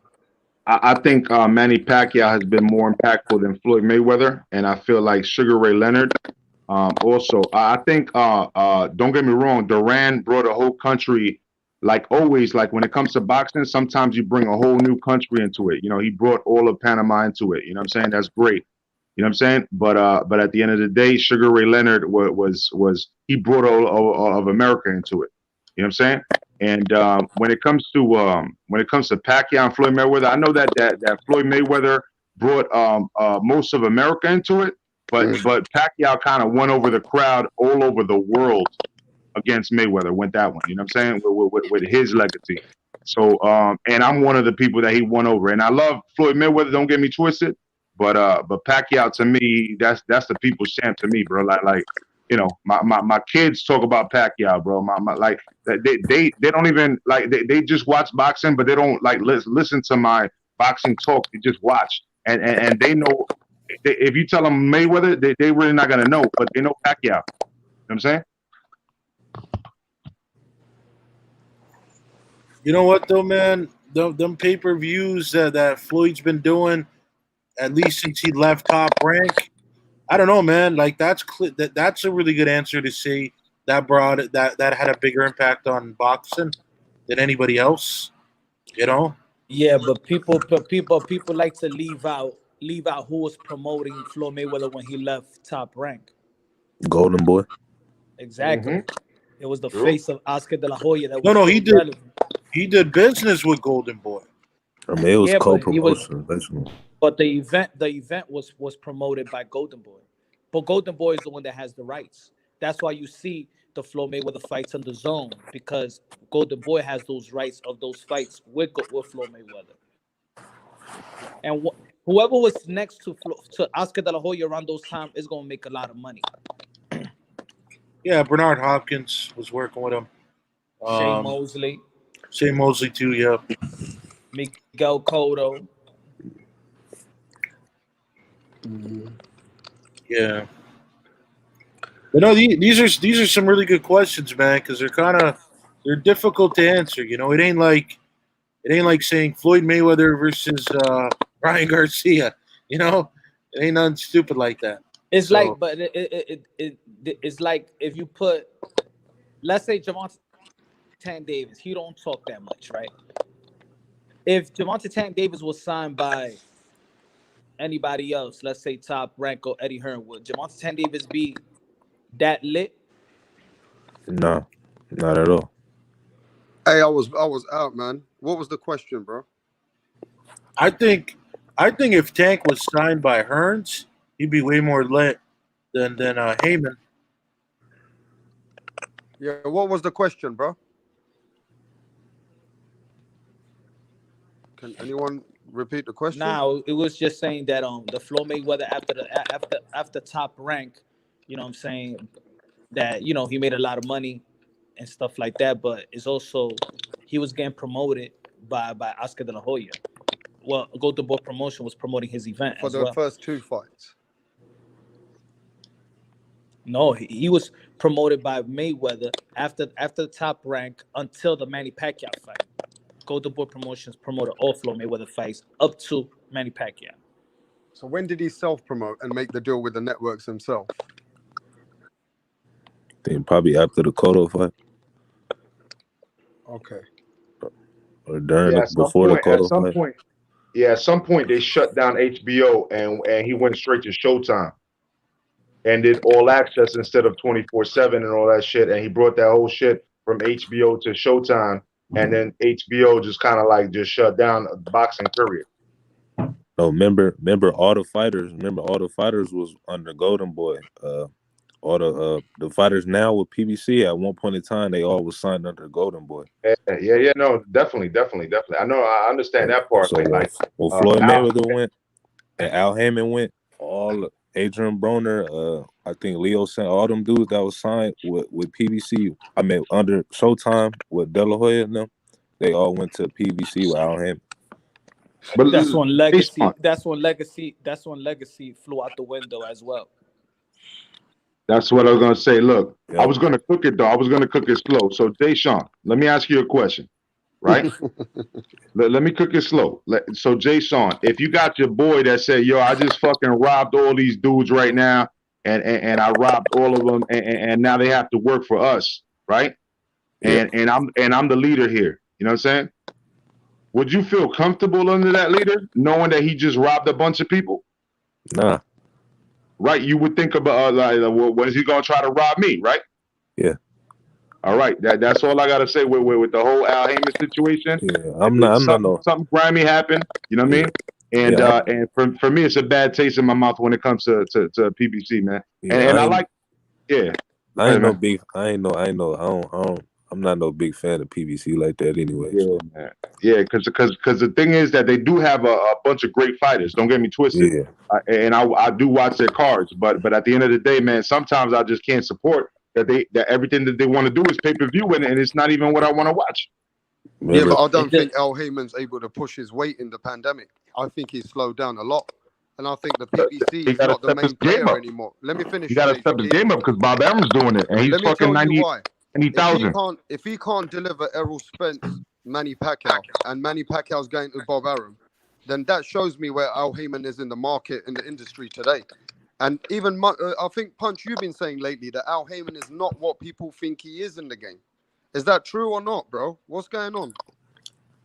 Al Heyman. Look, the Fox is not going to how you say it. They're gonna let that contract run. They're not gonna resign PBC. I think that again, Al Heyman. I don't get on Al Heyman like when I first started because I understood who Al Heyman was.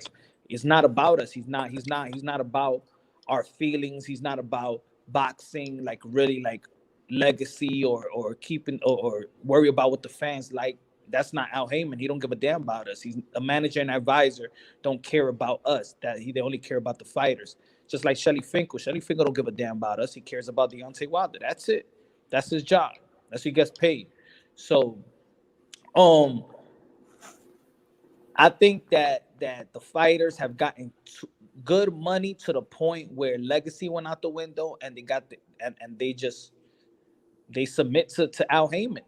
You know, look what Adrian Broner said in his IG yesterday. You know what I'm saying? That he want to go to if he don't get a fight, you know, he's gonna go to ESPN and Triller. He don't want to do that because he want to stay loyal. So you're gonna just leave your legacy alone because you want to stay loyal to Al Heyman, and that's what's happening. Look at Keith Thurman today in the Boxing Voice. He said, "I've been good. I've been good for a year. I don't have any injuries. I've just been waiting for a date." So you're out for 2 years. He said he could have got a fight last year. So you out for 2 years because Al Heyman can't get a date. So he has stalled all these guys' career, and y'all have let him stall your career. I don't know what's happening. But then they get that one fight, and they get that probably good money under the table. We're probably gonna get like 4 mil, and they're happy with that. They have abandoned their legacy, and they submitted to Al Heyman's business plan. Yo, I got a New York question to ask Punch and Major Key real quick. Major Key, you in the house? Yo, I'm in the house, man. Have you guys ever watched South Bronx Heroes? No, I have not. I don't know if Punch has, but Nah. yeah. Bro, get out of here, man. How is it two New Yorkers never watched it, but I've watched it? Because we on the streets, we're not watching TV. We on the streets, nigga. Exactly. That's what I was gonna say right now. New York people don't stay in the fucking house. That's a good one. That's a good answer, Major Key. The last time I was watching the show was fucking Family Matters or something. No, this is no, bro. This is old, bro. This is from 1985. This is old school, and bro, it shows like the real like gutters and hood of the South Bronx.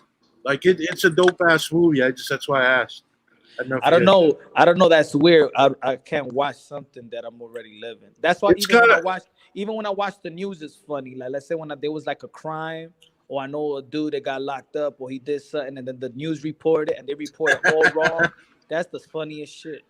No, I know when they be saying, you know, the guy did this or that. Yeah. No. Bro, I would watch the Get Down just to understand how hip hop started, because a lot of these people don't understand how hip hop started. But besides that, man, I get what you're saying, because I used to work for Checkers, right? At one point, I was a general manager, bro, and I used to open new restaurants for them. And then, this dude this dude was straight out of Miami. They moved him to Jacksonville with us. And then this motherfucker, they moved him back to Miami, and this dude was being followed by a helicopter in a high speed chase because he stole mad fucking hamburger meat out of the fucking Checkers, bro. Like, that's some funny shit right there. it is funny as fuck, bro, because he was cool as hell. He was down to earth, but I guess he needed that bread that day, bro. And he was like, man, fuck this shit. He opened that shit up, and they caught him on camera just passing out cases of fucking meat and shit like that. And they found him on the radar, and they fucking tried to track him with the helicopter. And this dude was on the news on a high speed chase, man. And you know what I'm saying? Just for stealing hamburgers, bro. That's crazy as fuck. Man, that's real fucked up. Just for hamburgers, they're acting like it's an FBI case. Like, yo, relax, man. Ain't even all that serious. You know? One time there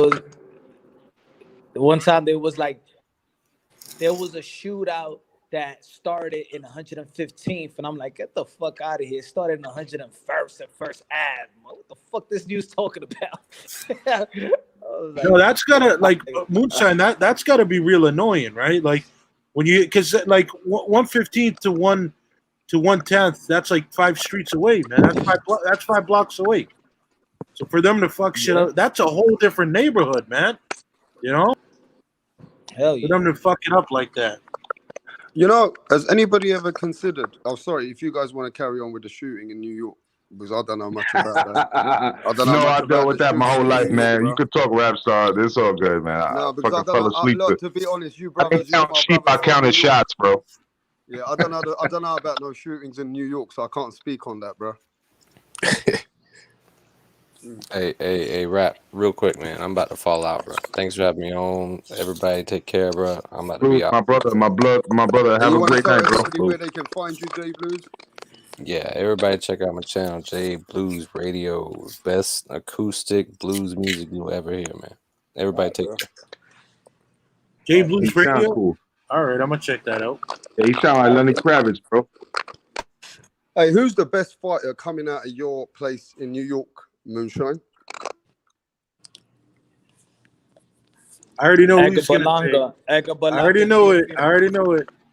But Edgar Berlanga. Hey, I'm going to the fight.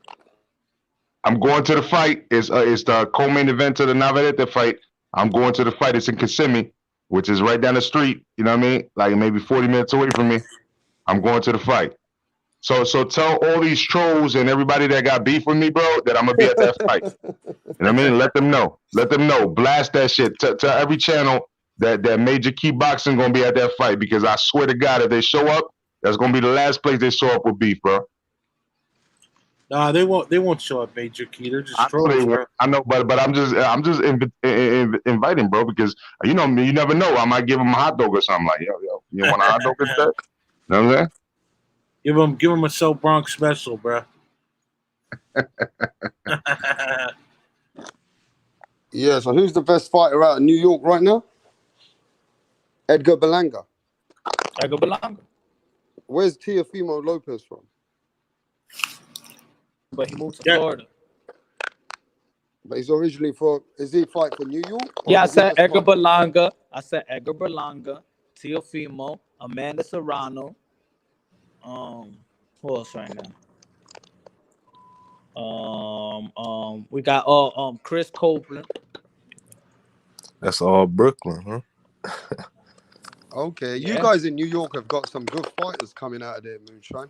No, but you know what? They got and good fighters train out here too. You know, Fortuna used to train out here. Who else? We got Sergey Derevchenko. But you guys got Sergey Derevchenko. He got his place out here in Brooklyn too. Okay, so come on, you guys have got to educate this British brother here, Jashan. Where you from, Jashan?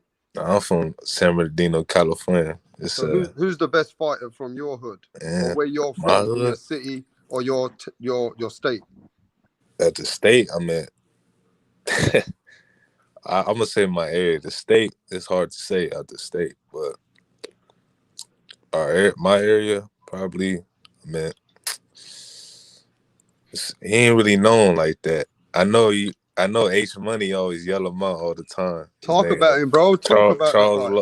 His name Charles Lolo Harris. Oh, he's been on Major Keys. He's been on Major Keys' platform. We've chopped it up. I had an interview with him a couple weeks ago.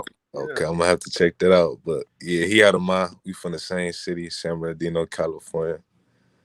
we don't really. It's not really a lot of fighters that come out the city per se. I must more say the area, which is the Inland Empire in Southern California.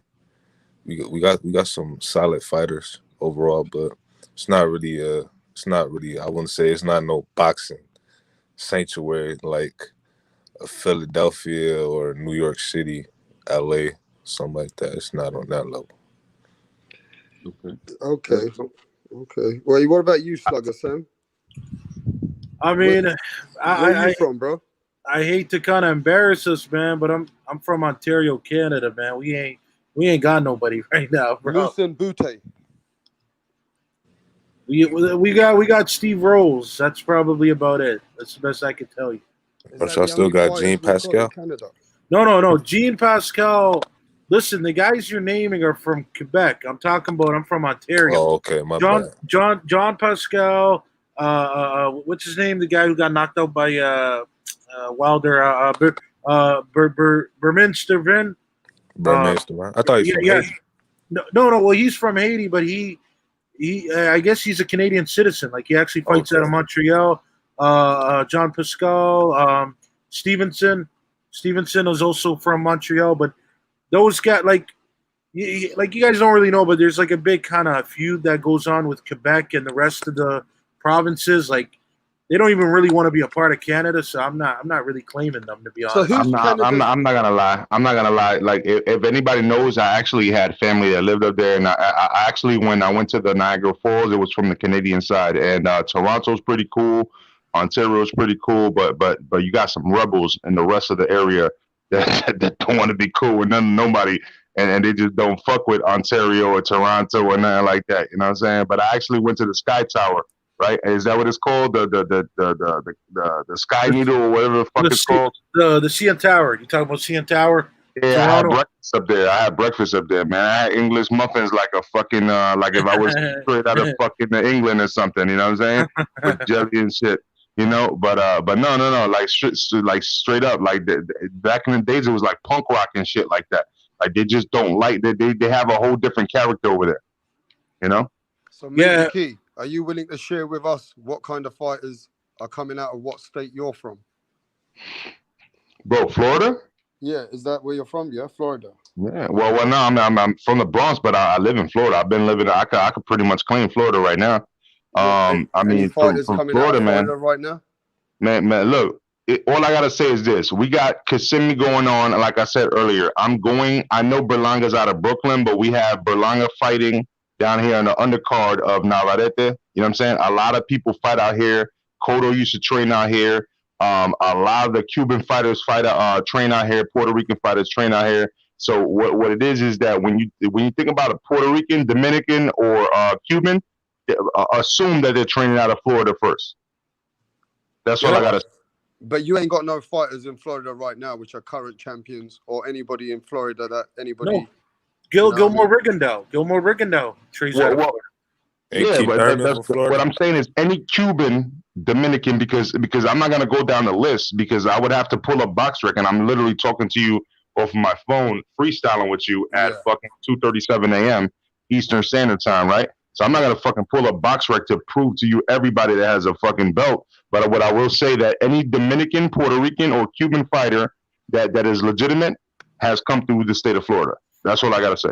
I remember there was a fighter who came out of Florida. There was a big hype on him until Joe Calzaghe put hands on him. Jeff Lacey. Remember Jeff Lacey? Oh, definitely, yeah. That Hook Lacey, bro. That Lacey, man. He was a dangerous dude, man. Yeah, man. But you know who? Calzaghe schooled him, bro. Go watch that fight again. Calzaghe schooled that dude. You know who did also? Some dude named Omar, some dude from over there in either Northern Africa or the Middle East.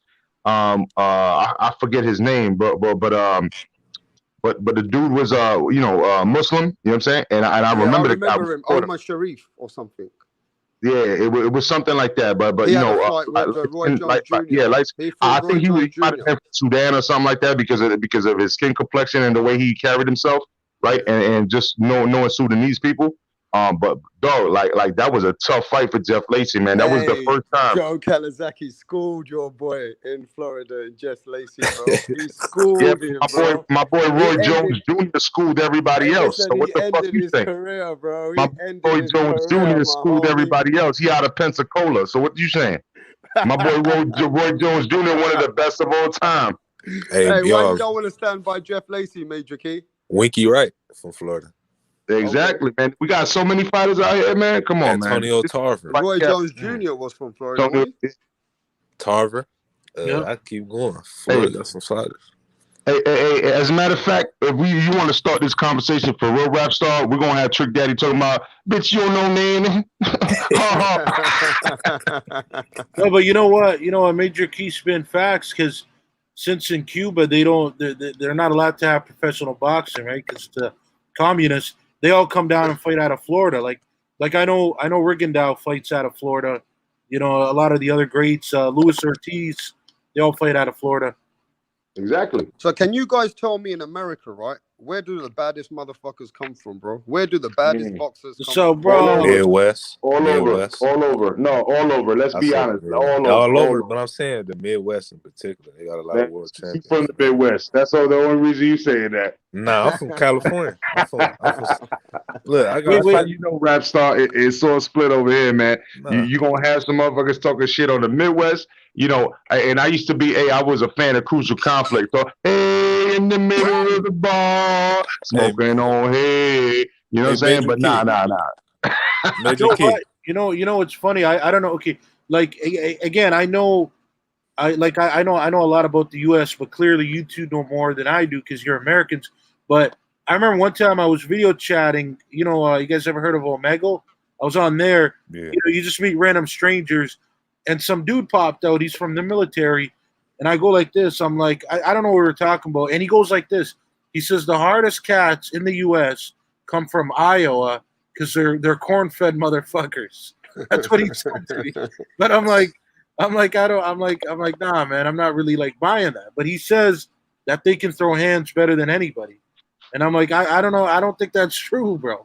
I just can't see that being true. Hey, Major Key. What up? I'm from California. I'm not from the Midwest. But You sound like you was capping for the Midwest though for a second. Nah, I got family all over. My mom is originally from Brooklyn, New York, so I got a lot of family in New York. No. But you see, I grew up in New York in the 80s and 90s, bro. When the Bronx was the burning Bronx and it was the murder capital of the fucking United States. My grandma, she from out there. She from Flatbush. She grew up out there in the 70s. Yeah.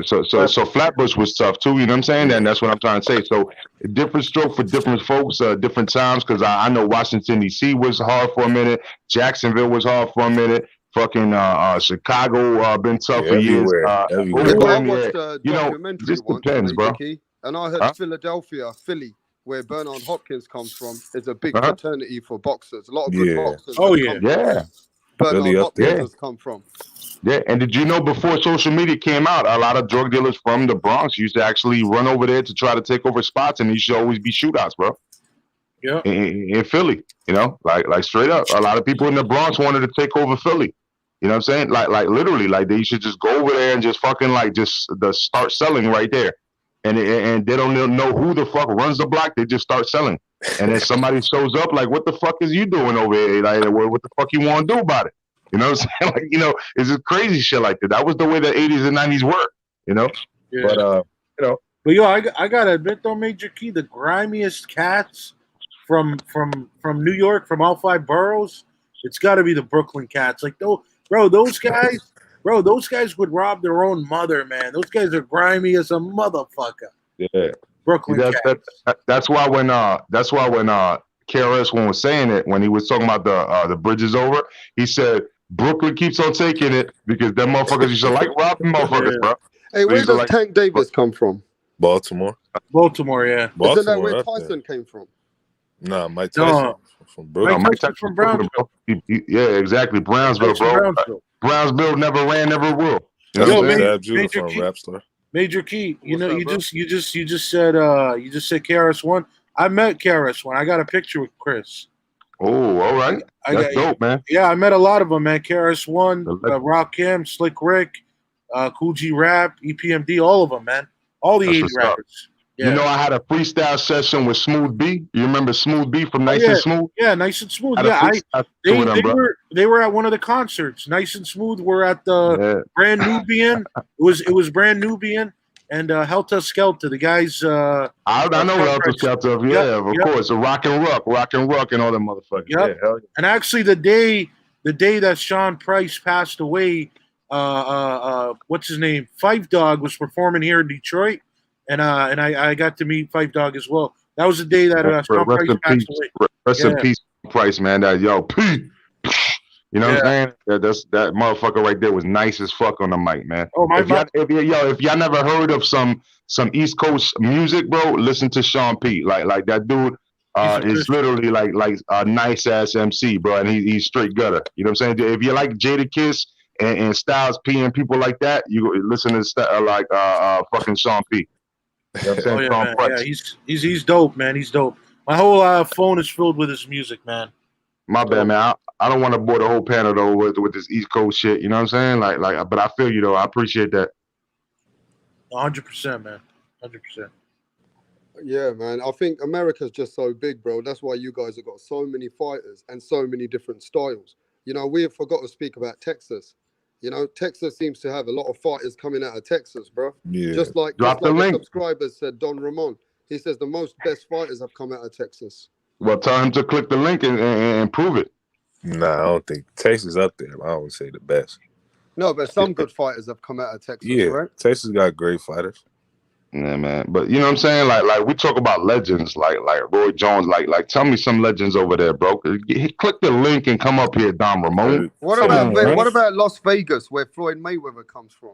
Nah, man, most people move to Las Vegas. Floyd from Michigan. They got that one guy. Remember the guy who Grand Rapids? Yeah, Michigan. Yeah, he's from Grand Rapids. Yeah, my granny from Saginaw, Michigan. So okay. Yeah, but Floyd Mayweather's base and foundation is Vegas for years, right?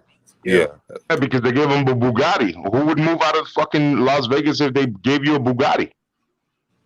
Yeah. But he's originally born. He's born from Michigan. He's born in Michigan. Give him a Bugatti, bro. Grew up at. Yeah, he's from the Grand Rapids, bro. Like, you know what I'm saying? Like, that's where he's from. Yeah. Where was George Foreman from? Oh, that's a good question, man. Foreman was it wasn't Alabama. Was it Alabama or Texas? I can't remember. I can't tell you off the top, to be honest with you, bro. George Foreman was from Texas, they said. All right. Was he? So maybe Texas had a great day back then, but you know, Muhammad Ali beat him, and Muhammad Ali was from where? Kentucky. Louisville, Kentucky. All right. So what did I say about Kentucky? You guys are funny when it comes to America, bro. You always come at each other's Hey man, yo, we the United States, bro. We united, but we fuck around with each other, man. Don't get it twisted. Like I'll shit on Kentucky, but Kentucky will shit on New York and all day long. But at the end of the day, we united. You know what I mean? Yeah. No, listen, I've been to America many times, and it's like a different state is a different culture. I've heard the guy say to me, you know, what I mean, I've heard the guy say to me, "Nah, he's soft. He's from here. He's soft. He's from fucking New York." You know what I mean? It be like that. It be like that. You guys come at each other, man. You think each state is superior to each other. That's just competitive. We competitive. Exactly. And all I'm gonna say is that no, don't get it twisted. Never get it twisted. That the Bronx, the BX New York, has been through some shit. And Miami, when I moved to where I was 16, where I became a man, that shit is fucking grimy as hell too, man. Don't get it. It's two completely different ways of thinking. In Miami, somebody that just moved from New York might think that people are moving slow, right? But these motherfuckers plot in a whole different way. Yep. They set you up slowly. You know what I mean? They guarantee when they get the kill, they getting the kill. You know what I'm saying? Like it's like going out, like, you know, and you bring in New York, like you bring a fucking automatic weapon and start trying to shoot birds in the sky. You know what I'm saying? But over there, they just bring like one sniper rifle and shoot it. Boom. You know what I'm saying? And that's what it is. Like it's two different methods. of how to get the same result. You know? Yeah, it's like Method Man and Belly, right? He Yeah. was playing. He was playing dumb. He was playing dumb. South. Yeah, yeah. Yeah. No, but you know what is similar? Just like what About Me said. You know, even in my country, right? You know, the Londoners think they're ahead of the guys in North. You know what I mean? And the guys in Manchester, you know, they have a different way of thinking to the guys who are in a different city in Sheffield.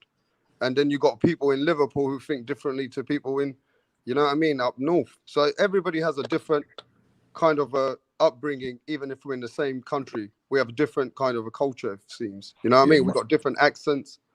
It's kind of just like, you know, you fight for one country, but you can fight for a different city to a different city. And you're going to support the fighter who's more local to you. Yeah. You get what I'm saying? My perception of the UK, I thought all y'all was the same. No, man. I think I thought all y'all was the same at first. Hey, I'll tell you something, man. Rap Star's a different. He's cut from the same cloth we cut from. I can tell you that, bro. Rap Star, straight up, bro. I fucked with him on so many different channels, and I could actually vouch for him like that, bro. Like Rap Star keeps it a buck. Like everybody tells me on my channel, yo, Major Key, you keep it a buck. That's why I fuck with you. Like they always tell me that. And this dude, like straight up, man, I fucking argue with this dude on every fucking panel, and we've also fucking agreed on every panel. Rap Star keeps it a buck, man. Hey, I appreciate that, bro. Sure. Hey, you know what the funny thing is, though? When we look at you Americans, you know what gets funny sometimes, Major Key and Joshan and Slugger, is when I've seen guys fight from different states, and there's such a dividance in your own country. Americans fighting an American and one kind of crowd. It's like the Terence Crawford and Errol Spence situation. When we look at that, it's like you see certain fans are shitting on Errol Spence because he comes from Texas. And you see certain fans, they shit on Terence Crawford, right? And that's because Terence Crawford comes, where does he come from again? Omaha, Nebraska. Yeah, don't these cities or don't these states get along or something? Are we missing something in England, bro? Well, Omaha charges too much for steaks, bro. That's why we mad at Omaha, bro. Too much for steaks. Yeah, I mean, we just seen it. We just seen it 2 weeks ago with what's his name, Virgil Ortiz and Maurice Hooker, right? You know, they were in Ortiz Estate, Texas, and he kind of got a little bit of that. Hooker, he got a little bit of boost from the crowd. Hooker from Texas too. So no, you're right. My bad. I was thinking more because he's in Crawford's camp, right? Yeah, he was in So I was kind of feeling like he was part of the Omaha camp. But you're right though. No, that actually makes it even worse though, that he got booed by his own Texas crowd. That makes it even worse, man. Yeah, it do. Yeah, man. Yeah, so again, I'm gonna ask this question for all my British subscribers. Where do the baddest motherfuckers come out from America? I'm gonna say this, man. Can I? Oh, go ahead, brother. No, you go first, Sean. I'm gonna say this. I'm from California, though. Ain't no bias towards this right here. I'm from California, but I'd say the state of Michigan. They produce a lot of bad MFs. A lot of them. Okay. Do your research, y'all. If you don't believe me, just do your research. So Michigan produces some bad motherfuckers out there. Yeah, James Toney, Ray Robinson, Mayweather. A lot. I can keep going on, but. Oh, are we talking boxing or just like an average man right now? I'm talking about boxing.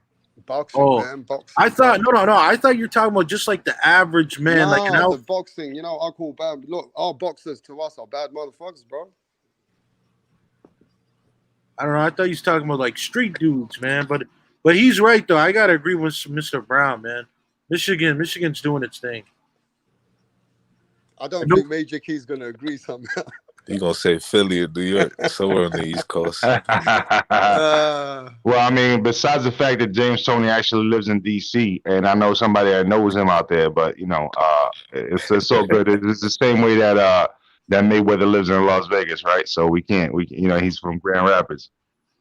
Nevertheless, man, look, we were talking about what was your previous question, Rapstar? Because it was a point I wanted to make. It wasn't just that. You said something else. Okay, let me make it a bit better.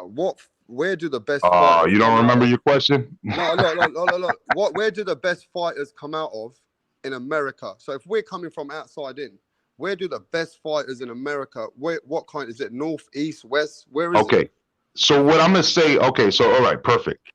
Okay, so that reminds me of what I was trying to say. So look, if you're coming from the UK, what you gotta understand that America's a lot different than the UK. There's so many segregated areas, and if you haven't been around the United States, you're probably not gonna be able to last in certain areas.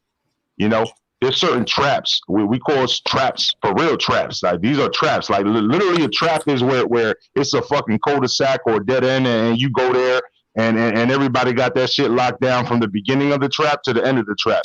And once you go in there, you just locked in if you start some shit. You know what I mean? So what I'm saying is not to talk about some street shit all around, but just say for example, people grow up in that. This is what I'm saying. Like, you know, you got Mike Tyson, for example, right? Fighting out in New York. You know, these people like just grow up knowing how to just sell drugs or rob people and just punch people in the face.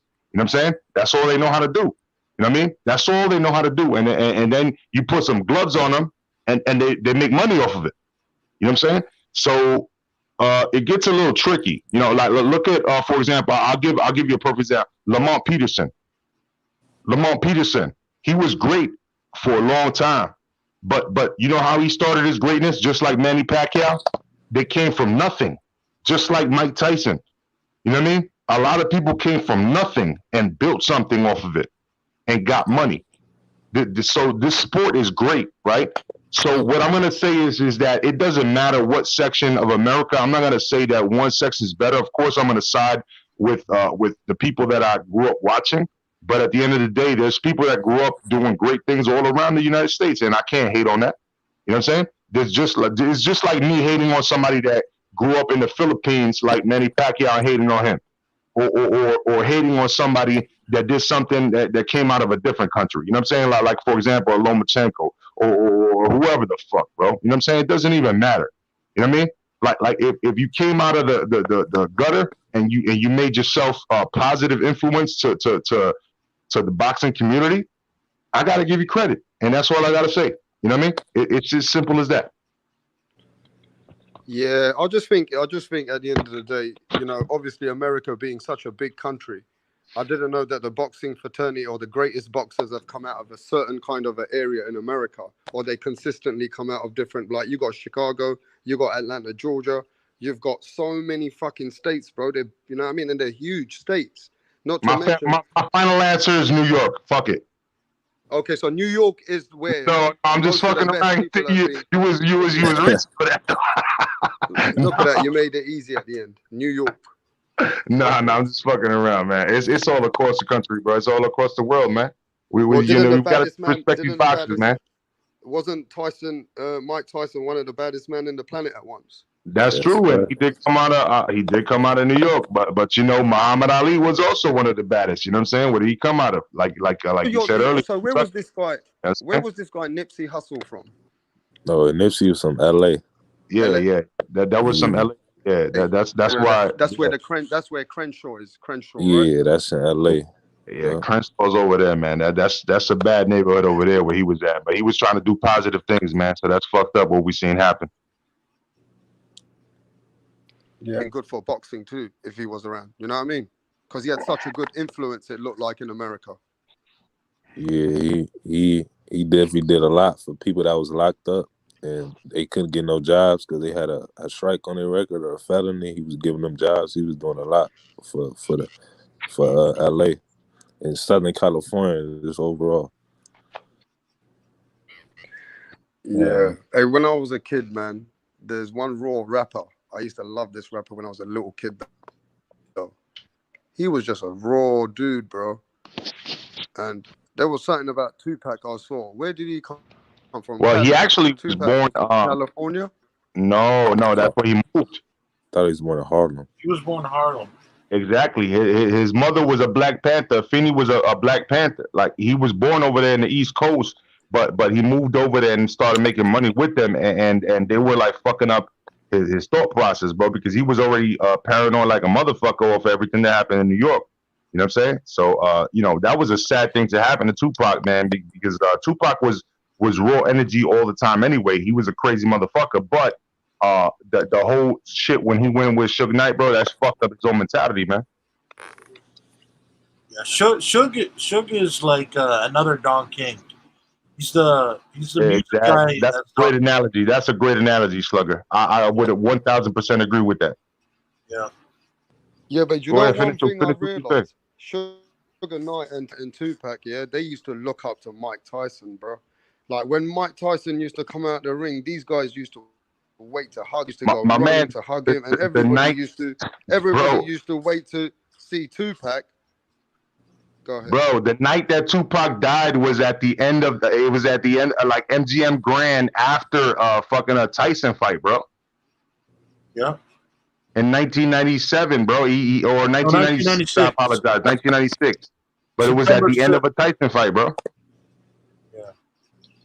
September 7th. Oh shit, he died after the Mike. Right, Major Key. He died after the Mike Tyson fight, didn't he? Yeah, because he fought that dude. I forgot his name, but Sheldon. it was Bruce Sheldon. Yeah, he fought some dude that was part of the Crips, and he fought him like in the lobby. He stomped him out and then left. And after that, bro, they clapped him in the streets. But you know what though? You know So what you though? think the Crips Major killed Key? him? No, you know what though? They say that even though Pac had that fight prior to him getting shot up, they're thinking of really like the two doesn't have anything to do with each other. No, bro. I'm gonna tell you right now, Slugger Sam. If you haven't watched the documentaries, bro, I'm trying to tell you right now. It was what's his name? I can't remember his name right now. His name Orlando Baby Lane Anderson. And exactly. Tell him again the name. Orlando what? Baby Lane Anderson. He was a Crip. Exactly. Yeah. That's who Tupac beat up. But I'm just saying, his uncle went on record saying it. Orlando, after he died, Orlando's uncle went on record saying what happened. Keefy D, that's his uncle name. They recorded. Thank you, bro. You could look at it. You could look at fucking DJ Vlad right now. He fucking said it, bro.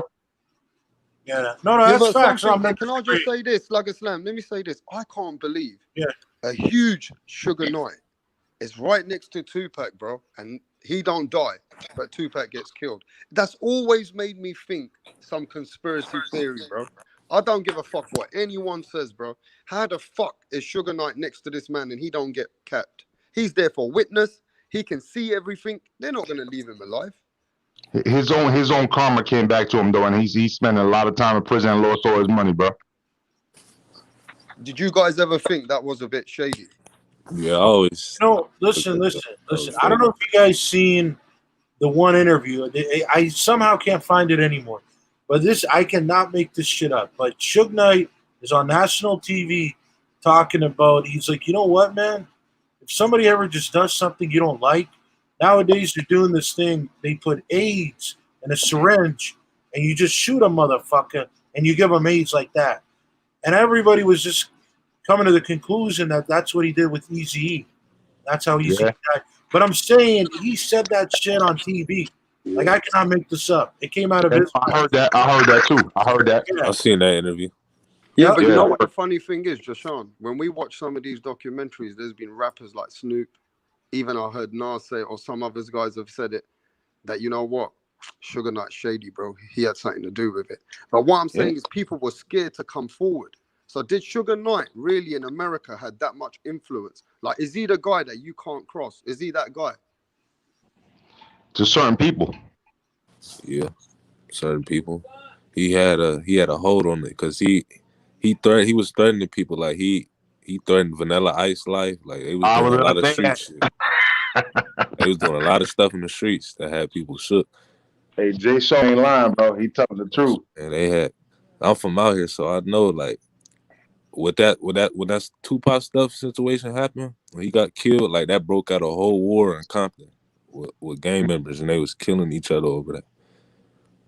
That's why Biggie ended up getting killed behind the stuff that would happen with Tupac, because he got killed by a Paru in LA behind what happened with Tupac.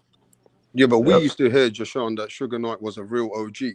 Like, we used to hear that this guy's got real power. He ain't no in the industry. He not no OG in the streets, but in the industry, he was running stuff. I'll give him that.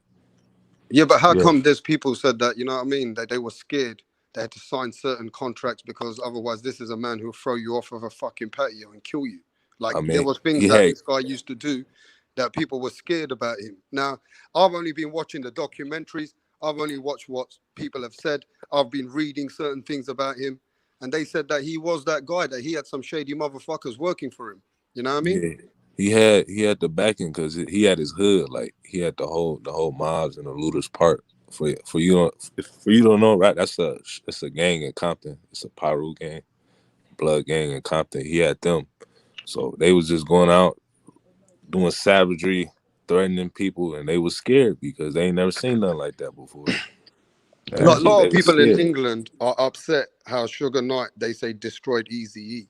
Like, a lot of people in England used to love Eazy-E because Eazy-E brought hip-hop before my time, I'm talking about. You know what I mean? That he brought that hip-hop to England as well. And all of a sudden, Eazy-E was never the same after Suge Knight. Ultimately, they said, gave him an injection or, I don't know, man. These things are out there, Jashawn. You know they're out there, bro. Yeah, nah, that's facts. I mean, They said that ain't. Suge Knight is the one who gave him AIDS, bro. That's what they say. Yeah, that's a conspiracy. If that's hasn't been proven to be true, but that has been floating around for a long time, and a lot of people believe that. There's no egg weights, but however, listen. At the same time, I don't know if you guys heard the story when Tupac came and he came all crazy and reckless in Central Park around Nas, and Nas had like fucking like 50 gunmen around him. Like, the fuck is this nigga doing? And Nas was just chilling, smoking a blunt, like listening to Tupac, and Tupac was wilding out, like just talking mad shit. And he's like, yeah, it's all good. Yeah, we could be cool. You know what I'm saying? It's all good. Like, you know, just sitting on the bench, it's just like smiling at him, like, it's all good. And Snoop, if you don't believe me, listen to Snoop, because Snoop was part of his team, and Snoop tells the story. And Snoop said, yo, there was mad shooters out there, and Tupac didn't even realize because he was a little fucked up. He didn't realize that everybody like was around him, and he could have easily got shot up. That's how reckless Tupac was, though. Sometimes, you know what I'm saying? Tupac was a little reckless sometimes, you know. But what do you think about what Fat Joe says? Fat Joe says that Mike Tyson is a crazy motherfucker. He said Mike Tyson pulled up on him in front of 20, 30 OGs. And he goes, Mike Tyson scared him so much that he goes, Mike Tyson don't give a fuck about nobody in his prime. He was in clubs. No, that was Roy Jones. That was Roy Jones because he said lean back. Even Roy Jones was forced to lean back. That's what he said in the song. That was Roy Jones because Mike Tyson actually pulled up to a club with Pun and Fat Joe, and Mike Tyson was chasing the fucking bouncer around the car. Oh no, you know what? Let Fat Joe. That was Roy Jones. No, you're right. That was Roy Jones. That was Roy Jones, bro. No. Mike Tyson actually protected Fat Joe and Big Pun in front of a club because the fucking bouncers wanted to fight them, and Pun was going all loud at the mouth, and then Tyson showed up. He's like, yo, Joe, what the fuck is going on here? You know what I'm saying? You need to fuck these niggas up, bro. And he started chasing motherfucking bouncers around the car, and they let him in.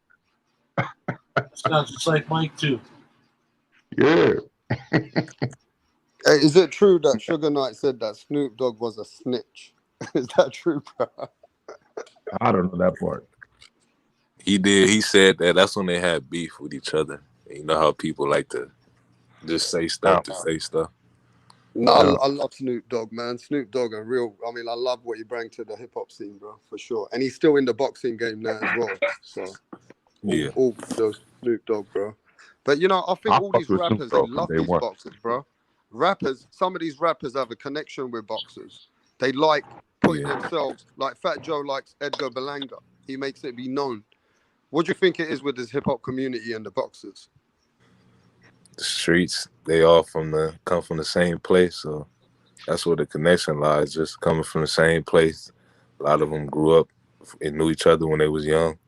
Just connection to the streets.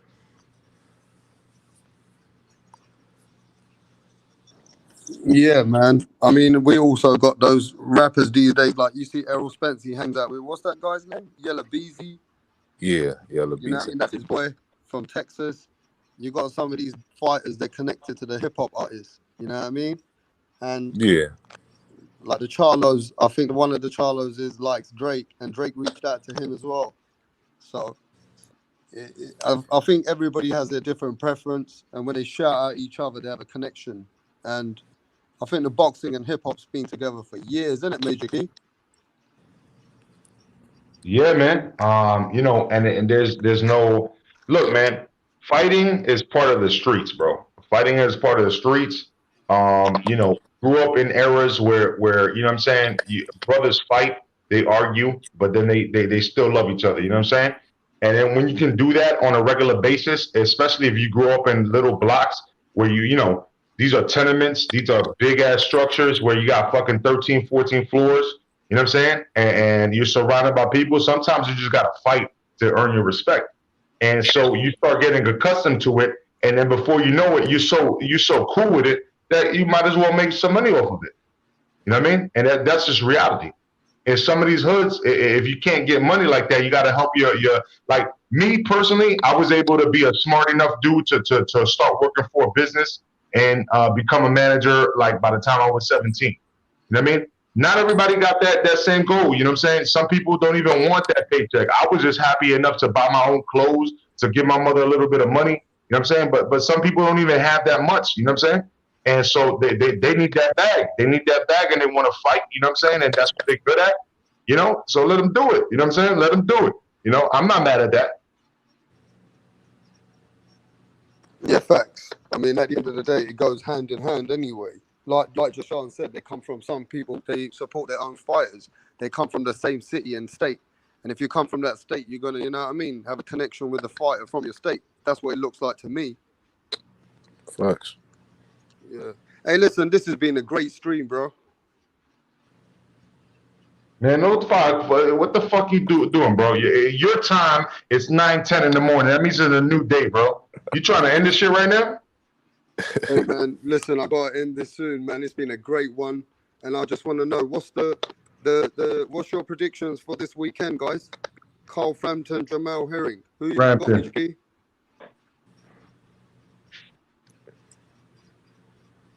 Hey, listen, Carl Frampton. Oh, yeah. I think Carl Frampton, he's got such a great work rate. He had some great wars with Santa Cruz. You know what I mean? Carl Frampton in his prime, man, when he beat Santa Cruz for me, that's certified Carl Frampton for us. You know, and look, this is a guy going for freeweight world champion. It's only been done once by England. This is another guy trying to get legacy, bro. Do you guys think Carl Frampton can achieve legacy against Jamel Herring? I think he can. It's gonna be a tough fight. I think it's a 50-50 fight. And to be honest, I think it's tough to choose. I think I'm a favorite Herring because he's been training for a while. Like he been at it for a while with the Crawford team, with Bo Mack and them guys. And Crawford been spun with him. So he definitely working hard for this fight. I know Carl Frampton is too, so it's gonna be an interesting fight. I think I'm a favorite Herring though in this fight. Okay, Major Key on the fight, Carl Frampton, Jamel Herring. I got Frampton, and the reason why is because Frampton has always he's one of my favorite fighters as far as style, bro. Like this guy's ambidextrous. He always comes and brings the full, like he leaves everything in the ring. You know what I'm saying? Whether he wins or loses, he brings everything in the ring. You know what I'm saying? And he's only lost against like great people. You know what I'm saying? So Frampton to me, man, is a world-class fighter. I believe, and he said that he guarantees victory this one. I gotta believe him, bro, because Frampton is really that good, you know. And so I'm gonna take it. For me, if he's an underdog, I would tell anybody here to go ahead and bet on him. You know what I mean?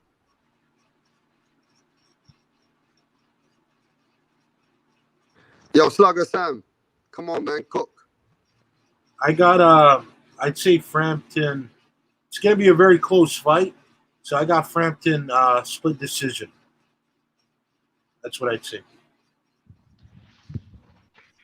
Okay, I've got a fighter there I want everyone to look out for. I think Punch Drunk Boxing's had him on his panel. Keyshawn Davis. So yeah, Keyshawn Davis is fighting too. So anybody want to say anything about him, or it's just too early? Just let's see the fight and we talk about him after the fight? He the truth. From what I seen, he been sparring with Shakur Stevenson, so he the truth as far as his skill set. He was supposed to qualify for the Olympic team, but obviously we know the Olympics didn't happen last year, so he decided to turn pro. He gonna be a world champion probably within the next year or two. I can see that happening.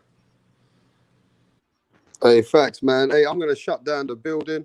Anybody got any last thoughts? It's been a great stream. We've cooked it up, and you know what? If anyone wants to talk about where to find you, just let them know, bro. Yo, Major Key Boxing, you know what I'm saying? All you got to do is look up on YouTube, Major Key Boxing. If you want to talk to me, MajorKeyBoxing@gmail.com, or go on Facebook, Major Key Boxing.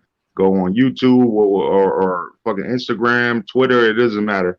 Major Key Boxing all day. Hey, people are asking, is anyone going live in America? People in the chat. Kyle going live from the boxing section. Yeah. Okay. What about you, Major Key? Hell no, I ain't going live right now. You crazy, bro? It's fucking Thursday, bro. All right, bro. Hey, Slugger Sam. Slugger Sam, I want to see a very good outro from you, bro. I want the energy. I want to hear the fucking outro, bro. Yeah. No, I'm gonna give you something nice. So look, man, it's Slugger Sam. It's been good, and I'll tell you all where you could find me. Inside some bitches. You know what I'm saying? Just tapping them booties and clapping them cheeks. That's exactly where you'd find me. I'm not gonna give you no goddamn Twitter. I'm not gonna give you no fucking Instagram to go look for me. That's exactly where you'd find me. And you know what? Keep your honeys away from me. Keep your shorties away from me. Because I'm a dangerous man. Anyways, that's it for me, fellas. I'm out this bitch. Hey, before everybody leaves that building, don't forget to smash that like button. Make sure you touch that like button before you leave. Hey, it's been a great fucking stream with my American brothers out there, man. We've been cooking it out. It seems like the baddest motherfuckers come out of New York, or for some of the people, it's Michigan. But whatever it is, all of America, man. Peace out to all of you guys, bro. We'll be cooking it out soon with you, brothers. Yes, Send me, brother. Have a great night. Salute. Shout out to the UK. Definitely. Yo, shout out to you, Jay Sean. Subscribe to Major Key, bro. All right, salute. Major Key, Slammer, Slugger Slam, Rap Star. I got to fucking sleep. I'm telling Jay Sean to fucking subscribe to me, bro. Fuck that shit. You can't Hey, subscribe. Major Key, when you go live, I'm gonna hop on